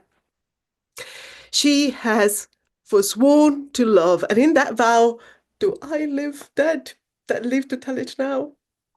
Be ruled by me. Forget to think of her. Oh, teach me how I should forget to think. By giving liberty unto thine eyes, examine other beauties. 'Tis the way to call her exquisite in question more. This happy mask that kissed fair ladies' brows, being black, puts us in mind they hide the fair. He that is stricken blind cannot forget the precious treasures of his high sight lost. Show me a mistress that is passing fair. What doth her beauty serve but as a note where I may read who passed the passing fair? Farewell. Thou canst not teach me to forget. I'll pay that doctrine, or else die in debt. Montague is bound as well as I in penalty alike, and 'tis not hard, I think, for men so old as we to keep the peace. Of honourable reckoning are you both, and pity 'tis you lived at odds so long. Now, my lord, what say you to my suit? But saying, oh, what I have said before, my child is yet a stranger in the world. She hath not seen the change of 14 years. Let 2 more summers wither in their pride, ere we may think to her ripe to be a bride. Younger than her, a happy mother's maid. And too soon marred are those so early made. Earth hath swallowed all my hopes, but she's the hopeful lady of my earth. But woo her, gentle Paris, get her heart. My will to her consent is but a part, and she agree within her scope of choice lies my consent and fair according voice. This night I hold an old accustomed feast, whereto I have invited many a guest, such as I love, and you among the store. One more, most welcome, makes my number more. At my poor house look to behold this night earth-treading stars that make dark heaven light, such comfort as do lusty young men feel when well-apparelled April on the heel of limping winter treads. Even such delight among fresh fennel buds shall you this night inherit at my house. Hear all see, and like her most, whose merit most shall be, which one more view of many, mine being one, may stand in number, though in reckoning none. Come, go with me, go, sirrah, trudge about through fair Verona, find those persons out whose names are written there, and to them say, my house and welcome on their pleasure stay. Find them out whose names are written. Here it is written that the shoemaker should meddle with his yard and the tailor with his last. the fisher with his pencil and the painter with his nets. But I am sent to find those persons whose names are writ, and can never find what names the writing person hath here writ. I must to the learned in good time. Tut, man, one fire burns out, another's burning. One pain is lessened by another's anguish. Turn giddy, and be hope by backward turning. One desperate grief cures with another's languish. Take thou some new infection to the eye, and the rank poison of the old will die. Yeah, your plantain leaf is excellent for that. For what, I pray thee? For your broken shin. Why, Romeo, art thou mad? Not mad, but bound more than madman is. Shut up in prison, kept without my food, whipped and tormented, and gotten, good fellow. Godden, I pray, sir, can you read? Yeah, my own fortune in my misery. Perhaps you have learnt it without book, but I pray, can you read anything you see? Aye, if I know the letters and the language. You say honestly, rest you merry. At this State fellow, I can read.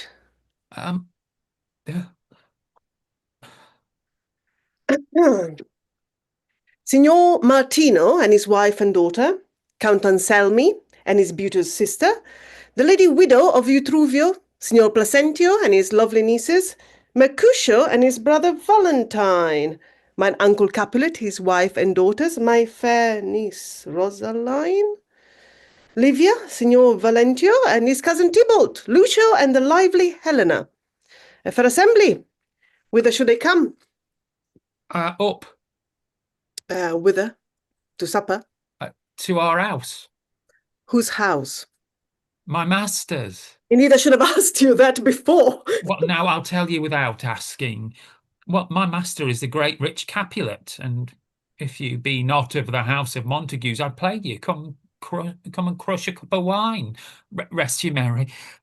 At this same ancient feast of Capulets sups the fair Rosaline, with whom thou so loves, with all the admired beauties of Verona. Go thither, and with unattainted eye compare her face with some that I shall show, and I will make thee think thy swan a crow. When the devout religion of mine eye maintains such falsehood, then turn tears to fire, and these who often drowned could never die, transparent heretics be burned for liars, one fairer than my love. The all-seeing sun ne'er saw such match, since first the world begun. Tut, you saw her fair, none else being by, herself poised with herself in either eye. But in that crystal scales, let there be weighed your lady's love against some other maid, that I will show you shining at this feast. And she shew scant shell, well, that now shews best. I'll go along. No such sight to be shown, but rejoice in splendour of mine own.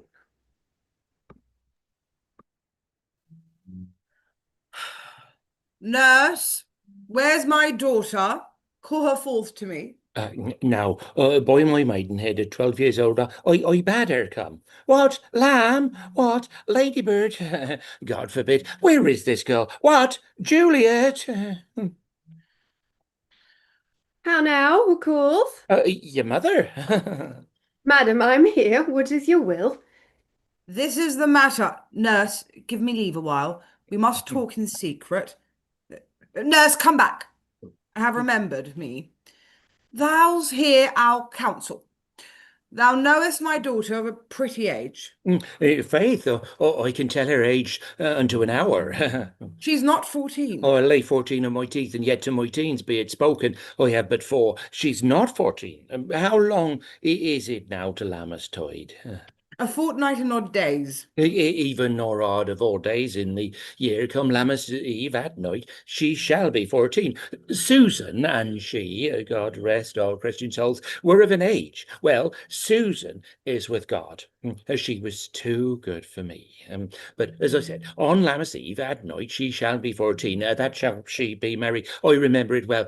Till 'tis since the earthquake now 11 years when she was weaned. I never shall forget it. Of all the days of the year upon that day, for I had then laid wormwood to my dog, sitting in the sun under the dove-house wall, my lord, and you were then at Mantua. Nay, I do bear a brain, but as I said, when it did taste the wormwood on the nipple of my dog, and felt it bit a pretty fool to see it tetchy and fall out with the dog. Shake, quoth the dove-house, 'twas no need, I trow, to bid me trudge, and since that time it is 11 years. For then she could stand alone. By the rood she could have run and waddled all about, for even as the day before she broke her brow. Then my husband, God be with his soul, was a merry man, took up the child. Yea, quoth he, didst thou fall on thy face? Thou wilt fall backwards when thou hast more wit, will thou not, Jule? And by my holy dame, the pretty wretch left up crying and said, I, to see how a jest should come about, I warrant, and I shall live 1,000 years, I should never forget it. Will thou not, Jule? Quoth he, and pretty fool, it stinted, and said, I. Enough of this. Madam, I pray thee, nurse, yet I I. cannot Enough of this. choose I but pray laugh. thee. To think that it should leave crying and say, I. And yet I warrant it had upon its brow a bump as big as a young cockerel stone, a perilous knock, and it cried bitterly, and yea, quoth my husband, fall upon thy face. Enough Thou of wilt this, fall I pray backwards thee. when thou comest to age. Wilt thou not, Jule? It stinted and said, I. Since thou too, I pray thee, nurse, say I. Peace. Hold thy I peace, have hold thy done. peace. God, mark thee to his grace, that thou wast the prettiest babe that e'er I nursed, and might live to see thee married once. I have my wish. Marry that marry is the very theme I came to talk of. Tell me, daughter Juliet, how stands your disposition to be married? It is an hour that I dream not of. An hour. Were I not thine only nurse, I would say that thou hadst sucked wisdom from thy teat. Well, think of marriage now. Younger than you were here in Verona. Ladies of esteem are already made mothers. By my count, I was your mother much upon these years that you are now a maid. Thus, then, in brief, the valiant Paris seeks you for his love. A man, young lady, such a man as all the world. Why, he's a man of wax. Verona's summer hath not such a flower. Nay, he's a flower. He's a flower. A faith, a very flower. What say you? Can you love the gentleman? This night ye shall behold him at our feast. Read all the volume of young Paris' face and find delight writ there with beauty's pen. Examine every several lineament and see how one another lends content. And what obscured in this fair volume lies, find written in the margin of his eyes. This precious book of love, this unbound lover, to beautify him, only lacks a cover. The fish lives in the sea, and 'tis much pride for fair without, the fair within to hide.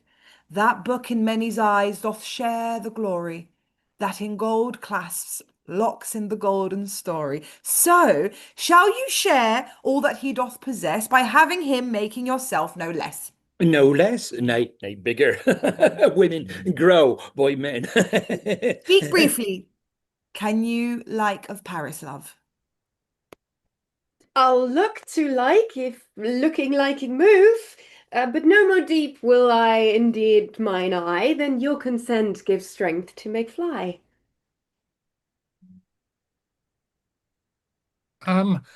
Madam, the guests are come, supper served up. You called, my young lady asked for, the nurse cursed in the pantry, and everything in extremity.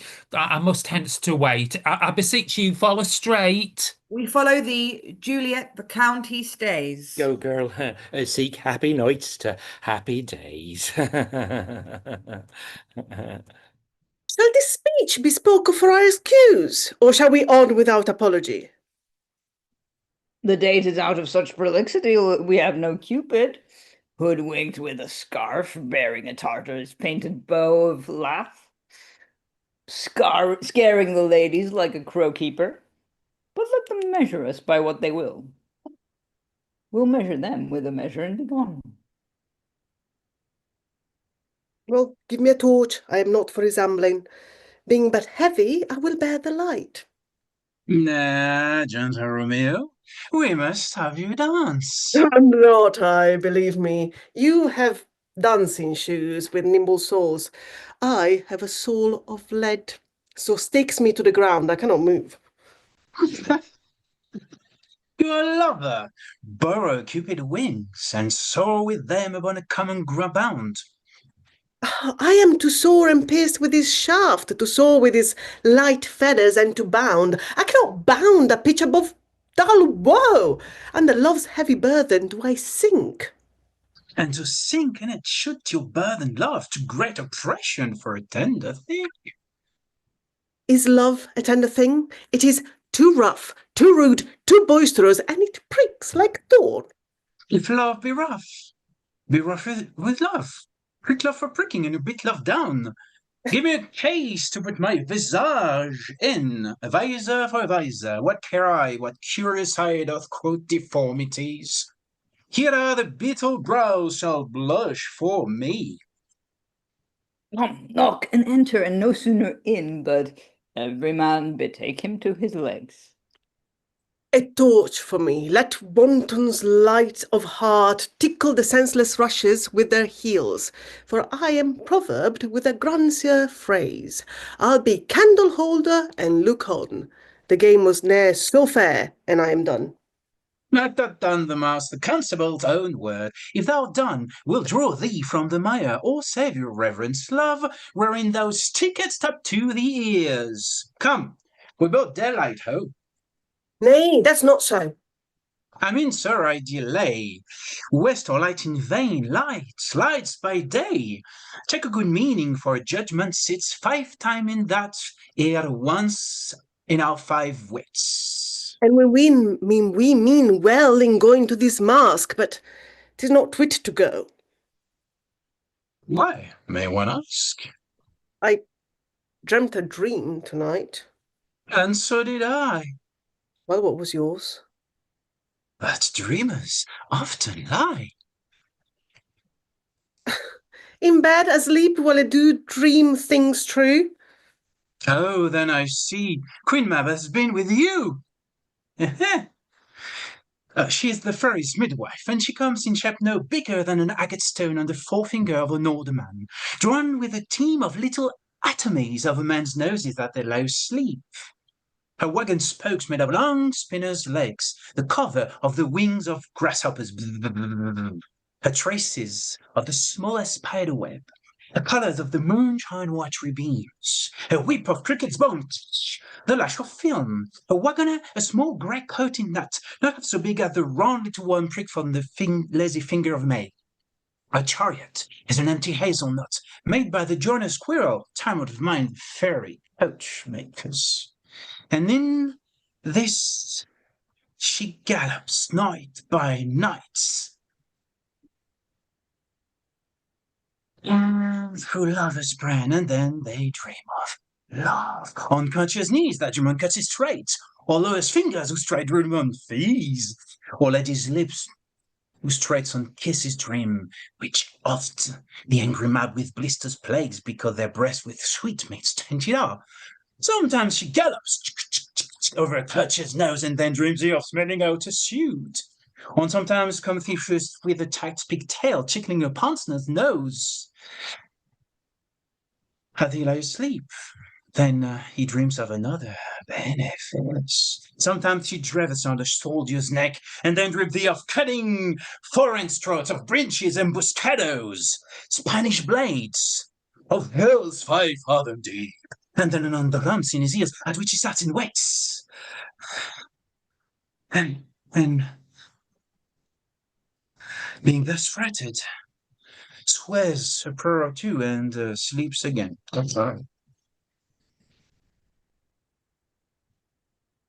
This is that very mob that plights the mane of horses in the night, and bets the flocks in foul sluttish hairs, which once entangled much misfortune bodes.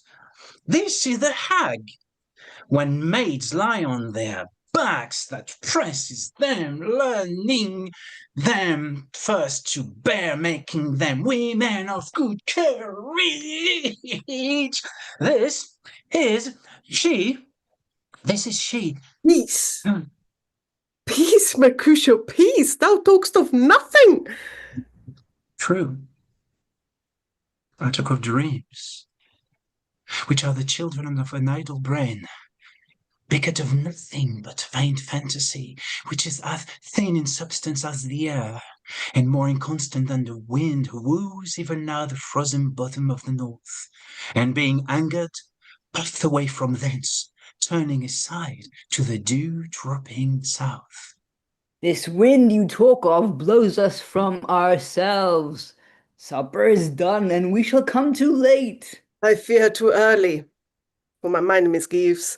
Some consequence yet hanging in the stars shall bitterly begin his fearful date. With this night's revels, and expire the term of a despised life closed in my breast, by some vile forfeit of untimely death. Oh, but he that hath the stirruage of my cause, direct my suit. On, lastly, gentlemen. Strike, drum.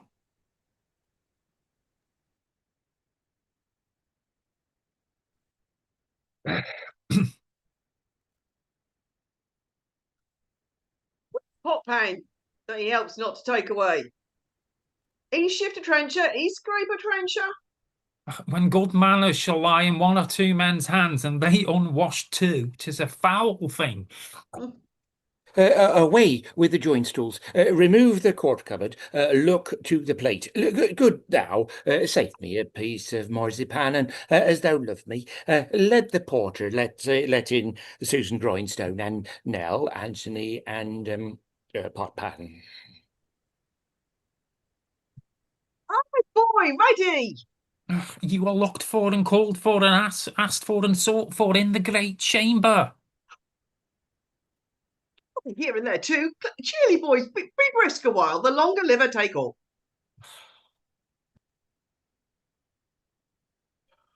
Welcome, gentlemen!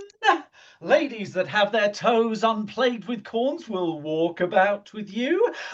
My mistresses, which of you all will now deny to dance? She that makes dainty, she, I'll swear, hath corns. Am I come near ye now? Welcome, gentlemen!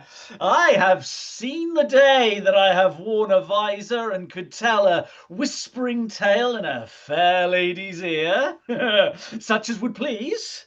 'Tis gone, 'tis gone, 'tis gone. You are welcome, gentlemen. Come, musicians, play. A hall, give room and foot it, girls. Oh, more lively, knave, and turn the tables up and quench the fire. The room has grown too hot. Sirrah, this unlooked-for sport comes well. Hey, sit, good cousin Capulet, for you and I are past our dancing days. How long is it now since last yourself and I were in our mask? Fair lady, 30 years. And 'tis not so much, 'tis not so much. 'Tis since the nuptial of Lucentio, come Pentecost as quickly as it will, some 25 years, and then we masked. 'Tis more. His son is elder, sir. His son is 30. Tell me that? His son was but a ward 2 years ago. Who is that which doth enrich the hand of yonder knight? I know not, sir. She doth teach the torches to burn bright. Since she hangs upon the cheek of night as a rich jewel in an Ethiop's ear. You're too rich for use, for earth too dear. I think the glory dove trooping with crews, as yonder lady o'er her fellows shows, the measure done. I'll watch her breast ascend, and touching hers make blessed my rude hand. Oh, did my heart love till now? 'Twas rare sight, for I never saw true beauty till this night. This, by his voice, should be a Montague. Fetch me my rapier, boy.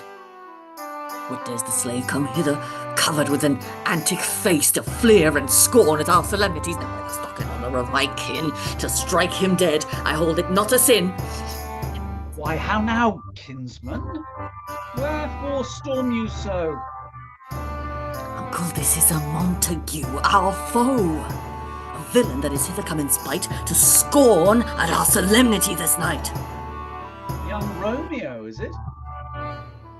It is he, that villain Romeo. Content thee, gentle cuss, let him alone. I bears him like a portly gentleman, and to say the truth, Verona brags of him to be a virtuous and well-governed youth. I would not for the wealth of all the town here in my house do him disparagement, therefore be patient, take no note of him.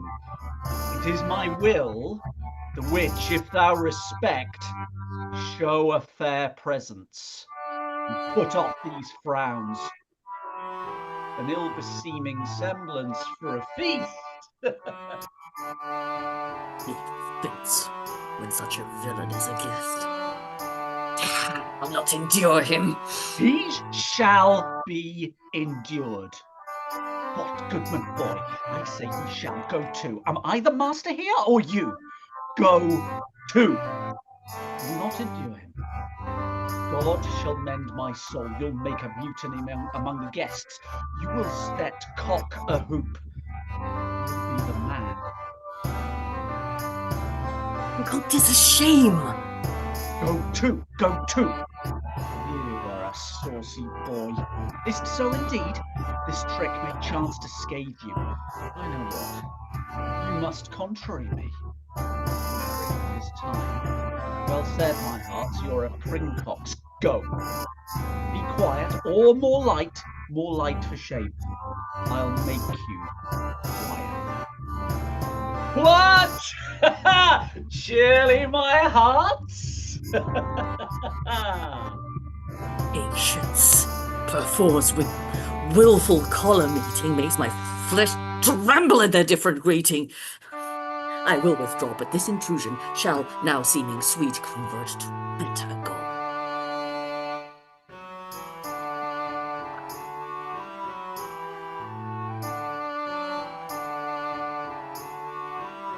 If I profane with my unworthiest hand this holy shrine, the gentle sin is this, my lips to but blushing pilgrim did ready stand to smooth that rough touch with a tender kiss. Good pilgrim, you do wrong your hand too much, which mannerly devotion shows in this. For saints have hands that pilgrims' hands do touch, and palm to palm is holy palmer's kiss. Have not saints lips and holy palmers too? Aye, pilgrim, lips that they must use in prayer. Oh, then, dear saint, let lips do what hands do. They pray grant you, lest faith turn to despair. Saints do not move, though grant for prayer's sake. Then move not while my prayer's effect I take.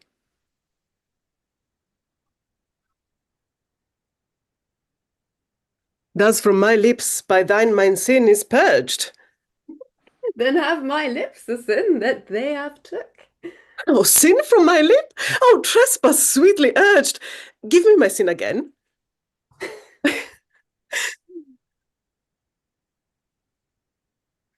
You kissed me in the book. Madam, your mother craves a word with you. What is a mother? Mary Bachelor. Her mother is the lady of the house, and a good lady, and a wise and virtuous. I nursed her daughter that you talked withal. I tell you, he that can lay hold of her shall have the chinks. Is she a Capulet? Oh, dear account, my life is my foe's debt. Away, begone, the sport is at the best. Aye, so I fear, the more is my unrest. Nay, gentlemen, prepare not to be gone. We have a trifling foolish banquet towards. Is't it so? Why then, I thank you all. I thank you, honest gentlemen. Good night. More torches here. Come on. Then let's to bed. Ah, Sarah, by my fay, it waxes late. Yeah, I'll to my rest. Come hither, nurse. What is yon gentleman? Oh, the son and heir of old Tiberio. What's he that now is going out of door? Mary, that I think be young Petruchio. What's he that follows here that would not dance? Oh, I know not. Go ask his name. If he be married, my grave is like to be my wedded bed. His name is Romeo, and Montague, the only son of your great enemy. My only love sprung from my only hate. Too early seen, unknown, and known too late. Prodigious birth of love it is to me, that I must love a loathed enemy. What's this? What's this? A rhyme I learn even now of one I danced withal. Juliet! Anon, come, let's away. The strangers are all gone.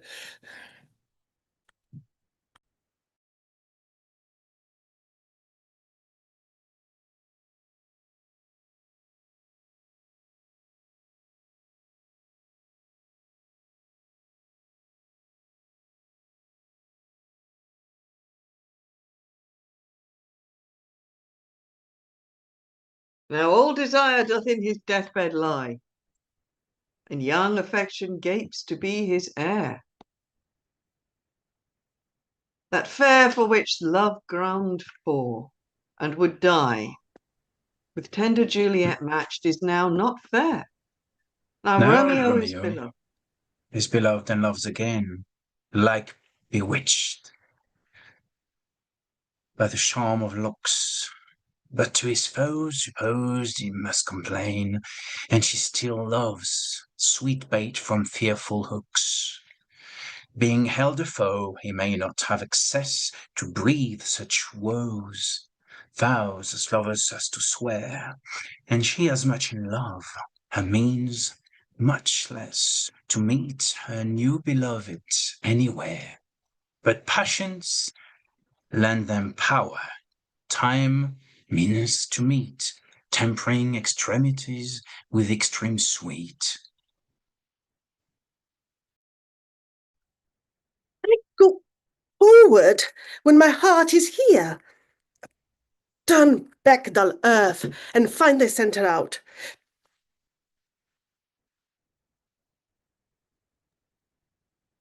Romeo, my cousin Romeo, Romeo. He is wise, and on my life, stolen him home to bed. You ran this way and left this orchard wall. Call, good Mercutio. Nay, I'll thunder too. Romeo, humors, madman, passion, lover, appear thou in the likeness of a sigh. Speak but one time, and I am satisfied. Cry me, but I may prevent, but love and day speak to my courtship Venus, one fair word, and one nickname for her husband, son, and her.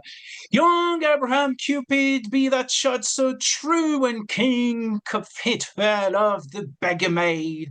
He heareth not, he stirs not, he moveth not. The ape is dead. I might conjure him, I conjure thee, by Rosaline, bright eyes, by her high forehead and her scarlet lips, by her fine foot, straight leg, and quivering thigh, and the demesnes and the adjacent lie, that in her thy likeness thou appear to us. And if you hear thee, thou wilt anger him. This cannot anger him. To anger him, to raise a spirit in his mistress circle on some strange nature, letting its hand till she had laid in it, and conjure it down, that were some spite. My invocation is fair and honest, and in this mystery's name I conjure only but to raise him up. Up him. Come, he hath hid himself among these trees to be consorted with the humorous knight. Blind is his love, and best befits the dark. If love is blind, love cannot hit the mark. Now will he sit under a medlar tree, and wish his mistress where that kind of fruit as maids call medlars, when they laugh alone on a Romeo that she wears, so that she wears open, or thou here. Good night. I'll to my truckle bed. This field bed is too cold for me to sleep. Come, shall we go? Go then, for 'tis in vain to seek him here that means not to be found. Oh, he jests as scars and never felt a wound. But soft, what light through yonder window breaks? It is the east, and Juliet is the sun. Oh, arise, fair sun, and kill the envious moon, who is already sick and pale with grief that thou, her maid, art far more fair than she. Be not her maid, since she is envious. Her vestal livery is but sick and green, and none but meet fools do wear it. Cast it off. It is my lady. Oh, it is my love. How that she knew she were. She speaks. Yet she says nothing. What of that? Her high discourses. I will answer. I am too bold. 'Tis not to me she speaks. Two of the fairest star in all the heaven, having some business, do entreat her eyes to twinkle in their spheres till they return. What if her eyes were there, and they in her head? Oh, the brightness of her cheek would shame those stars, as light doth a lamp. Her eye in heaven would through the air region stream so bright, that birds would sing, and think it were a night. See how she leans her cheek upon her hand. Oh, that I were a glove upon that hand, that I might touch that cheek. Ay me. She speaks. Oh, speak again, bright angel, for thou art as glorious to this night been o'er my head as a winged messenger of heaven under the white upturned and wondering eyes of mortals that fall back to gaze on him when he bestrides the lazy puffing clouds and sails upon the bosom of the air. Oh, Romeo, Romeo, wherefore art thou Romeo? Deny thy father and refuse thy name. Or if thou wilt not, be but sworn to my love, and I'll no longer be a Capulet. Shall I hear more, or shall I speak this? 'Tis but thy name that is my enemy. Thou art thyself, though not a Montague. What is Montague? It is nor hand, nor foot, nor arm, nor face, nor any other part belonging to a man. Oh, be some other name. What's in a name? That which we call a rose by any other word would smell as sweet, so Romeo would, were he not Romeo called. Retain that dear perfection which he owes, without that title Romeo.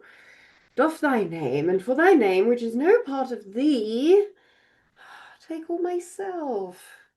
I take the other word. Call me but love, and I'll be new but dies. Henceforth I will never be Romeo. What man art thou that thus bescreamed in night so stumblest on my counsel? By a name, I know not how to tell thee who I am. My name, dear saint, is hateful to myself, because it is an enemy to thee. Had I it written, I would tear the word. My ears have yet not drunk 100 words of thy tongue's uttering, yet I know the sound. Art thou not Romeo? And a Montague? Neither, fair maid, if either thee dislike.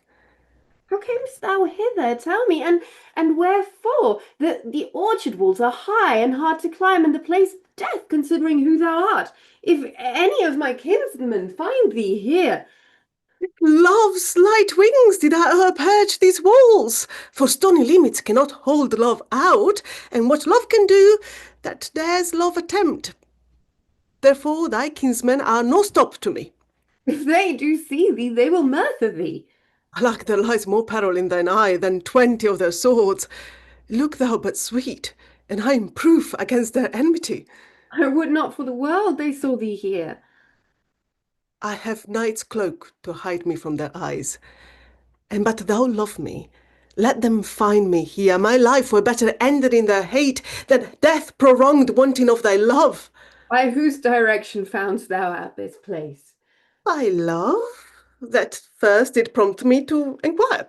He lent me counsel, and I lent him eyes.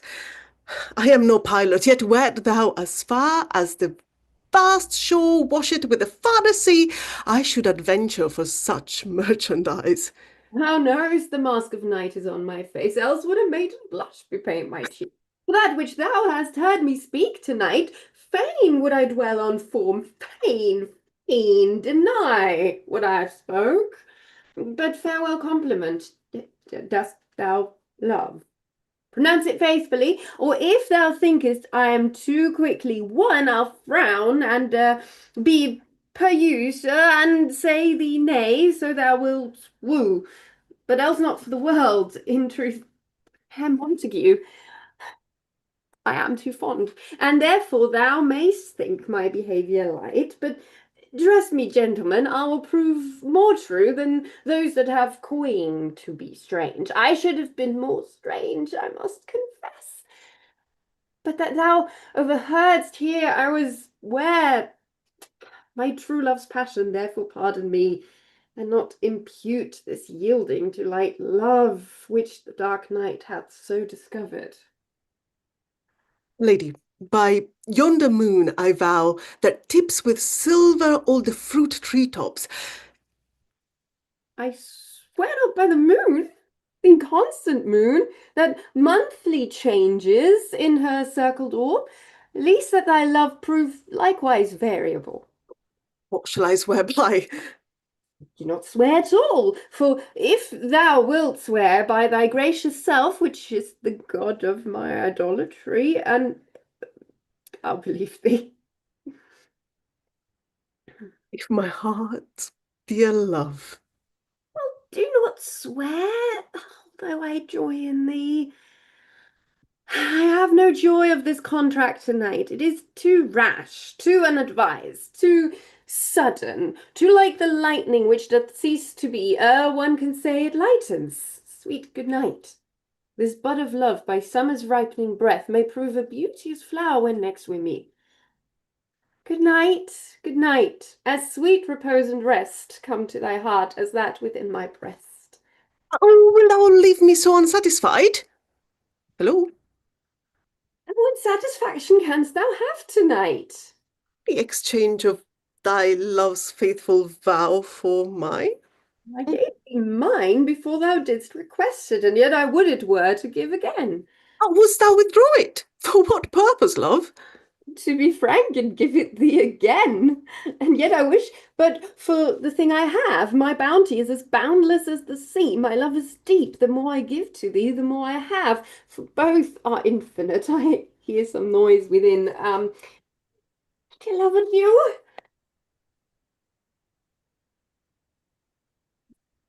Juliet. And on, goodness. Sweet Montague, be true. Stay but a little. I'll come back. Blessed, blessed night, I am afeard, beanie night. All this is but a dream, too fluttering sweet to be substantial. That's 3 words, dear Romeo, and good night indeed.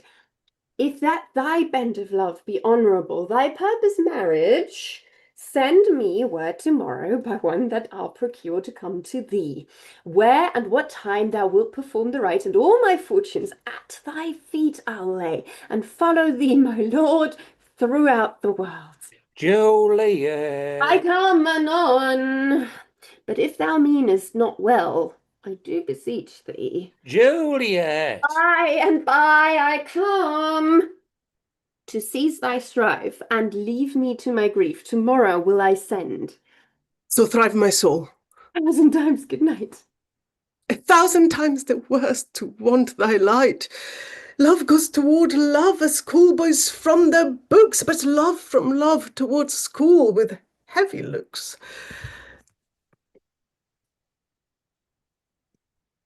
Hist, Romeo, hist! Oh, for a falconer's voice to lure this tassel gentle back again. Bondage is hoarse and may not speak aloud, else would I tear the cave where echo lies, and make her air tongue more hoarse than with repetition of my Romeo. Is it my soul that calls upon my name? How silver sweet sound lover's tongue by night, like softest music to attending ears. Romeo! My niece?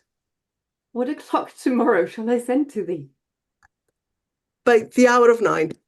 I'll not fail. 'Tis 20 years till then. I have forgot why I did call thee back. Let me stand here till thou remember it. I shall forget to have thee still stand there. Remembering her, love thy company. And I'll still stay to have thee still forget, forgetting any other home but this. 'Tis almost morning. I would have thee gone, and yet no further than a wanton's bird that lets it hop a little from his hand, like a poor prisoner in his twisted guise, and with a silken thread plucks it back again, so loving, jealous of his liberty. I would I were thy bird. Sweet, so would I, yet I should kill thee with much cherishing. Good night. Heart is such sweet sorrow that I shall say good night till it be morrow. We sleep well upon thine eyes, peace in thy breast. Would I were sleep and peace so sweet to rest. Hence will I to my ghostly friar's close cell, his help to crave and my dear hap to tell.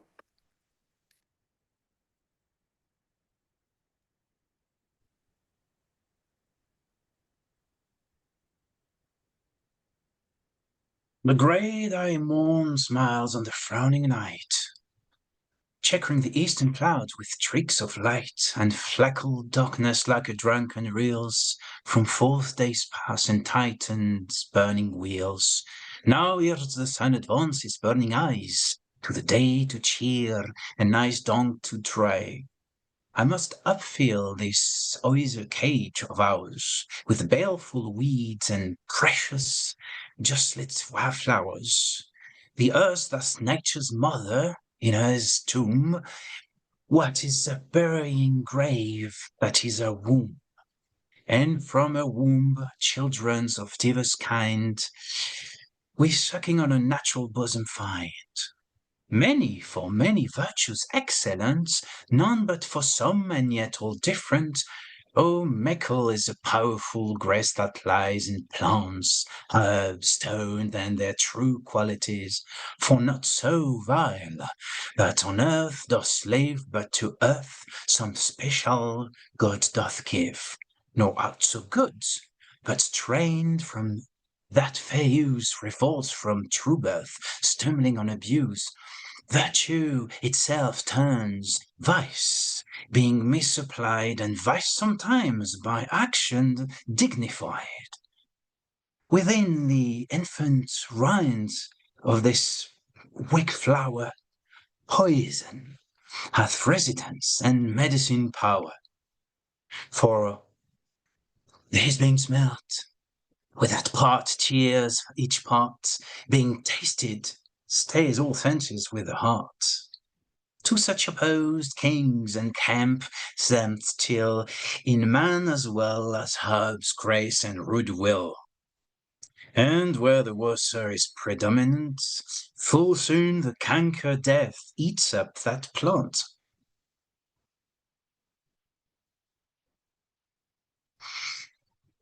Good morrow, father. Benedicite! Wert early tongue so sweet salus me?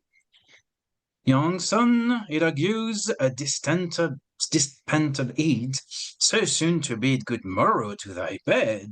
Care keeps his watch in every old man eye, and where care lodge, sleep will never lie. But where unbruised youth with unstuffed brain doth couch his limbs, there golden sleep doth reign. Therefore thy earliness doth me assure thou'rt uproused with some distemperature. Or, if not so, then here I hit it right. Romeo has not been in bed tonight. At last is true. The sweeter rest was mine. God pardon sin. What's the risk, Rosaline? With Rosaline? My ghostly father, no! I forgot that name, and that name's woe. No, that's my good son. But where hast thou been then? Well, I'll tell thee, ere thou ask it me again. I have been feasting with mine enemy, where on a sudden one hath wounded me, and that is wound by me wounded. Both are remedies within thy help, and holy physic lies. I bear no hatred, blessed men, for lo, my intercession likewise steeds my foe. Be plain, good son, rest homely in thy drift, riddling confession finds but riddling shrift. Then plainly know, my heart, dear love, is set on the fair daughter of rich Capulet. As mine on hers, so hers is set on mine, and all combined, save what thou must combine by holy marriage, when and where and how we met, we wooed, and made exchange of vow, I'll tell thee as we pass. But this I pray, that thou consent to marry us today. Oh, listen, Francis. What a change is here! Is Rosaline, that thou didst love so dear, so soon forsaken? Young men's love then lies not truly in their hearts, but in their eyes. Jesus Maria, what a deal of brine has washed thy sallow cheeks for Rosaline! How much salt water thrown away in waste to season love that of it doth not taste, the sun not yet in thy sighs, for heavens clears that old groans yet ringing in my ancient ears.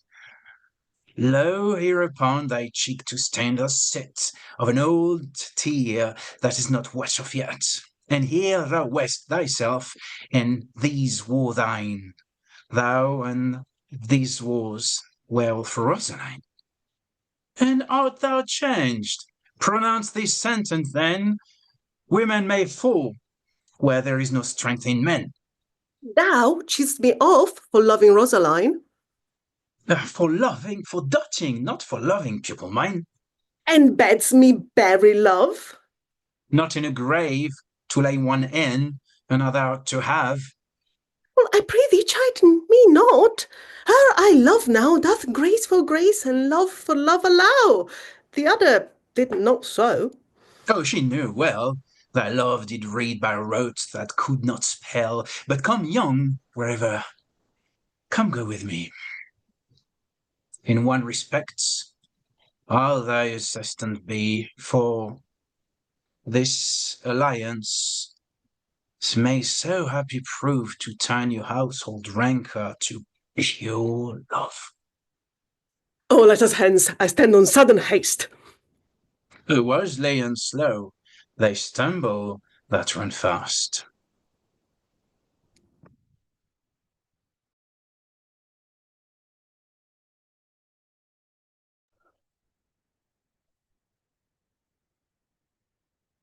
Where the devil should this Romeo be? Came he not home tonight? Not to his father's, I spoke with his man. Why are the same pale hot-hearty dreams that Rosaline torments him, so they will sure run mad? Tybalt, the kinsman to old Capulet, hath sent a letter to his father's house. A challenge on my life. Romeo will answer it. Any man can write, may answer a letter.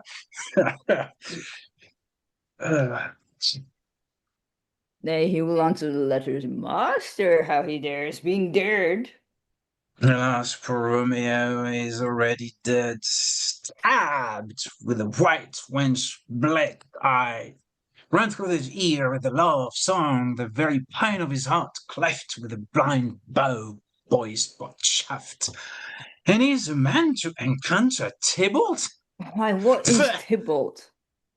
Oh, more than a brains of hats. He's the courageous captain of compliments. He fights as you sing prick song, keep times and distance and proportion. He rests in men, one, and two, and third in your bosom. The very butcher of a silk button, a dualist, gentleman of the very first house, of the very first and second calls, and the immortal passado, the punto reverso, the high. The what? The bottles. And eclipsing, affecting fantasies, these new tuners of accent.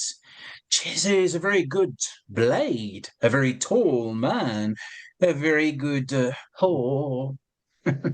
Why is not the lamentable things, grandsire, that we should be thus afflicted with these strange flies, these passion mongers, these pardon me's, who stand so much in the new form that they cannot sit at ease on the old bench.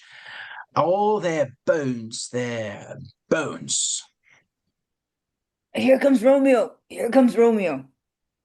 Without his robe, like a dread-haired, oh flesh, how art thou finished here? Now is he for the numbers that Petrarch flowed him, or to his lady with kitchen wench Mary he had better love to beram her. Ditto Dowdy, Cleopatra, Gypsy, Helen, Hero, Hillings and Harlots, Phoebe, Grey Eye, also, but not to the purpose. Signor Romeo, bonjour. There is a French salutation to you, French slop. You go with the counterfeit fairly last night. Good morrow to you both. What counterfeit did I give you?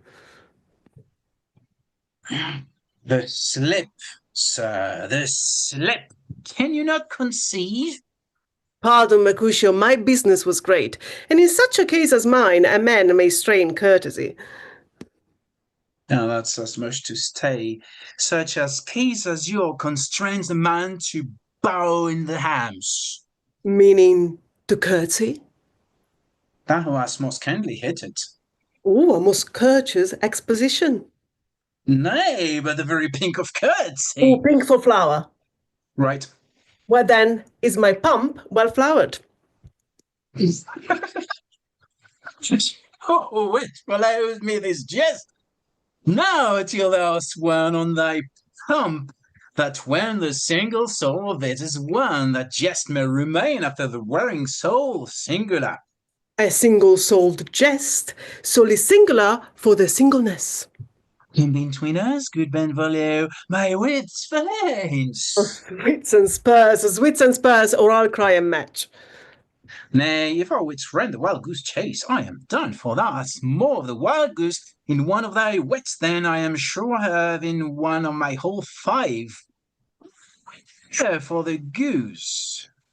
Thou wast never with me for anything when thou wast not there for the goose. I will bite thee by the ear for that jest. Nay, good goose, bite not. The wit is a very bitter sweeting, it is a most sharp sauce.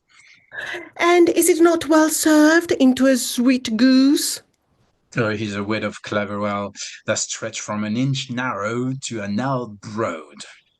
I stretch thee out, for that word broad which added to the goose proves thee far and wide a broad goose. Why, is this not better grunt than groaning for love? Now art thou sociable, now art thou Romeo, now art thou what thou art by art as well as by nature. For this drivelling love is like a great natural that run lonely, lolling up and down to hit his bubble in a hole.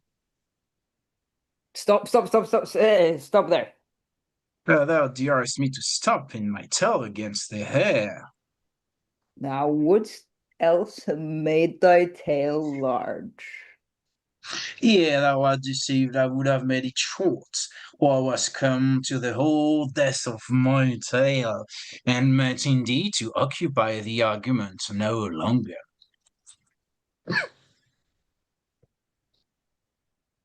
Here's a goodly gear. A sail, a sail. A two, a shirt, and a smoke. Peter? Anon? My fan, Peter. Good Peter to hide a face, for a fan's to the fairer face. Good ye good morrow, gentlemen. Good ye good end, fair gentlewoman. Is it good then? 'Tis no less, I tell you, for the bawdy hand of the dial is now upon the prick of noon. Out upon you, what a man are you? Well, one gentleman that God hath made himself to mar. By my truth, it is said, for himself to mar, quotho. Gentlemen, can any of you tell me where I might find the young Romeo? Well, I can tell you, but young Romeo will be older when you have found him than he was when you sought him. I am the youngest of that name, for fault of a worse. You say well. Yea, is the worst. Well, very well took. I face wisely. If you be he, sir, I desire some confidence with you. You will indict him to some supper. A bolt, ho, ho. What hast thou found? No hair, sir, unless a hair, sir, in a landpin pie, that something's tell and whore here be spent, an old hair-hoe. An old hair-hoe is very good meat in length, but a hair that is whole is too much for a screw, and it holes here is be spent. Romeo, will you come to your father? Will to dinner thither? I will follow you. Farewell, ancient lady, farewell, lady. I pray you, sir, what saucy merchant was this that was so full of his ropery? A gentleman, nurse, that loves to hear himself talk, and will speak more in a minute than he will stand to in a month. And speak anything against me, I'll take him down. If I were lustier than he is, and 20 such jacks, and if I cannot, I'll find those that shall. Scurvy knave, I'm none of his flirt girls, I'm none of his skating's mates. Thou must stand by to, and suffer every knave to use me at his pleasure. But I saw no man use you at his pleasure. If I had, my weapon should quickly have been out. I warrant you I dare draw as soon as another man, if I see occasion in a good quarrel and the law is on my side. Now, afore God, I'm so vexed that every part of me quivers. Scurvy knave, pray you, sir, a word, and as I told you, my young lady bid me inquire you out. What she bid me say, I will keep to myself. But first, let me tell you, if you should lead her in a fool's paradise, as they say, it were a very gross kind of behaviour, as they say, for the gentlewoman is young, and therefore, if you should deal double with her, truly, it were an ill thing to be offered to any gentlewoman, and a very weak dealing. Nurse, commend me to thy lady and mistress. I protest unto thee. Good heart, and i' faith I will tell her as much, Lord. Lord, she will be a joyful woman. What wilt thou tell her, nurse? Thou dost not mark me. I will tell her, sir, that you do protest, which, as I take it, is a gentlemanlike offer. Bid her devise some means to come to Shrift this afternoon, and there she shall, at Friar Lawrence's cell, be shrivelled and married. Here is for thy pains. Oh, no, truly, sir, not a penny. You too, I say you shall.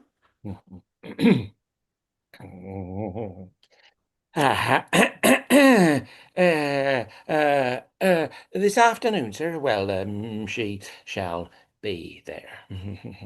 Stay thou, good nurse, behind the abbey wall. Within this hour my men shall be with thee, and bring thee cords made like a tackled stair, which to the high top gallant of my joy must be my convoy in the secret night. Farewell. Be trusty, and I'll quite thy pains.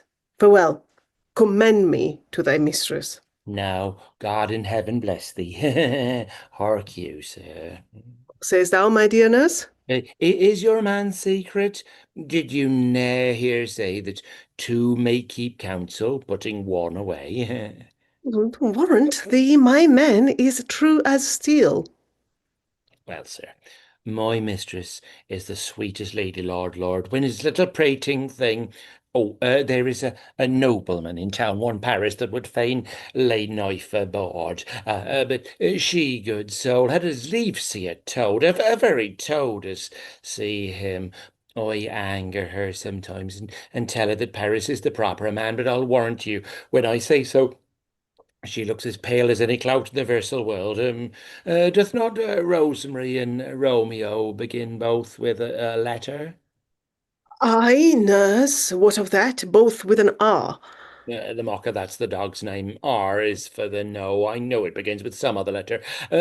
She hath the prettiest sententious of it of you and Rosemary, that it would do you good to hear it.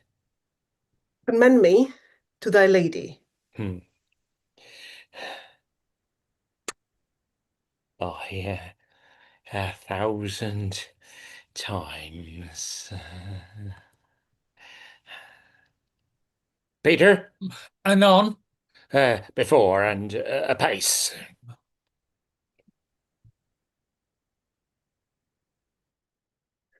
The clock struck 9 when I did send the nurse. In half an hour she promised to return. Chance she cannot meet him. That's not so, no. But she is lame. Love's herald should be thoughts which 10 times faster glides than the sun's beams, driving back shadows over lowering hills.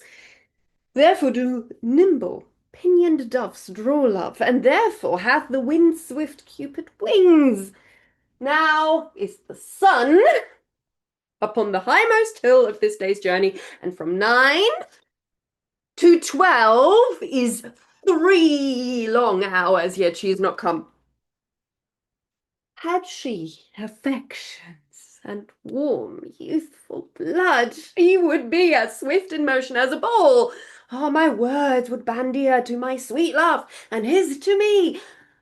But old folks, many fain as they were dead, unwieldy, slow, heavy, and pale as lead.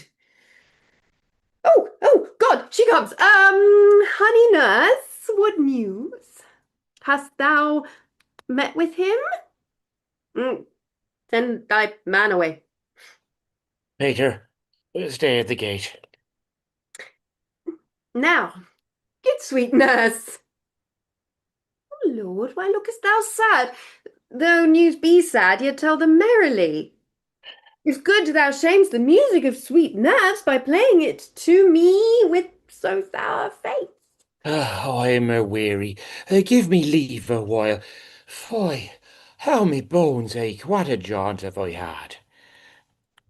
I would thou hadst my bones and I thy news. Nay, come, pray thee, speak, good nurse. Jesu, what haste! Can you not stay a while? Do you not see that I am out of breath? How art thou out of breath when thou hast breath to say to me that thou art out of breath? The excuse that thou dost make in this delay is longer than the tale thou dost excuse. Is thy news good or bad? Answer to that. Say either, and I'll state the circumstance. Let me be satisfied. Is't good or bad? Well,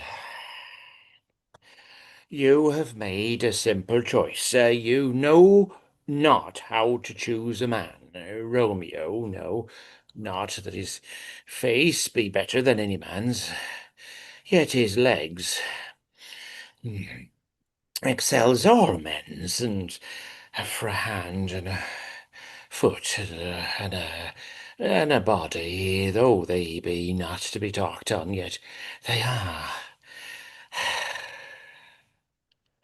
Past compare, he's not the flower of courtesy, but I'll warrant him as gentle as a lamb. Go thy ways, wench, serve God. What, have you dined at home? No, no, but all this did I know before. What says he of our marriage? What of that? Oh, Lord, how my head aches, what a head have I, it beats as I would fall in 20 pieces. My back's at t'other side, oh, my back, beshrew your heart for sending me, about to catch my death with jaunting up and down. Faith, I am sorry that thou art so well. Sweet, sweet, sweet nurse. Tell me what says my love. Your love says, like an honest gentleman, and a courteous, and a kind, and a handsome, and I warrant you a virtuous. Where's your mother? Where is my mother? Why, she's within. Where should she be? How oddly thou repliest. Your love says, like an honest gentleman, where is your mother? Oh, God's lady dear, are you so hot? Mary, come up, I trow. Is this the poultice for my aching bones? Henceforth you do your messages, he said. Here's such a coil. Come, come. What says Romeo? Have you got leave to go to shrift today? I have. Then hie you hence to Friar Lawrence's cell. There stays a husband to make your wife. Now comes the wanton blood up in your cheeks. There'll be scarlet straight at any news. Hie you to church. I must another way to fetch a ladder by which your love must climb a bird's nest soon when it is dark. I'm the drudge, and toil in your delight. But you shall bear the burthen soon at night. Go, I'll to dinner. Hie you to the cell. Hi to high fortune, honest nurse, farewell.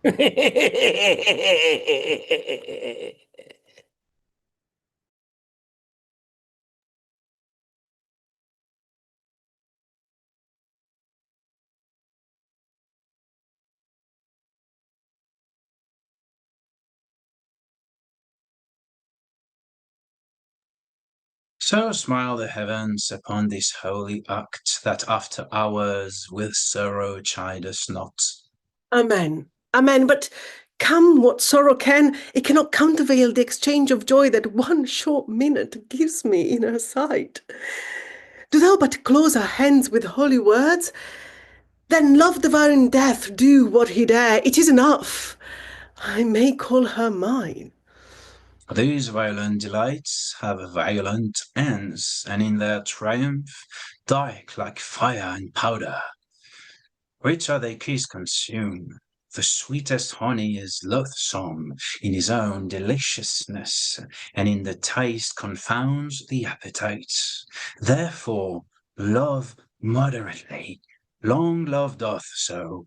Too swift arrives, as tardy as too slow. Here comes the lady. Oh, so light her foot will near wear out the everlasting flint. A lover may bestride the gossamers that idles in the wanton summer's air, and yet not fall so light in vanity. Good even to my ghostly confessor. Romeo shall thank thee, daughter, for us both. As much to him, else in his thanks too much. Now, Juliet, if the matter of thy joy be hipped like mine, and in that skill be more to blazon it than sweeten with my breath thy breast, the neighbor air, let a titrish music tongue unfold the imagined happiness that both receive in either by this dear encounter. Conceit more rich in matter than in words, brags of substance, not of ornament. They are but beggars that can count their worth, but my true love is grown to such excess, I cannot sum up some of half my wealth. Come with me, and we will make short work, for by your leaves you shall not stay alone till Holy Church incorporates two in one.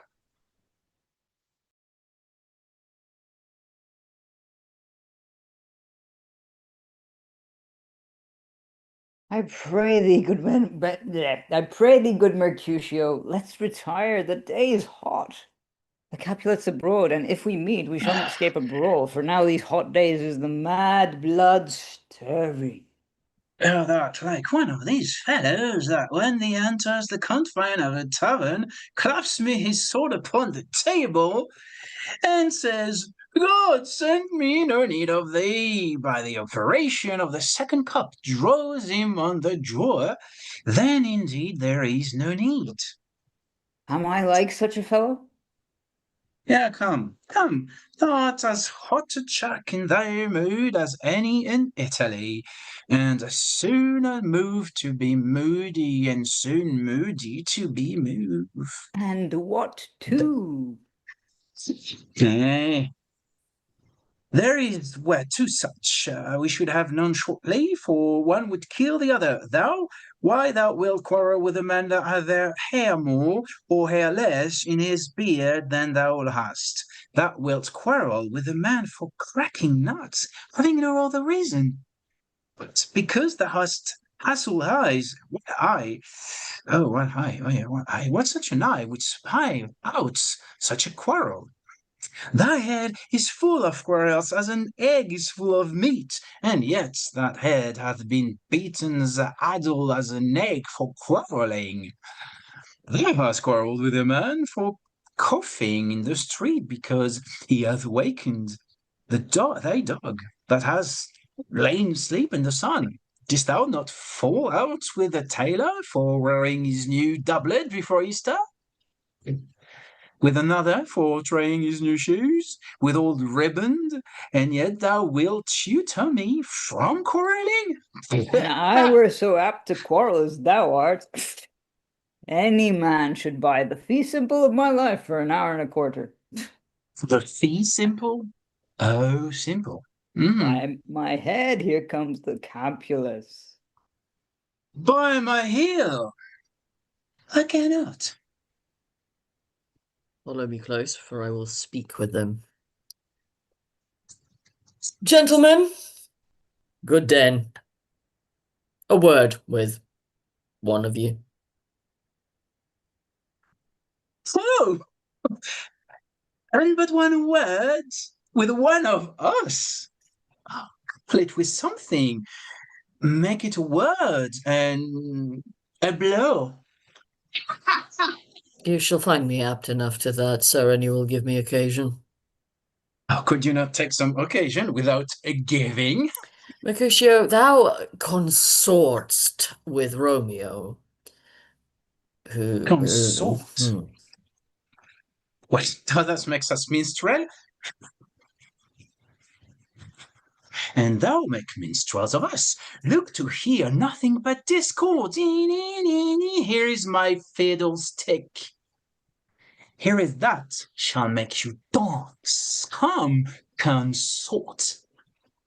We talk here at the public haunt of men. Either withdraw into some private place, or reason coldly of your grievances, or else depart! Here all eyes gaze on us.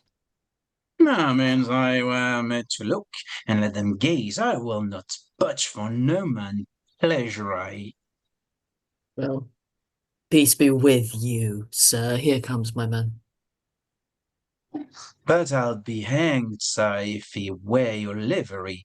Marry, go before to field, heal by your follower. You worship, in that sense, may call him man. Yes, Romeo, the love I bear thee can afford no better term than this. Thou art a villain. Tybalt, the reason that I have to love thee doth much excuse the appertaining rage to such a greeting. Villain am I none, therefore farewell. I see thou knowest not me. Boy, this shall not excuse the injuries that thou hast done me. Therefore, turn and draw. I do protest I never injured thee, but love thee better than thou canst devise. Till thou shalt know the reason of my love, and so good Capulet, which name I tender as dearly as my own, be satisfied. Oh, come, dishonorable, vile submission. Alas, the path of carries it away. Tybalt, you rat catcher, will you walk? What would you have with me? Oh, good king of cats. Nothing but one of your own lives that I mean to make bold withal, as you shall use me hereafter do I beat the rest of the eight. Will you pluck your sword out of his pilcher by the ears? Make haste, lest mine be about your ears. Out. I am for you. Gentle Mercutio, put that rapier up.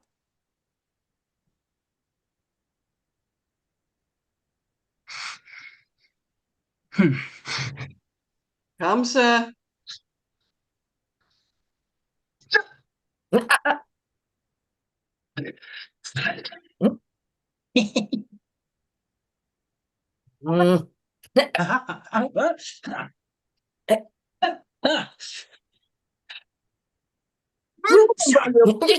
Down their weapons!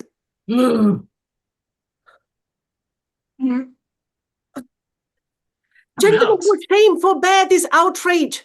Tybalt! Mercutio the prince expressly hath forbidden banding in Verona streets. Tybalt, Mercutio!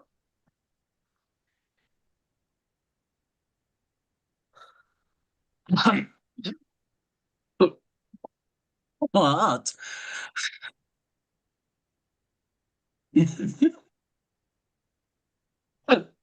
Play on both your houses. I'm dead. Is he gone? Nothing. What, art thou hurt? Aye. A scratch. Please, it's enough. Where is my page? Go with it and fetch a surgeon. Courage, man, the hurt cannot be much.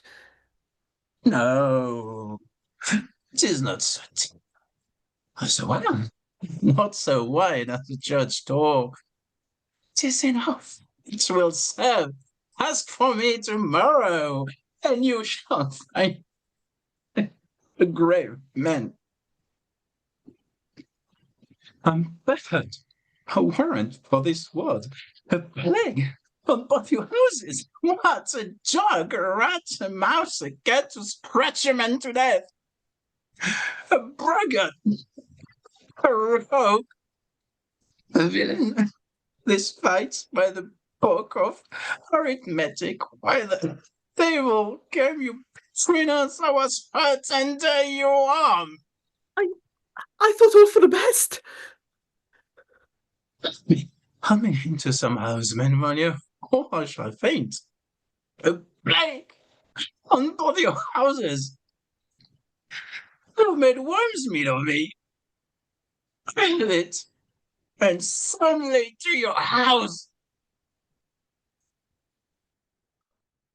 This gentleman, the prince's near ally, my very friend, has got his mortal hurt in my behalf. My reputation stained with Tybalt's slander. Tybalt, and now hath been my cousin with Juliet. Thy beauty hath made me effeminate, and my temper softened by steel.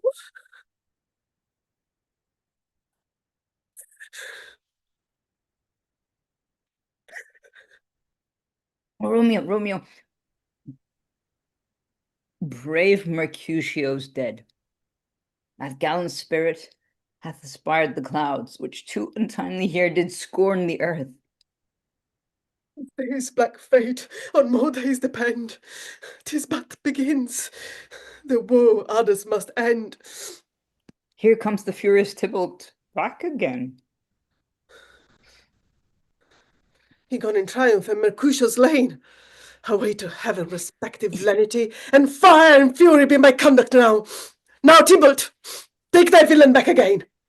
That late thou gavest me, for Mercutio's soul is but a little way above our heads. Staying for thine to keep him company. Either thou, or I, or both must go with him. The wretched boy that didst consort him here shalt with him hence. This shall determine that. Romeo, away! Be gone! The citizens are up, and Tybalt slain. Stand not amazed. The prince will doom thee death if thou art taken. Hence, be gone! Away! Why dost thou stay?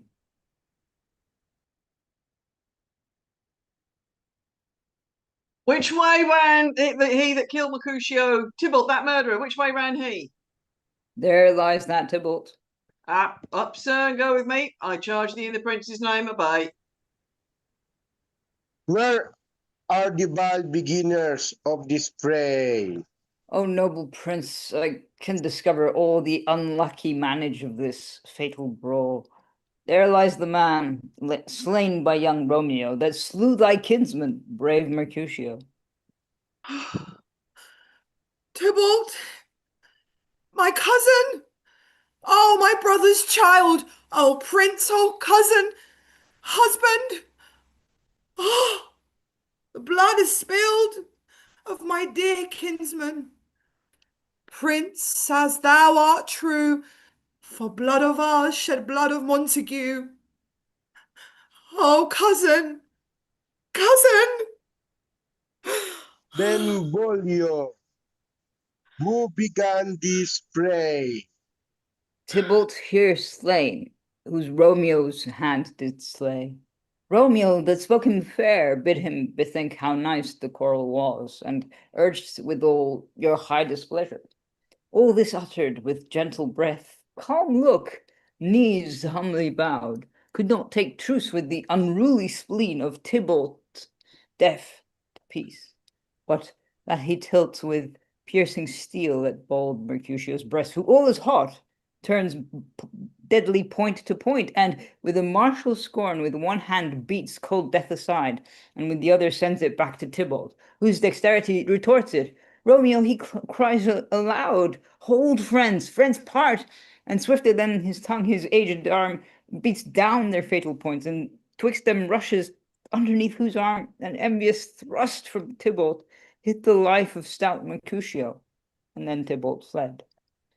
But by and by comes back to Romeo, who had but newly entertained revenge, and to it they go like lightning, for ere I could draw to part them, was stout Tybalt slain.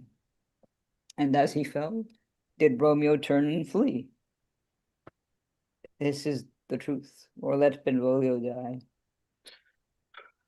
He is a kinsman to the Montague. Affection makes him false. He speaks not true. Some 20 of them fought in this black strife, and all those 20 could but kill one life. I beg for justice, which thou, prince, must give. Romeo slew Tybalt. Romeo must not live. Romeo slew him. He slew Mercutio, who now the price of his dear blood that oh. Romeo, Prince, he was Mercutio's friend. His fault concludes, but what the law should end the life of Tybalt. And for that offense, immediately we thou exile him hence. I have an interest in your heart's proceeding. My blood for your rude wounds that lie a bleeding, but I'll amerce use with so strong a pine that you shall all repent the loss of mine. It will be deep to pleading and excuse. No tears nor prayers shall purchase our abuse. Therefore use none. Let Romeo hence in haste, else when he is found, that whore is his last. Bear hence his body and attend our will. Mercy, not murders, pardoning those that kill. And at that dramatic moment, we're going to take an interval. This is only going to be another short break, everybody, because it's just after 5 o'clock and we need to rock and roll on through the rest of Romeo and Juliet. And typically, it's just gone and got really hot again. So, company, please take just a few minutes, get yourself to water. If you need to go make yourself more comfortable, please do that.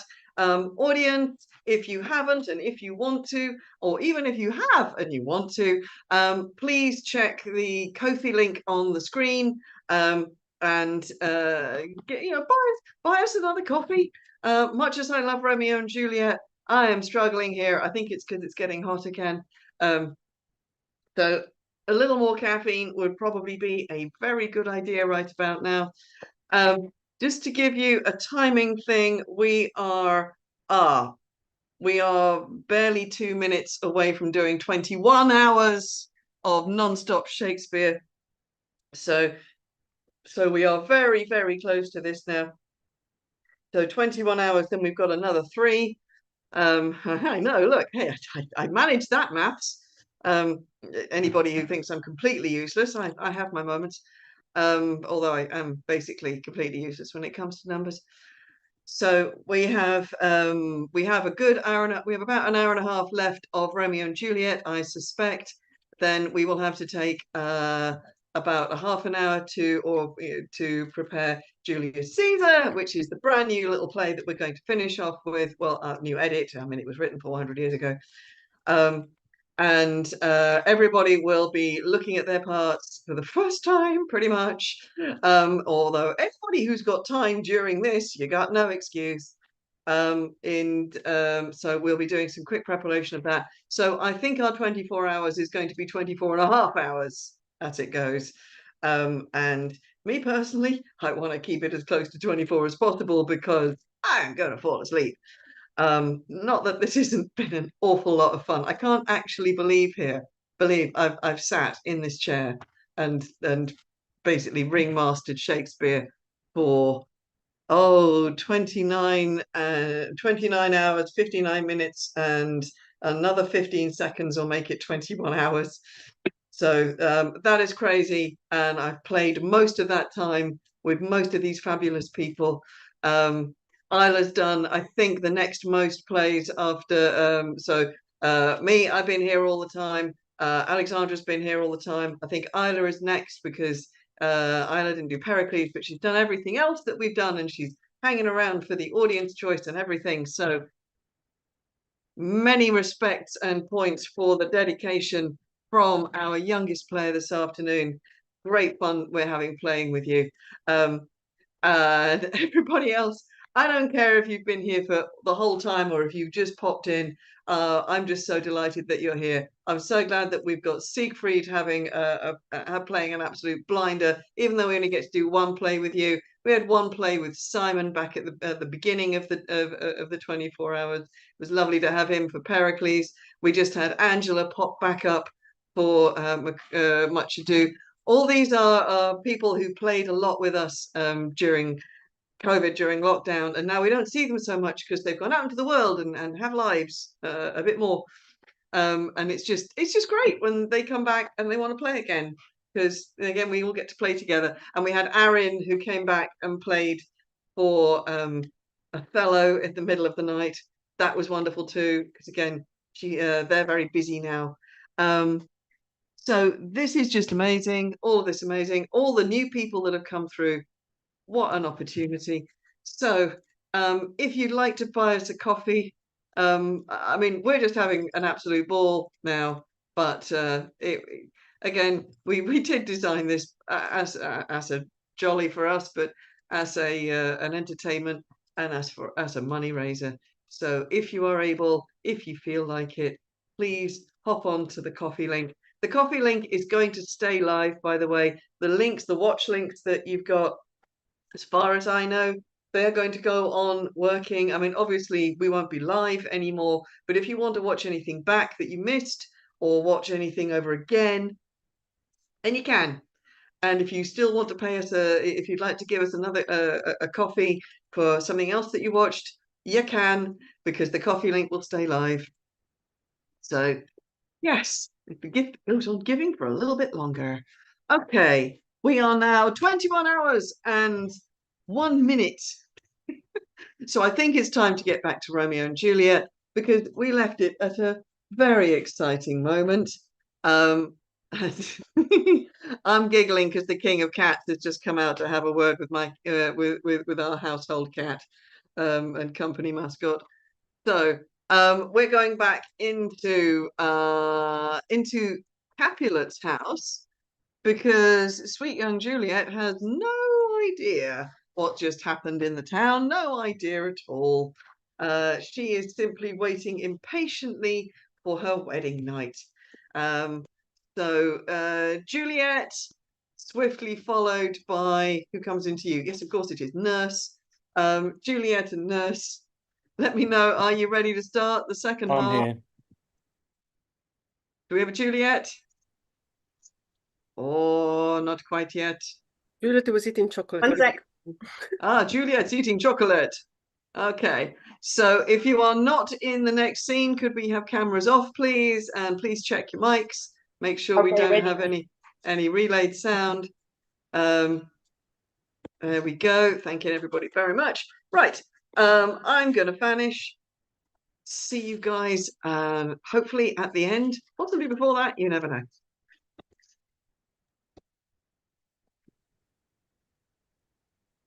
Gallop apace, you fiery-footed steeds, towards Phoebus' lodging. Such a wagoner as Phaeton would whip you to the west, and bring in cloudy night immediately. Spread thy close curtain, love-performing night, that runaways' eyes may wink, and Romeo leap to these arms, untalked of and unseen. Lovers can see to do their amorous rites, and by their own beauties, or if love be blind, it best agrees with night. Come, civil knight, thou sober-suited matron all in black, and learn me how to lose a winning match, played for a pair of stainless maidenhoods.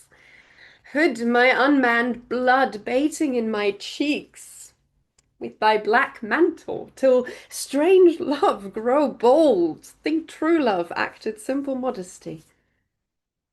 Come night, come Romeo, come thou day in night, for thou wilt lie upon the wings of night, whiter than new snow upon a raven's back. Come, gentle night, come loving black-browed night. Give me my Romeo, and when I shall die, take him and cut him out in little stars, and he will make the face of heaven so fine, and all the world will be in love with night, and pay no worship to the garish sun.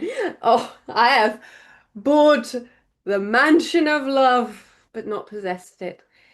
And though I am sold, not yet enjoyed, so tedious is this day, as is the night before some festival, to an impatient child that hath new robes and may not wear them. Oh, here comes the nurse. And she brings news, and every tongue that speaks but Romeo's name speaks heavenly eloquence. Now, nurse, what news? What hast thou there? The cords that Romeo bid thee fetch? Aye, the cords. Ay me, what news? Why dost thou wring thy hands? Oh, well a day. He's dead. He's dead. We're undone, lady, we're undone. Alack the day, he's gone. He's killed. He's dead.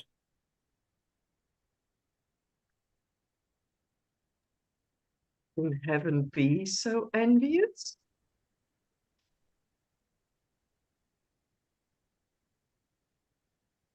Romeo can, though heaven cannot.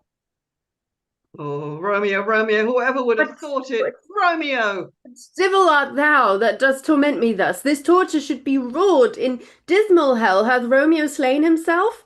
Say thou but I, and that bare bow I shall poison more than the death-darting eye of cockatrice. I am not I, if there be such an eye, or those eyes shot that makes the answer I. If he be slain, say I, or if not, no. Brief sounds determine of my weal or woe.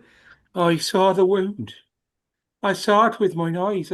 God save the mark here on his manly breast. A piteous course, a bloody piteous course. Pale, pale as ashes, all bedaubed in blood, all in gore blood. I sounded at the sight. Oh, break my heart, poor bankrupt! Break at once to prison eyes, now look on liberty, vile earth to earth resign, and motion here, and now, and Romeo press on heavy bier. Oh, Tybalt, Tybalt, the best friend I had. Oh, courteous Tybalt, honest gentleman, that ever I should see to live to see thee dead. What storm is this that blows so contrary? Is Romeo slaughtered and is Tybalt dead? Oh, my dearest cousin and my dearer lord, then dreadful trumpet, sound the general doom, for who is living if those two are gone? Tybalt's gone and Romeo banished. Romeo killed him. He's banished. God, did Romeo's hand shed Tybalt's blood? It did. It did, alas the day it did, O serpent heart, hid with a flowering face. Ever dragon keep so fair a cave? Beautiful tyrant, fiend, angelical, ravenous, dove-feathered, raven, wolvish, ravening lamb, despised substance of divinest show, just opposite to that thou justly seemst to Tim saint, an honourable villain. Oh, nature, what hadst thou to do in hell when thou didst bow at the spirit of a fiend in mortal paradise of such sweet flesh? Was ever book containing such vile matter so fairly bound? Oh, that deceit should dwell in such a gorgeous palace. There's no trust, no faith, no honesty in men, all perjured, all forsworn, all naught, all dissemblance. Oh, where's my man? Give me some aqua vitae. These griefs, these woes, these sorrows make me old. Shame come to Romeo. Blistered be thy tongue for such a wish. He was not born to shame. Upon his brow shame is ashamed to sit. But it is a throne where honour may be crowned, sole monarch of the universal earth. Oh, what a beast! Was I to chide him? Will thou speak well of him that killed your cousin? Why speak ill of him that is my husband? Poor my lord, what tongue shall smooth thy name when I thee 3 hours wife have mangled it? But wherefore, villain, didst thou kill my cousin? That villain cousin would have killed my husband. Back, foolish tears, back to your native spring. Your tributary drops belong to woe, which you, mistaking, offer up to joy. My husband lives, the Tybalt would have slain, and Tybalt dead, that would have slain my husband. All this is comfort. Wherefore weep I then? Some words there was worse than Tybalt's death, that murdered me, I would forget it fain, but oh, presses to my memory like damned guilty deeds to sinners' minds. Tybalt is dead, and Romeo banished. That one word, banished. hath slain 10,000 Tybalts. Tybalt's death was woe enough if it had ended there, or if sour woe delights in fellowship and needly will be ranked with other griefs. Why followed not when she said, Tybalt's dead, thy father or thy mother, nay, or both? Which modern lamentation might have moved? But which reward following Tybalt's death? Romeo is banished to speak that word is father, mother, Tybalt, Romeo, Juliet, all slain, all dead. Romeo's banished. There is no end, no limit, measure bound in that word's death. No words can that woe sound. Where is my father and my mother, nurse? Weeping and wailing over Tybalt's corse. Will you go to them? I will bring you thither. Wash they his wounds with tears. Mine shall be spent when there's a drive for Romeo's banishment. Take up those cords, poor ropes you are beguiled, both you and I, for Romeo is exiled. He made you for a highway to my bed. But I am made, die maiden widowed. Come, cord, come, nurse, I'll to my wedding bed, and death not Romeo take my maidenhead. Hide to your chamber. I'll find Romeo to comfort you. I wot well where he is. Hark ye, your Romeo will be here at night. I'll to him. He is hid at Lauren's cell. Find him. Give this ring to my true knight, and bid him come to take his last farewell.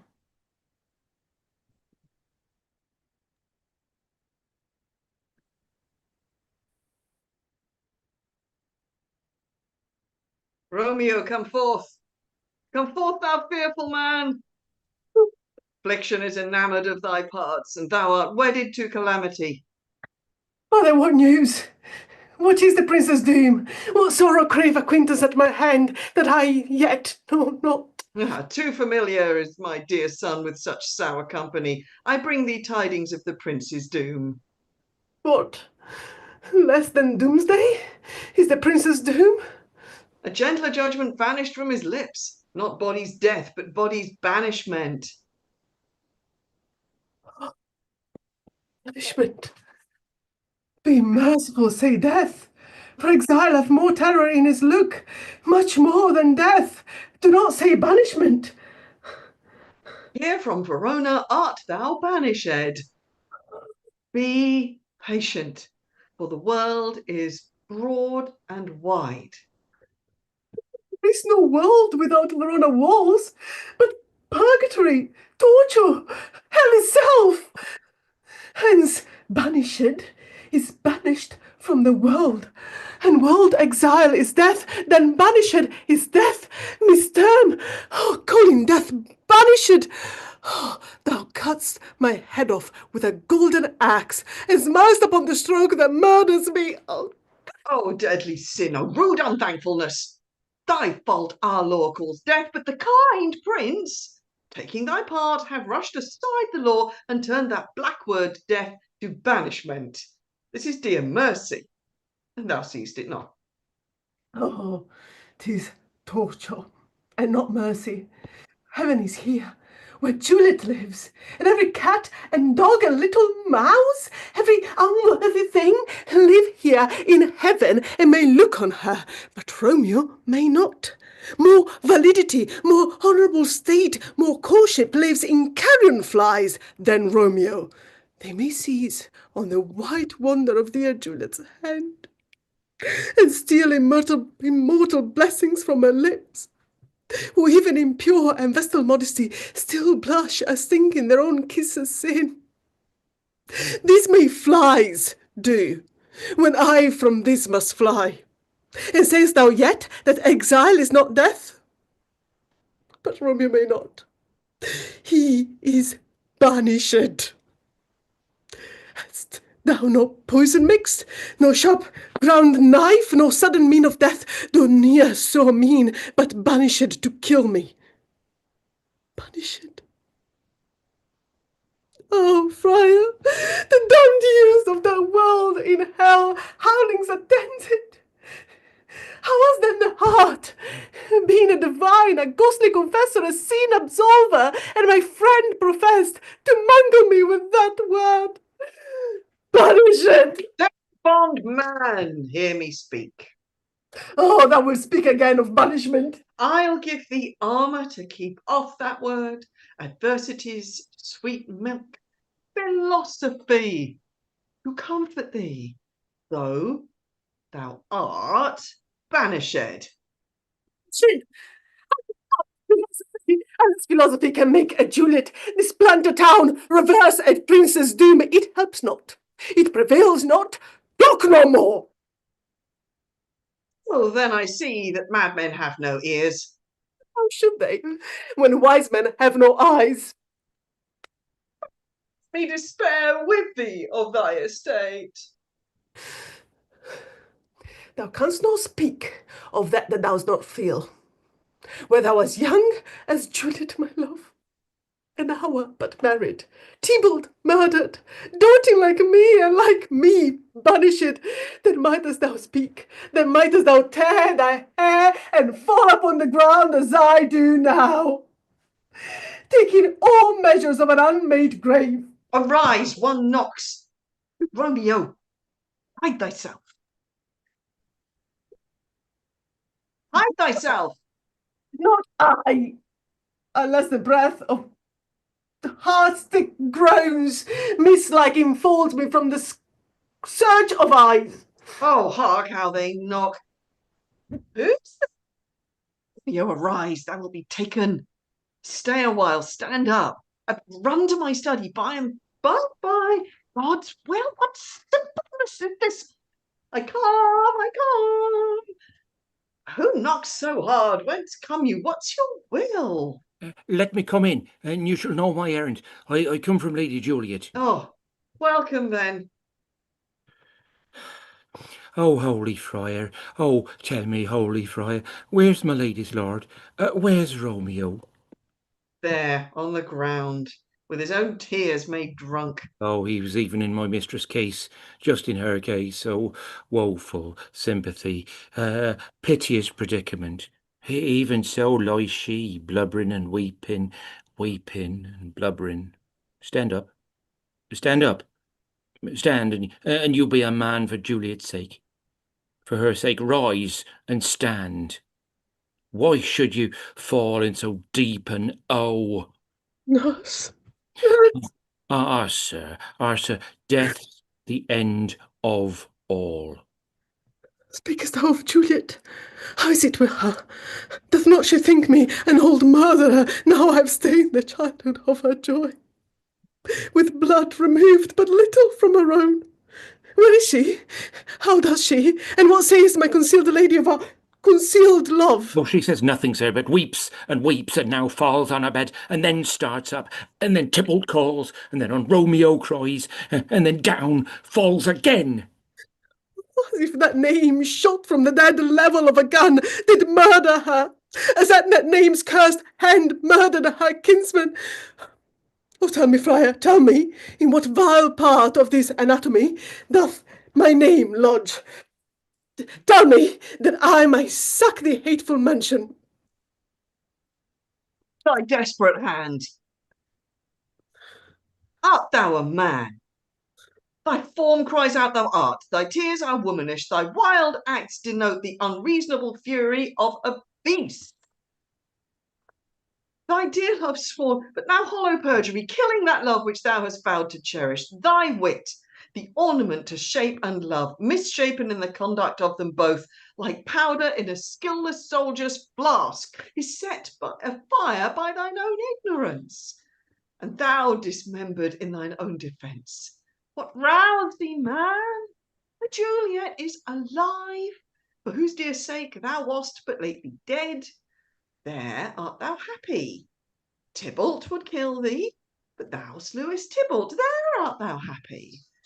The law that threatened death became thy friend and turned it to exile. There art thou happy. Take your blessings light upon thy Happiness courts thee in her best array, but like a misshaped and sullen wretch, thou puttest up thy fortune and thy love. Take heed, for such die miserable. Go, get thee to thy love as was decreed. Ascend her chamber hence and comfort her. But look thou stay not till the watch be set, for then thou canst not pass to Mantua, where thou shalt live till we can find a time to blaze your marriage, reconcile your friends, beg pardon of thy prince, and call thee back with 20,100,000 times more joy than thou wentst forth in lamentation. Go before nurse, commend me to thy lady, bid her hasten all the house to bed, which heavy sorrow makes them apt unto. Romeo is coming. Oh, Lord, I could have stayed here all night to hear good counsel. Ah, what learning is. My lord, I'll tell my lady you will come. Do, sir. And bid my sweet prepare to try it. Here, sir, is a ring she bade me give you, sir. Hie you, make haste, for it grows very late. Oh, well, my comfort is revived by this. Go hence, good night. Here stands all your state. Either be gone before the watch be set, or by the break of day disguised from hence. Sojourn in Mantua, I'll find out your man, and he shall signify from time to time every good hap to you that chances here. Give me thy hand, 'tis late. Farewell. Good night. But that a joy past joy goes out on me, it were a grief so brief to part with thee. Farewell. Things have fallen out, sir, so unluckily that we have had no time to move our daughter. Look you, she loved her kinsman Tybalt dearly, and so did I. Well, we were born to die. 'Tis very late. She'll not come down tonight, I promise you, but for your company I would have been abed an hour ago. These times of woe afford no time to woo. Madam, good night. Commend me to your daughter. I will, and know her mind early tomorrow. Tonight she is mewed up to her heaviness. Sir Paris, I will make a desperate tender of my child's love. I think she will be ruled in all respects by me. Nay more, I doubt it not. Wife, go you to her ere you go to bed. Acquaint her here of my son, Paris, love, and bid her, mark you me, on Wednesday next. But soft, what day is this? Oh, Monday, my lord. Yeah, Monday. Yeah. Well, Wednesday is too soon. Thursday, let it be. Thursday, tell her. She shall be married to this noble earl. Will you be ready? Do you like this haste? We'll keep no great ado, a friend or two. For hark you, Tybalt being slain so late, it maybe thought we held him carelessly. Being our kinsman, if we revel much. Therefore, we'll have some half a dozen friends, and there an end. But what say you to Thursday? My lord, I would that Thursday were tomorrow. Yeah, well, yeah, get you gone. A Thursday be it then. Go you to Juliet, you go to bed. Prepare her, wife, against this wedding day. Farewell, my lord. Light to my chamber. For me. It is so late that we may call it early by and by.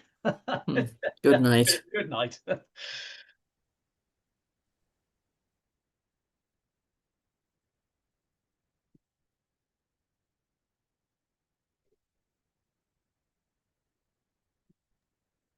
Wake up, newlyweds. Wilt thou be gone? It is not yet near day. It was the nightingale and not the lark that pierced the fearful hollow of thine ear. Nightly she sings on yond pomegranate tree. Believe me, love, it was the nightingale. It was the lark, the herald of the morn, no nightingale. Look, love, what envious streaks do lace the severing clouds in yonder east. Night's candles are burnt out, and jocund days stand tiptoe on the misty mountain's top. I must be gone and live, or stay and die. Yon light is not daylight, I know it I. It is some meteor that the sun exhales. to be to thee this night a torch-bearer, and light to thee on thy way to Mantua. Therefore stay yet, thou needst not be gone. Let me be ta'en. Let me be put to death. I am content, so thou wilt have it so. I'll say, yon grey is not the morning's eye. 'Tis but a pale reflex of Cynthia's brow, nor that it's not lark whose notes do beat the vaulty heaven so high above our heads. I have more care to say than will to go. Come, death, and welcome. Juliet wills it so. How's my soul? Let's talk. It is not day. It is. My hence be gone away. It is the lark that sings so out of tune, straining harsh discords and unpleasing sharps. Some say the lark makes sweet division. This doth not so, for she divideth us. Some say the lark and loathed toad change eyes. Oh, now I would they had changed voices too, since arm from arm that voice doth us affray, hunting thee hence with hunts up to the day. Oh, now be gone, more light, and light grows. More light and light, more dark and dark our woes. Madam. Nurse. Your mother is Lady Mother is coming to your chamber. The day is broke. Be wary. Look about. Then window, let day in and let life out. Farewell, farewell. One kiss, and I'll descend. Art thou gone so? Love, lord, I, husband, friend, I must hear from thee every day in the hour. For in a minute there are many days. Oh, by this count I shall be much in years ere I again behold my Romeo. Farewell, I will omit no opportunity that may convey my greetings, love, to thee. Oh, thinkest thou we shall ever meet again? I doubt it not. And all these woes shall serve for sweet discourses in our time to come. God, I have an ill-divining soul. Methinks I see thee now. Thou art so low as one dead in the bottom of a tomb. Either my eyesight fails or thou lookst pale. And trust me, love, in my eyes so do you. Dry sorrow drinks our blood. Adieu. Adieu. Oh, fortune, fortune, all men call thee fickle. If thou art fickle, what dost thou with him that is renowned for faith? Be fickle, fortune, for then, I hope, thou wilt not keep him long, but send him back. Oh, daughter, are you up?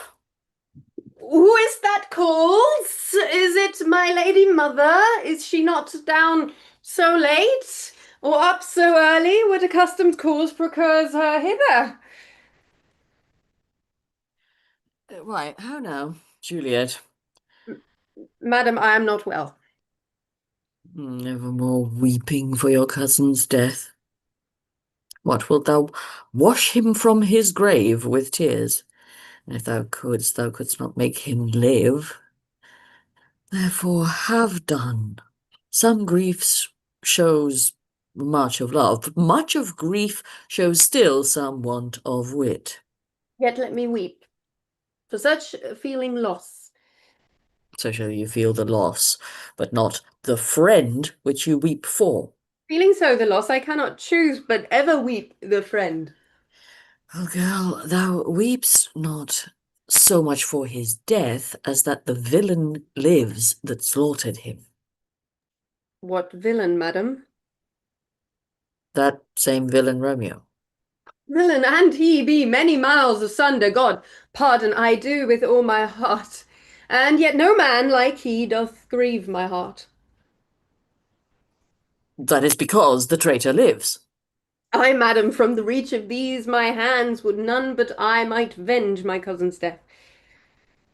We will have vengeance for it, fear you not. Then weep no more. I'll send to one in Mantua, where that same banished runagate doth live. Shall give him such an unaccustomed dram that he shall soon keep Tybalt company. And then I hope thou wilt be satisfied. Indeed, I never shall be satisfied with Romeo till I behold him. Dead is my poor heart, so for a kinsman vexed. Madam, if you could find out but a man to bear a poison, I would temper it. That Romeo should, upon receipt thereof, soon sleep in quiet. Oh, my heart abhors to hear him named, and cannot come to him, to wreak the love I bore my cousin upon his body that hath slaughtered him.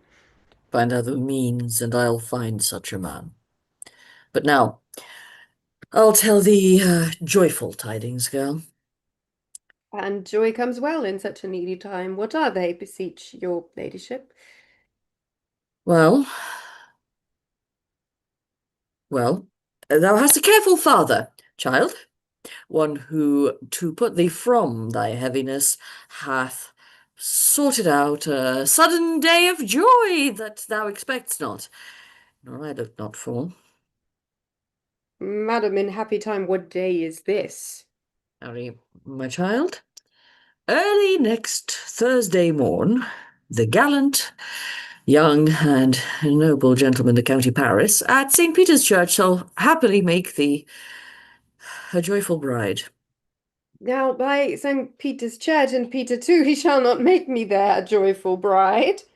I wonder at this haste that I must wed he that should be husband comes to woo. I pray you tell my lord and father, madam, I will not marry yet, and when I do, I swear it shall be Romeo, whom I know, I hate, rather than Paris. These are news indeed. If here comes your father, tell him so yourself, and see how he will take it at your hands. When the sun sets, the earth doth drizzle dew, but for the sunset of my brother's son it rains downright. How now? A conduit girl? What?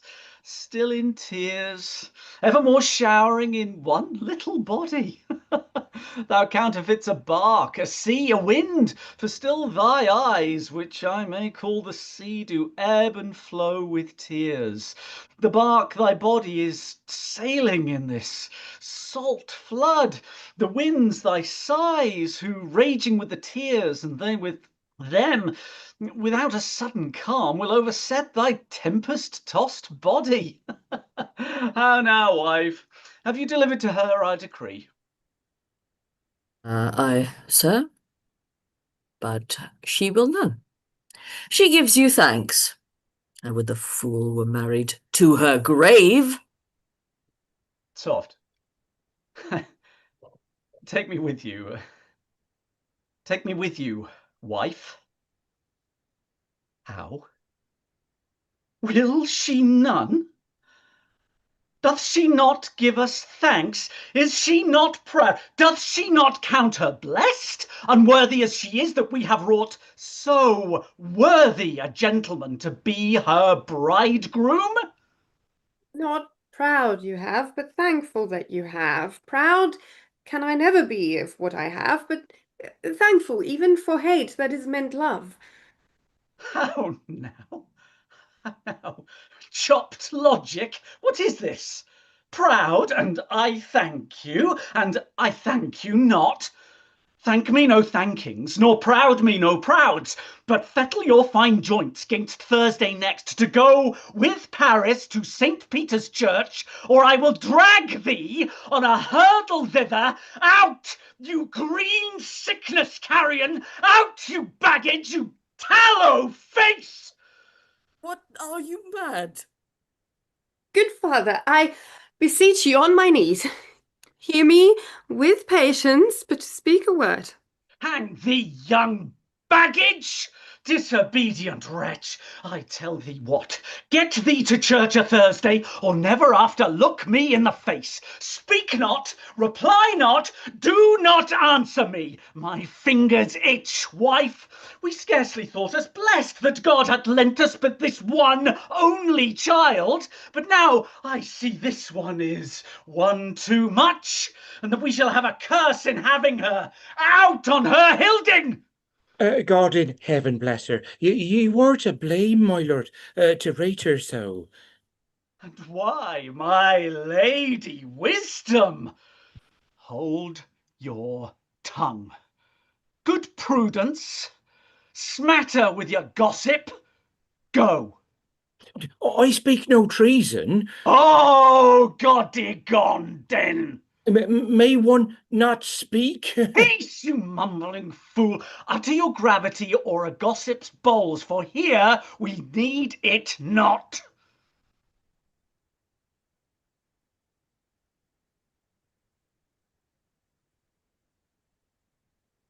Too hot. God, it makes me mad. Day, night, hour, ride, time, work, play, alone, in company, still my care hath been to have her matched. And having now provided a gentleman of noble parentage, of fair demeans, youthful and nobly allied, stuffed, as they say, with honourable parts, proportioned as one's thought would wish a man, and then to have a wretched puling fool, a whining mammoth in her fortune's tender, to answer, I am not wed, I cannot love, I am too young, I pray you pardon me, but, and will you not wed, I'll pardon you. Graze you where you will, you shall not house with me. Look to't, think on't, I do not use to jest. Thursday is near, lay hand on heart, advise, and you be mine, I'll give you to my friend, and you be not, hang, beg, starve, die in the streets, for by my soul, I'll ne'er acknowledge thee, nor what is mine shall ever do thee good. Trust to it, bethink you, I'll not be forsworn. Is there no pity sitting in the clouds that sees into the bottom of my grief?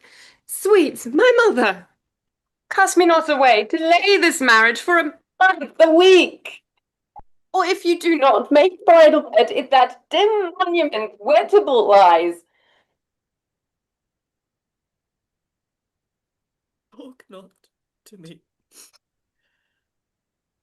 for I'll not speak a word, do as thou wilt, for I have done with thee. God, how nurse! How shall this be prevented? My husband is on earth, my faith in heaven. How shall that faith return again to earth unless that husband send to me from heaven by leaving earth? Comfort me! Console me! Alack! Alack, that heaven should practice stratagems upon so soft a subject as myself! What say'st thou? Hast thou not a word of joy? Some comfort, nurse! Faith, here it is. Romeo is banished, and all the world to nothing. He dares ne'er come back to challenge you. Or if he do, it must be by stealth. And since the case so stands as now it doth, I think it best you married with the county. Oh, he's a lovely gentleman. Romeo's a dish clout to him. An eagle, madam, hath not so green, so quick, so fair an eye as Paris hath. Beshrew my very heart, oh, I think you're happy in the second match, for it excels ye first.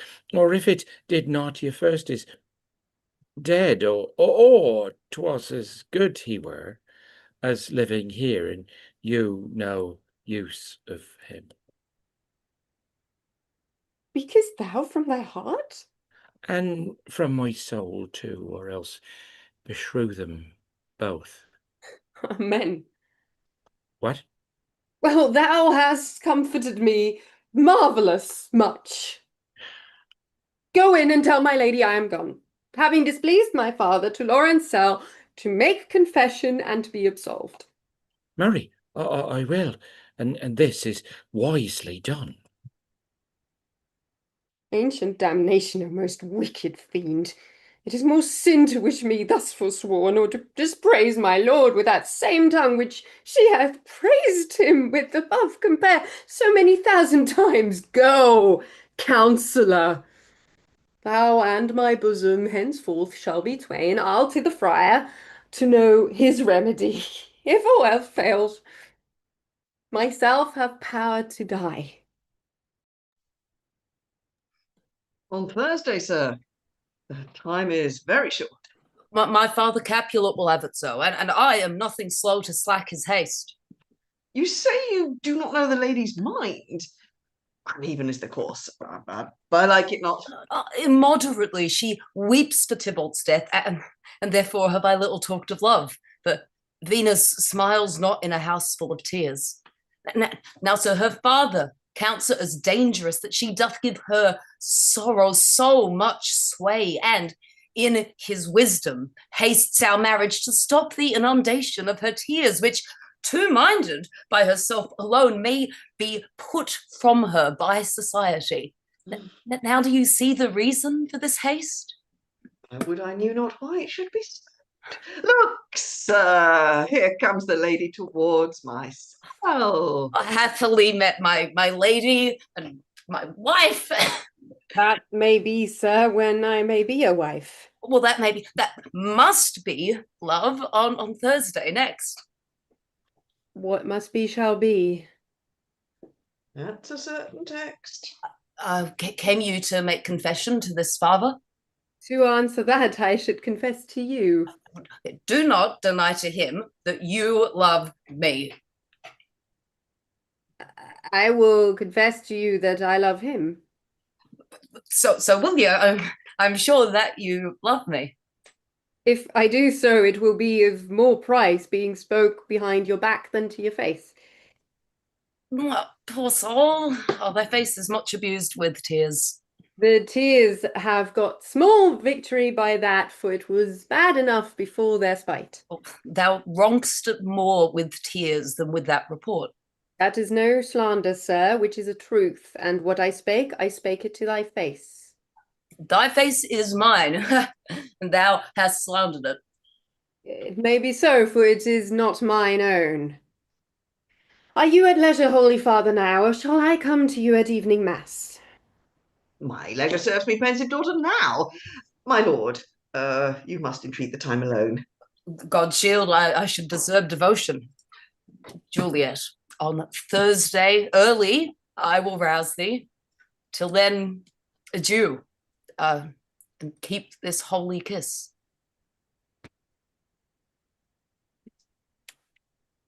Oh, shut the door.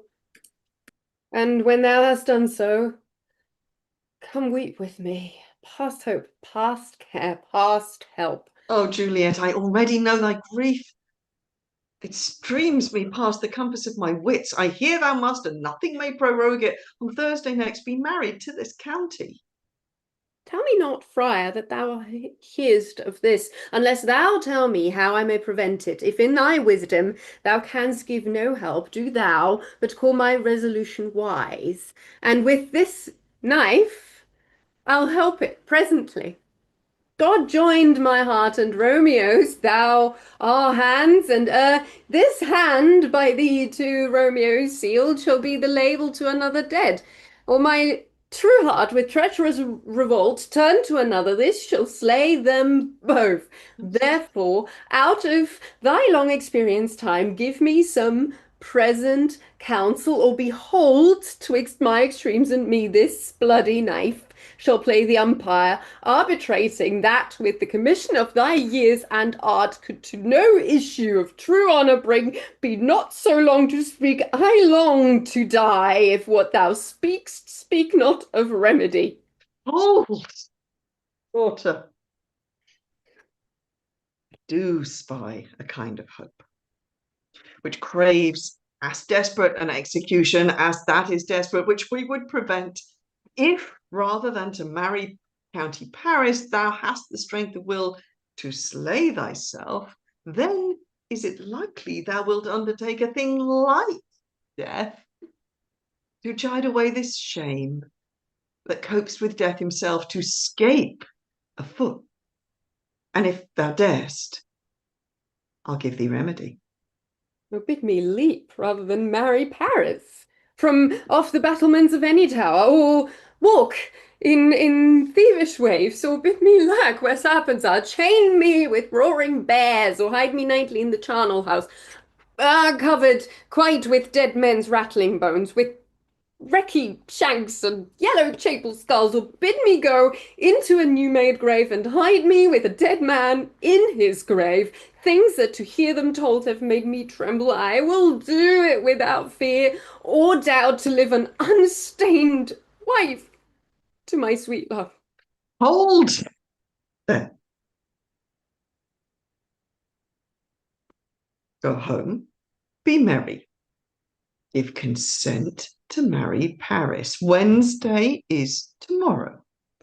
Tomorrow night look thou lie alone, let not thy nurse lie with thee in thy chamber. Take thou this vial, being then in bed, and this distilling liquor drink thou off, when presently through all thy veins shall run a cold and drowsy humour, for no pulse shall keep his native progress but surcease, no warmth, no breath shall testify thou livest. Thy roses in thy lips and cheeks shall fade to many ashes, and the eyes' windows fall like death when he shut up the day of life. In thy best robes uncovered on the bier, be borne to burial in thy kindred's grave. Thou shalt be borne to that same ancient vault where all the kindred of the Capulets lie. In the meantime, gainst thou shalt awake, shall Romeo by my letters know our drift, and hither shall he come, and that very night shall Romeo bear thee hence to Mantua. And this shall free thee from the present shame, if no inconstant toy nor womanish fear abate thy valour in the acting it. Give me, or tell me not of care. Hold, get you gone. Be strong and prosperous. In this resolve, I'll send a friar with speed to Mantua, and my letters to thy lord. Love, give me strength, and the strength shall help afford. Farewell, dear father.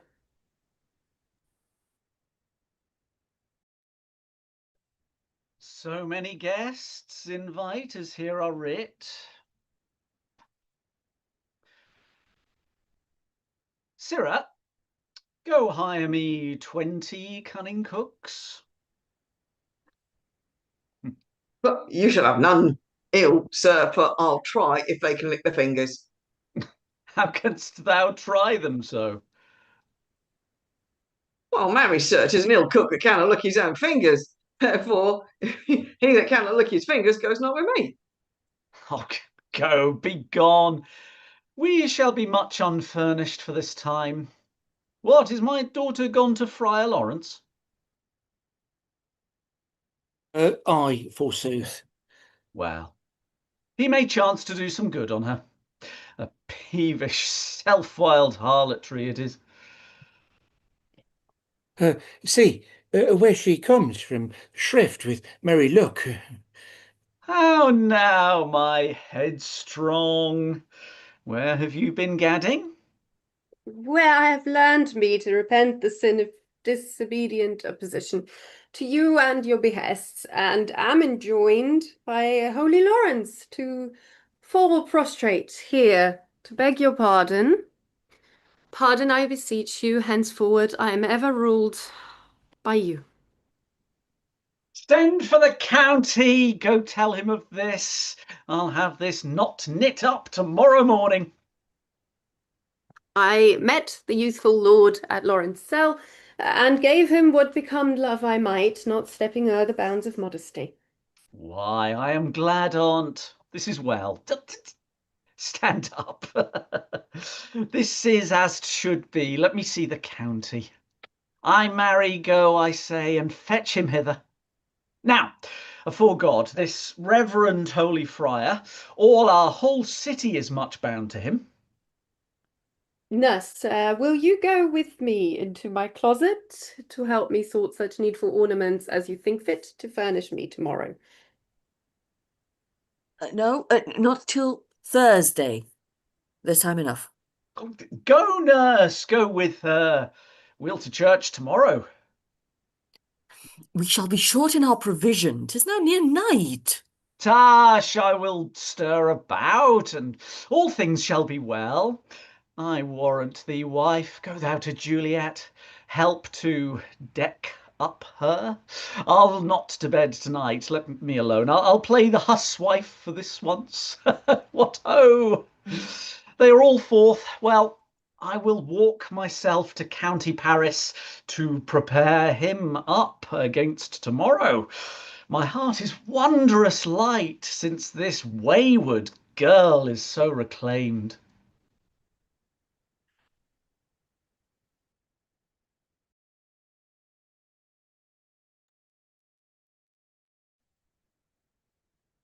Aye, those attires are best, but gentle nurse, I pray thee, leave me to myself tonight, for I have need of many orisons to move the heavens to smile upon my state, which well thou knowest is cross and full of sin.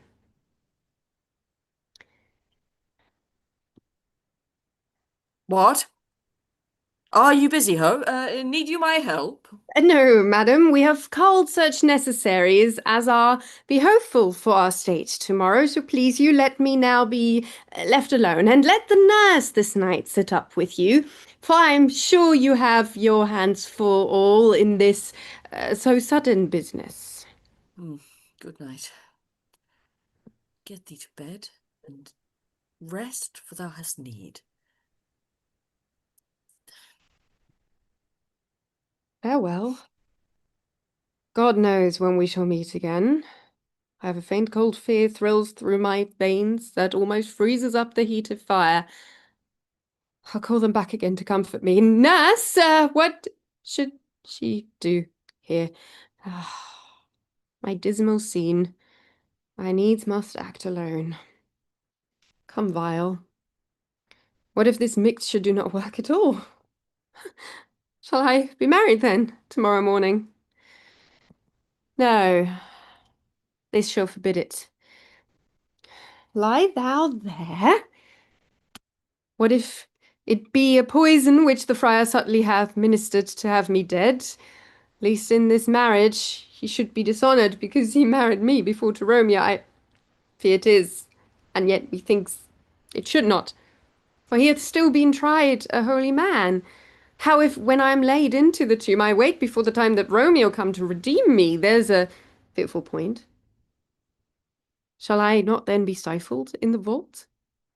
To whose foul mouth no healthsome air breathes in, and there die strangled ere my Romeo comes?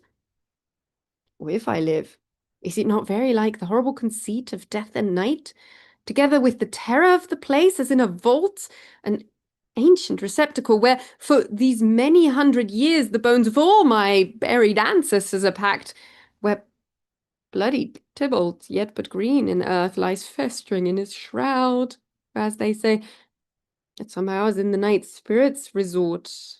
Alack, alack, is it not like that? I, so early waking, what with loathsome smells and shrikes like mandrakes torn out of the earth, that living mortals hearing them run mad? Or if I wake, shall I not be distraught, environed with all these hideous fears, and madly play with my forefathers' joints, and pluck the mangled Tybalt from his shroud, and in this rage with some great kinsman bone, as with a club dash out my desperate brains? Oh, look, methinks I see my cousin's spirit, seeking out Romeo that did spit his body upon my rapier's point. Stay, Tybalt, stay. Romeo. Romeo. Romeo, here's drink. I drink to thee.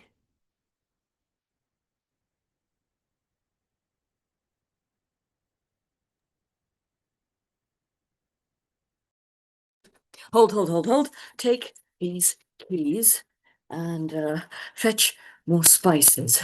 Yes. St. Quincy's! They call for dates and quinces in the pastry. Come, stir, stir, stir. The second cock hath crowed, the curfew bell hath rung. 'Tis 3 o'clock. Look to the baked meats, good Angelica. Spare not for cost. Go to, you cot queen. Go, get you to bed. Faith, you'll be sick tomorrow for this night's watching now. No, not a whit. What? I've watched ere now all night for less cause, and ne'er been sick. You have been a mouse hunt in your time, but I will watch you from such watching now. Oh, a jealous hood, a jealous hood. Now, fella, what's there? Oh, things for the cook, sir, but I know not what. Things for the cook, sir, but I know not what. Well, make haste, sirrah. Fetch drier logs. Call Peter, he will show thee where they are. I have a head, sir, have that will heard, find sir, out but we'll logs. find out logs and never trouble Peter for the matter. Mass, and well said. A merry whoreson. Ha ha! Thou shalt be loggerhead. Good father, 'tis day. The county will be here with music straight. For so he said he would. I hear him near. Nurse! Wife! What ho! What? Nurse, I say! Go awaken Juliet. Go and trim her up. I'll go and chat with Paris. Hi, and make haste. Make haste. The bridegroom, he's come already. Ooh. Make haste, I say.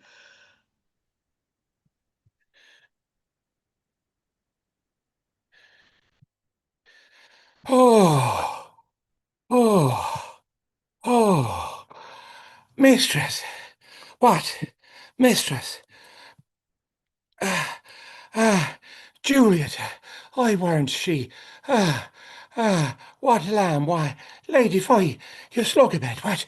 Love, I say, mistress, sweetheart, why, bride, what, not a word, you take your pennyworth now, sleep for a week for the next night, weren't you? The county Paris hath set up his rest, that you shall rest but little. God forgive me, Mary and Armen. How sound is she asleep? I needs must wake her. Madam? Madam? Madam? Aye, let the county take you in your bed. He'll fright you up, i' faith. Will it not be? What, dressed? And in your clothes and down again? I must needs wake you. Lady? Lady? Lady? Alas! Alas! Help! Help! My lady's dead. Oh, well a day that ever I was born. Some aquavitae. Oh, my lord! My lady! What noise is here? Oh, lamentable day. What is the matter? Look. Oh, heavy day. Oh me. Oh me. My child! My only life! Revive! Look up! Or I will die with thee. Help! Help! Call help! For shame, bring Juliet forth. Her lord is come. She's dead. Deceased. She's dead. Alack the day. Alack the day. Huh? She's dead. Huh? She's dead. Let me see her. She's dead. Out, alas! She's cold. Her blood is settled and her joints are stiff. Life and those lips have long been separated. Death lies on her like an untimely frost upon the sweetest flower of all the field. O lamentable day! Awful day! Death, that hath ta'en her hence to make me wail, ties up my tongue and will not let me speak. Come, is the bride ready to go to church? Ready to go, but never to return. O son, the night before thy wedding day hath death lain with thy wife. There she lies, flower as she was, deflowered by him. Death is my son-in-law. Death is my heir. My daughter he hath wedded. I will die and leave him all life living. All is death. Have I thought long to see this morning's face, and doth it give me such a sight as this?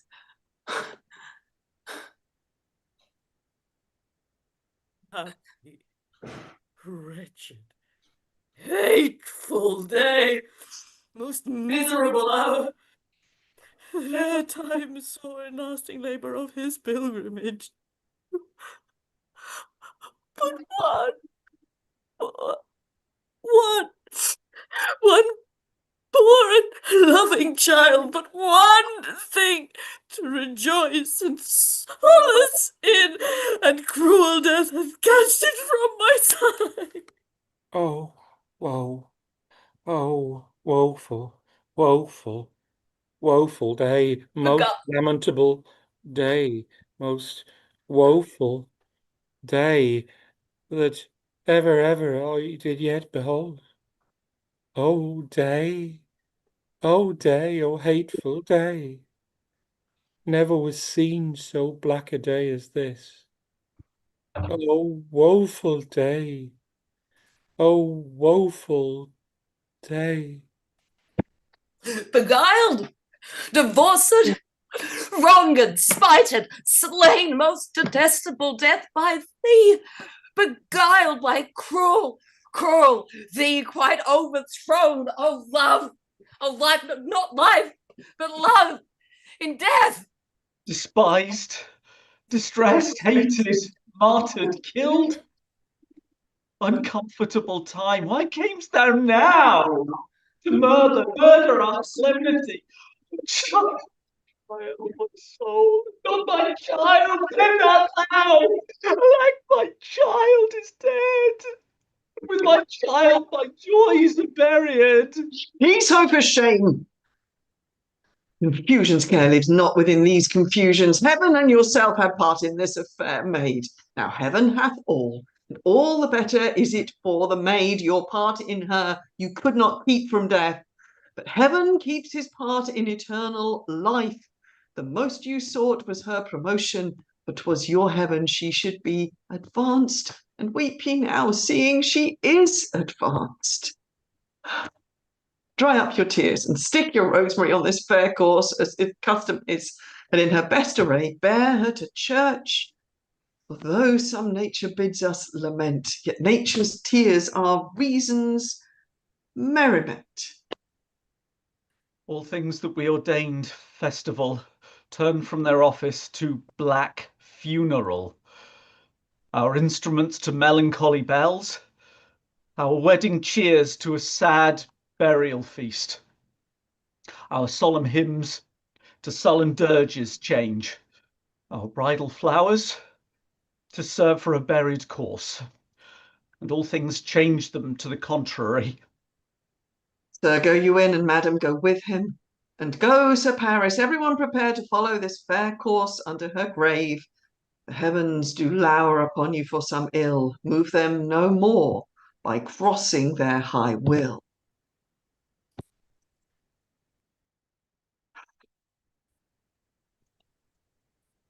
Faith, we may put up our pipes and be gone.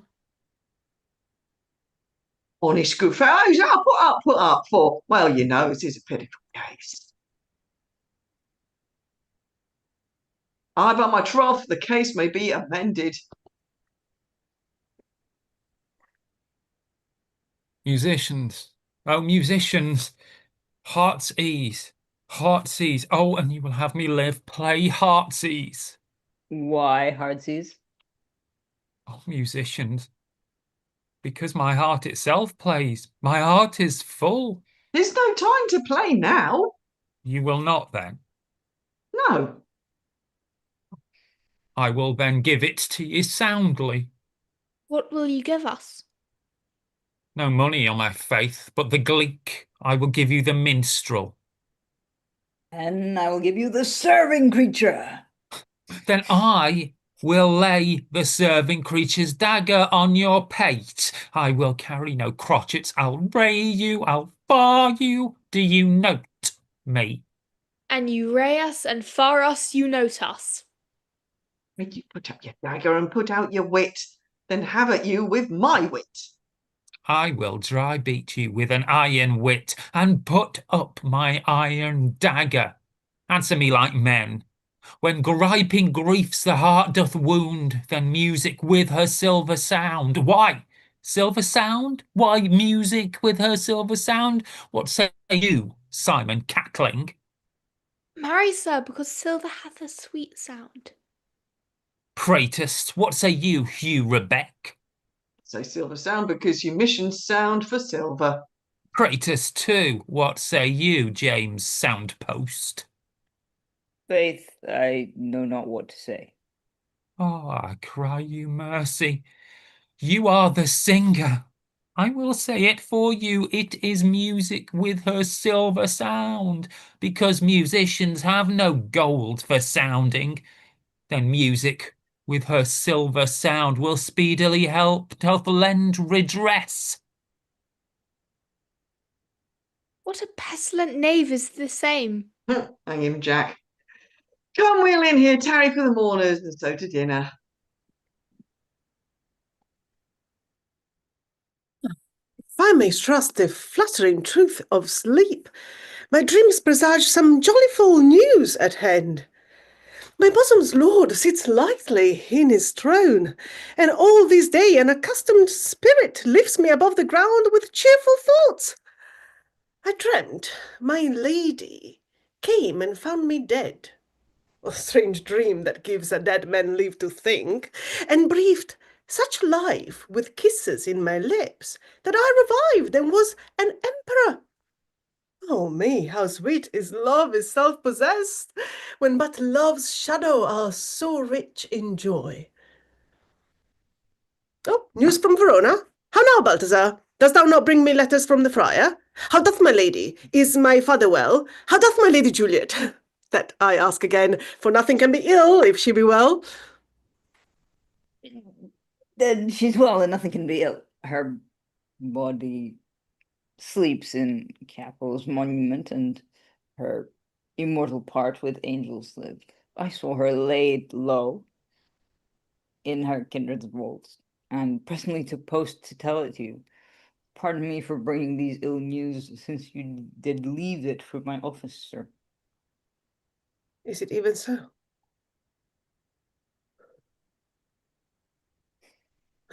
Then I deny you, stars. Thou knowest my lodging. Get me ink and paper, and hire post horses I will hence tonight. I do beseech you, sir, have patience. Your looks are pale and wild, and do import some misadventure. Tush, thou art deceived. Leave me, and do the thing I bid thee do. Hast thou no letters to me from the friar? No, my good lord. No matter. Get thee gone, and hire those horses. I will be with thee straight. Well, Juliet, I lie with thee tonight. Let's see for means. Oh, mischief, thou art swift to enter in the thoughts of desperate men. I do remember an apothecary.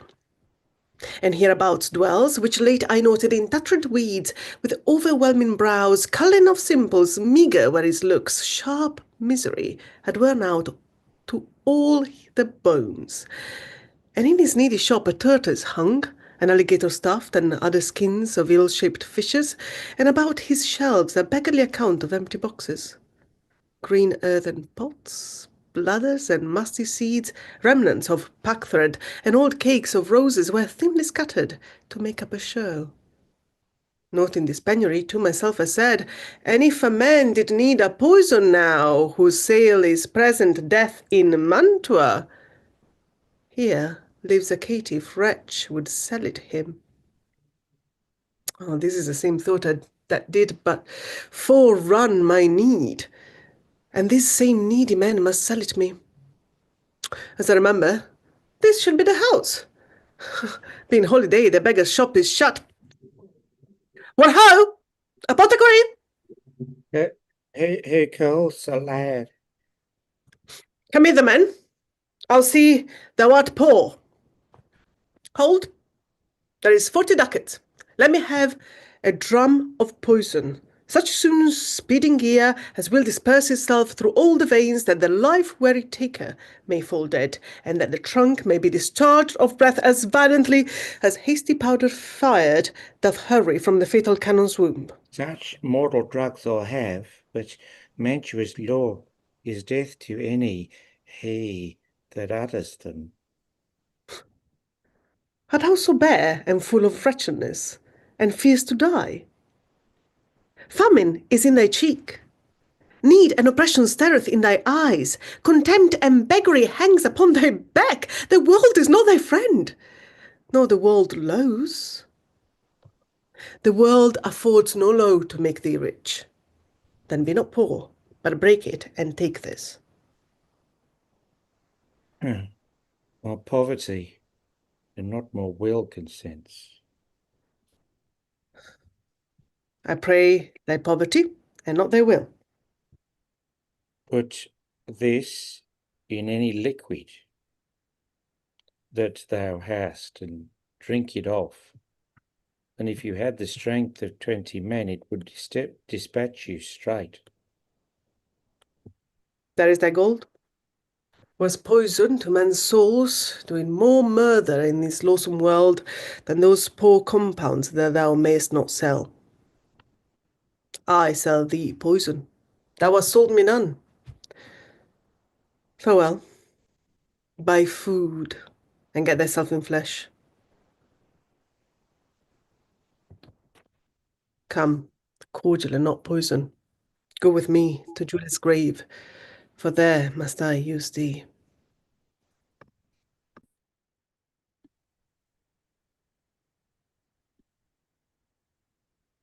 Holy Franciscan friar, brother Ho. This seems to be the voice of Friar John. Welcome from Mantua. What says Romeo? Or if his mind be writ, give me his letter.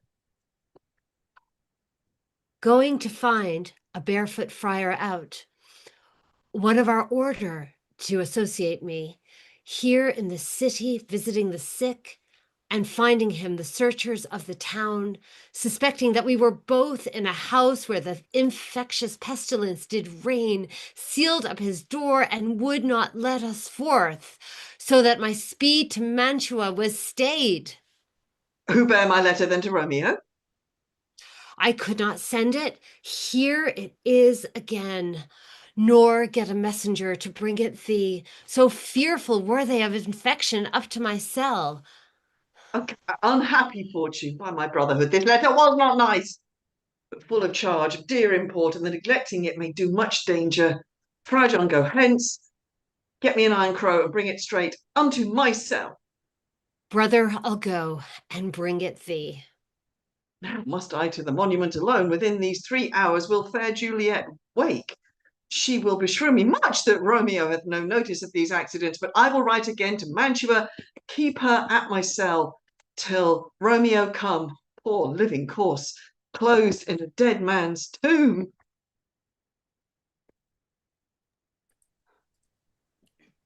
Give me thy torch, boy. Hence, sandal off, yet put it out, for I would not be seen. Under young trees lay there all along, holding thy ear close to the hollow ground, so shall no foot upon the churchyard tread, being loose, unfirm, with digging up of graves. But thou shalt hear it whistle to me then, a signal that thou hast heard something approach. Give me those flowers. Do as I bid thee. Go. I am almost afraid to stand alone here in the churchyard. Yes, I will adventure. Sweet flower. With flowers, thy bridal bed I strew. Oh, woe.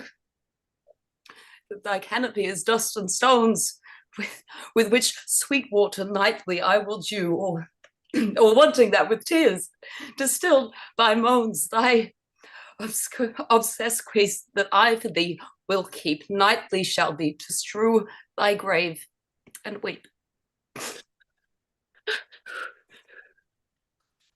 The boy gives warning, something doth approach. What cursed foot wanders this ways tonight to cross my obsequies and true love's ride not with a torch? Not for me night a while. Give me that mattock and the wrenching iron. Hold. Take this letter. Early in the morning, see thou deliver it to Lord and Father. Give me the light.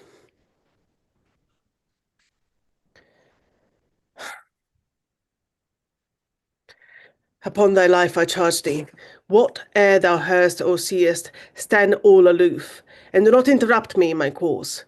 Why I descend into this bed of death is partly to behold my lady's face, but chiefly to take thence from her dead finger a precious ring, a ring that I must use in their employment. Therefore, hence, begone. But if thou jealous doth return to pry in what I further shall intend to do, by heaven I will tear thee joint by joint, and strew this hungry churchyard with thy limbs. The time and my intents are savage wild, more fierce and more inexorable far than empty tigers or the roaring sea. I will be gone, sir, and not trouble you. So shalt thou show me friendship. Take thou that, and live and be prosperous. Farewell, good fellow.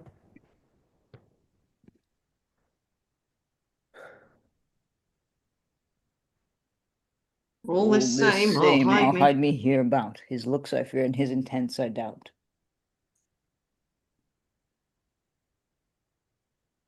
Thou detestable moe, thou womb of death, gorged with the dearest morsel of the earth. Thus I am forced thy rotten jaws to open, and in despite I'll cram thee with more food. This is that banished, haughty Montague that murdered my love's cousin, with which grief it is supposed that the fair creature died. And here is to do some villainous shame to the dead bodies. I will apprehend him. Stop thy unhallowed toil, vile Montague. Can vengeance be pursued further than death? Condemned villain, I do apprehend thee. Obey, and go with me, for thou must die. I must indeed, and therefore came I hither. Good, gentle youth, tempt not a desperate man. File hence and leave me. Think upon those gone. Let them affright thee. I beseech thee, youth, put not another sin upon my head by urging me to fury. Oh, be gone! By heaven, I love thee better than myself, for I come hither armed against myself. Stay not. Be gone! Live, and hereafter say, a madman's mercy bid thee run away. I do defy thee by commiseration, and apprehend thee for a felon here. Wilt thou provoke me? Wilt thou? Then have at thee, boy. Oh, oh Lord, they fight. I will go call the watch. I'm slain. If thou be merciful, open the tomb. Lay me with Juliet.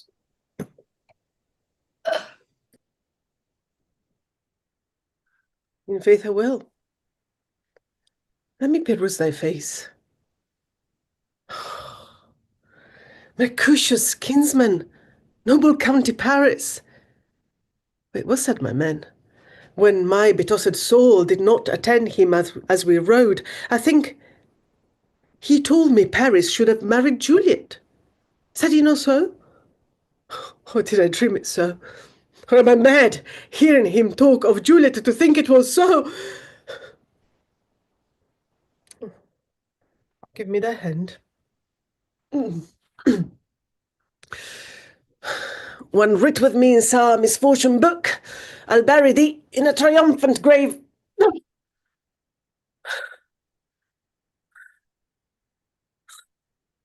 A grave?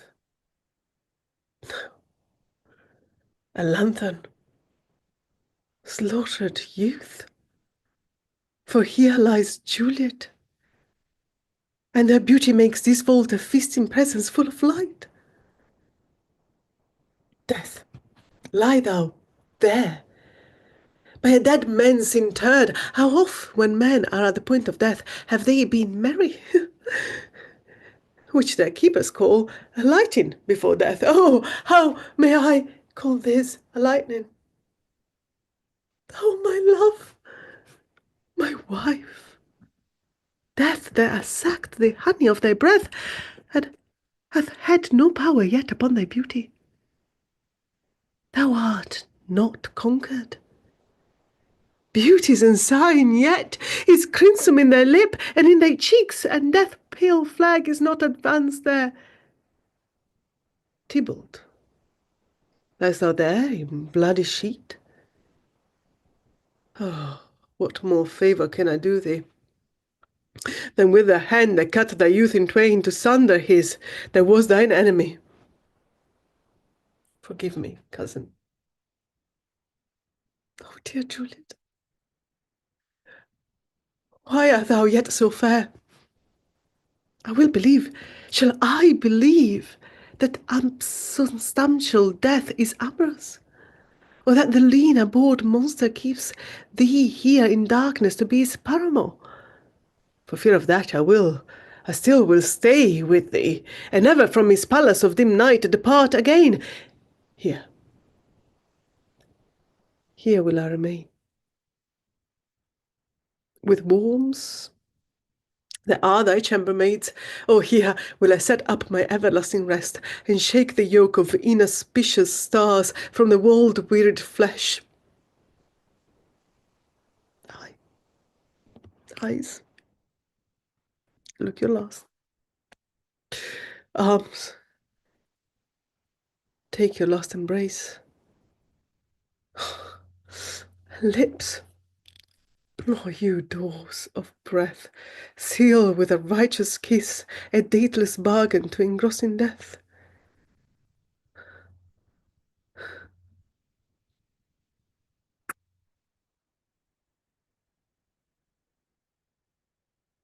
Come, bitter conduct. Come, unsavory guide. Thou desperate pilot. Now at once run on the dashing rocks, but the sea-sick weary bark is to my love.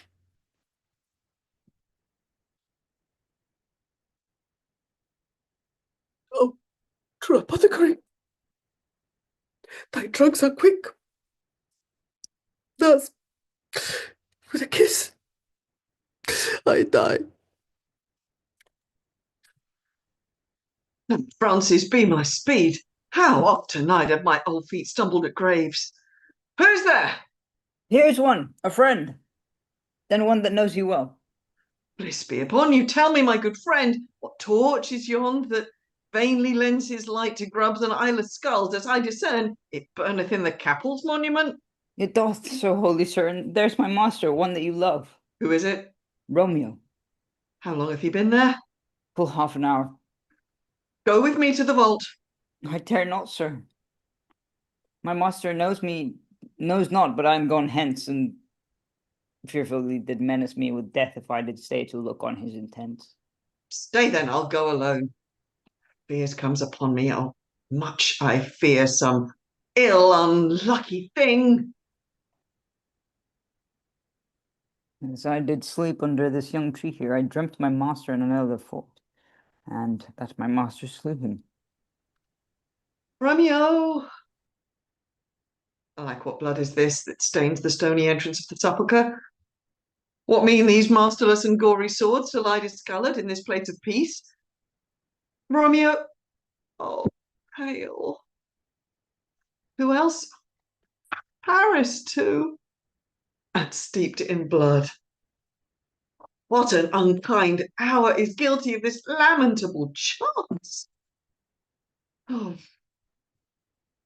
the lady stirs.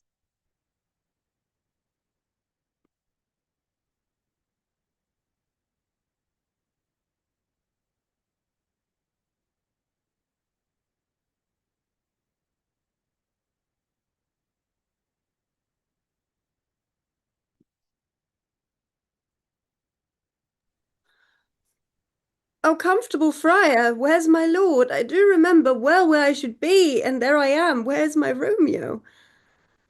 Hear some noise. Lady, come from that nest of death, contagion, and unnatural sleep. A greater power than we can contradict hath thwarted our intents. Come, away. Thy husband of thy bosom there lies dead. And Paris too. Oh, come! I'll dispose of thee among a sisterhood of holy nuns. Stay not to question, for the watch is coming. Come! Go, good Juliet. I dare no longer stay. Go get thee hence, for I will not away. What's there? A cup closed in my true love's hand? Poison, I see, hath been his timeless end. O child, drunk all, and left no friendly drop to help me after. I will kiss thy lips. Haply some poison yet doth hang on them to make me die with a restorative. Thy lips are warm. Lead, boy, which way? Yea, noise. And how be breathe. Oh, happy dagger. 'Tis in thy sheath. Tear rust, and let me die.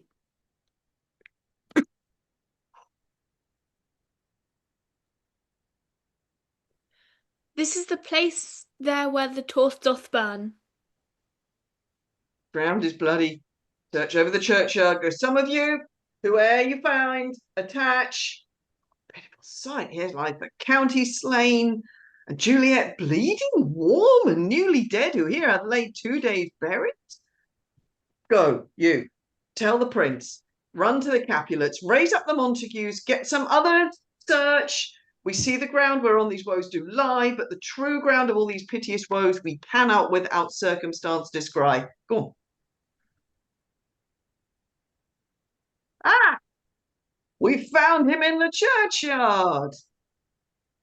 Yeah, hold him in safety till the prince come hither. Here is a friar that trembles, sighs, and weeps. We took this mattock and this spade from him as he was coming to the churchyard side. A great suspicion. Stay that friar too. What misadventure is so early up that calls our person from our morning's rest? What should it be that they so shrike abroad? Oh, the people in the street cry Romeo. Some Juliet, and some Paris, and all run with open outcry towards our monument. What fear is this which startles in your ears?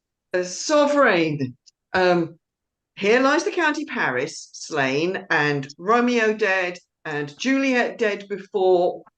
warm and new kilt. Search, seek, and know how this full murder comes. Here is a friar and slaughtered Romeo's man with instruments upon them fit to open those dead men's tombs. Oh, heaven! Oh, wife, look how our daughter bleeds. This dagger hath mistain, for lo, his house is empty on the back of Montague, and is missheathed in my daughter's bosom.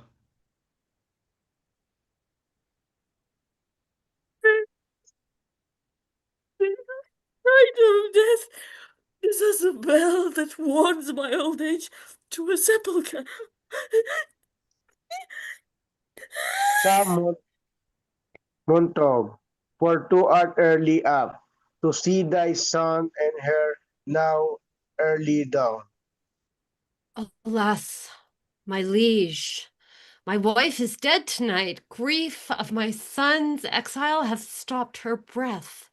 What further woe conspires against my age?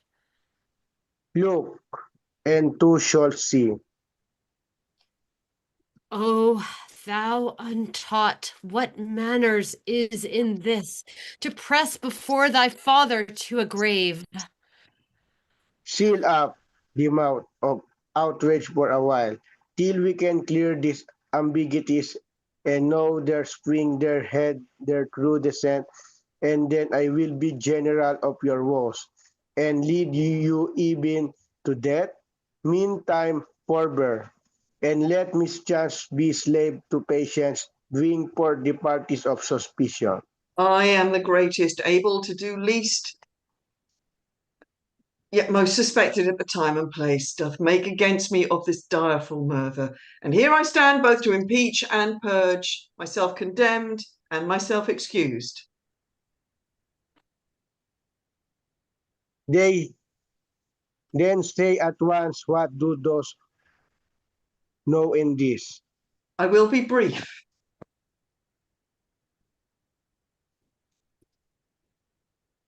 For my short date of breath is not so long as is a tedious tale. Romeo there dead was husband to that Juliet, and she there dead, that Romeo's faithful wife. If aught in this miscarried by my fault, let my old life be sacrificed some hour before the time unto the rigour of severest law. We still have known thee for a holy man. Where's Romeo's man? What can he say to this? I brought my master news of Juliet's death, and then in post he came from Mantua to this same place, to this same monument. This letter he early bid me give his father, and threatened me with death, going in the vault if I departed not and left him there. Give me the letter. I will look on it. Where is the county's page that raised the watch? Sirrah, what made your master in this place? He came with flowers to strew his lady's grave, and bid me stand aloof, and so I did. Anon comes one with light to ope the tomb, and by my master drew on him, and then I ran away to call the watch. This letter doth make good the friar's words. Their cause of love, the tidings of her death, and here he writes that he did buy a poison of a poor apothecary, and therewithal came with to this vault to die, and I with Juliet. Where be these enemies? Capulet, Montag, see what a scourge is laid upon your hate. That heaven finds means to kill your joys with love, and I, for winking at your discords too, have lost a trace of kinsmen. All are punished. Oh, brother Montague, give me thy hand. This is my daughter's jointure, for no more can I demand.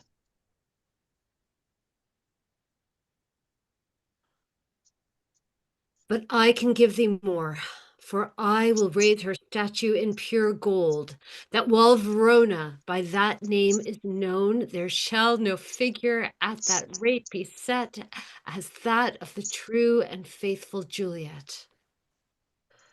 As rich shall Romeo by his lady lie. Poor sacrifices of our enmity. A glooming peace this morning with its wings. The sun for sorrow will not shew his head. Go hence to have more talk of these sad things. Some shall be pardoned and some punished. For never was a story of more who than this of Juliet and her Romeo. Yep.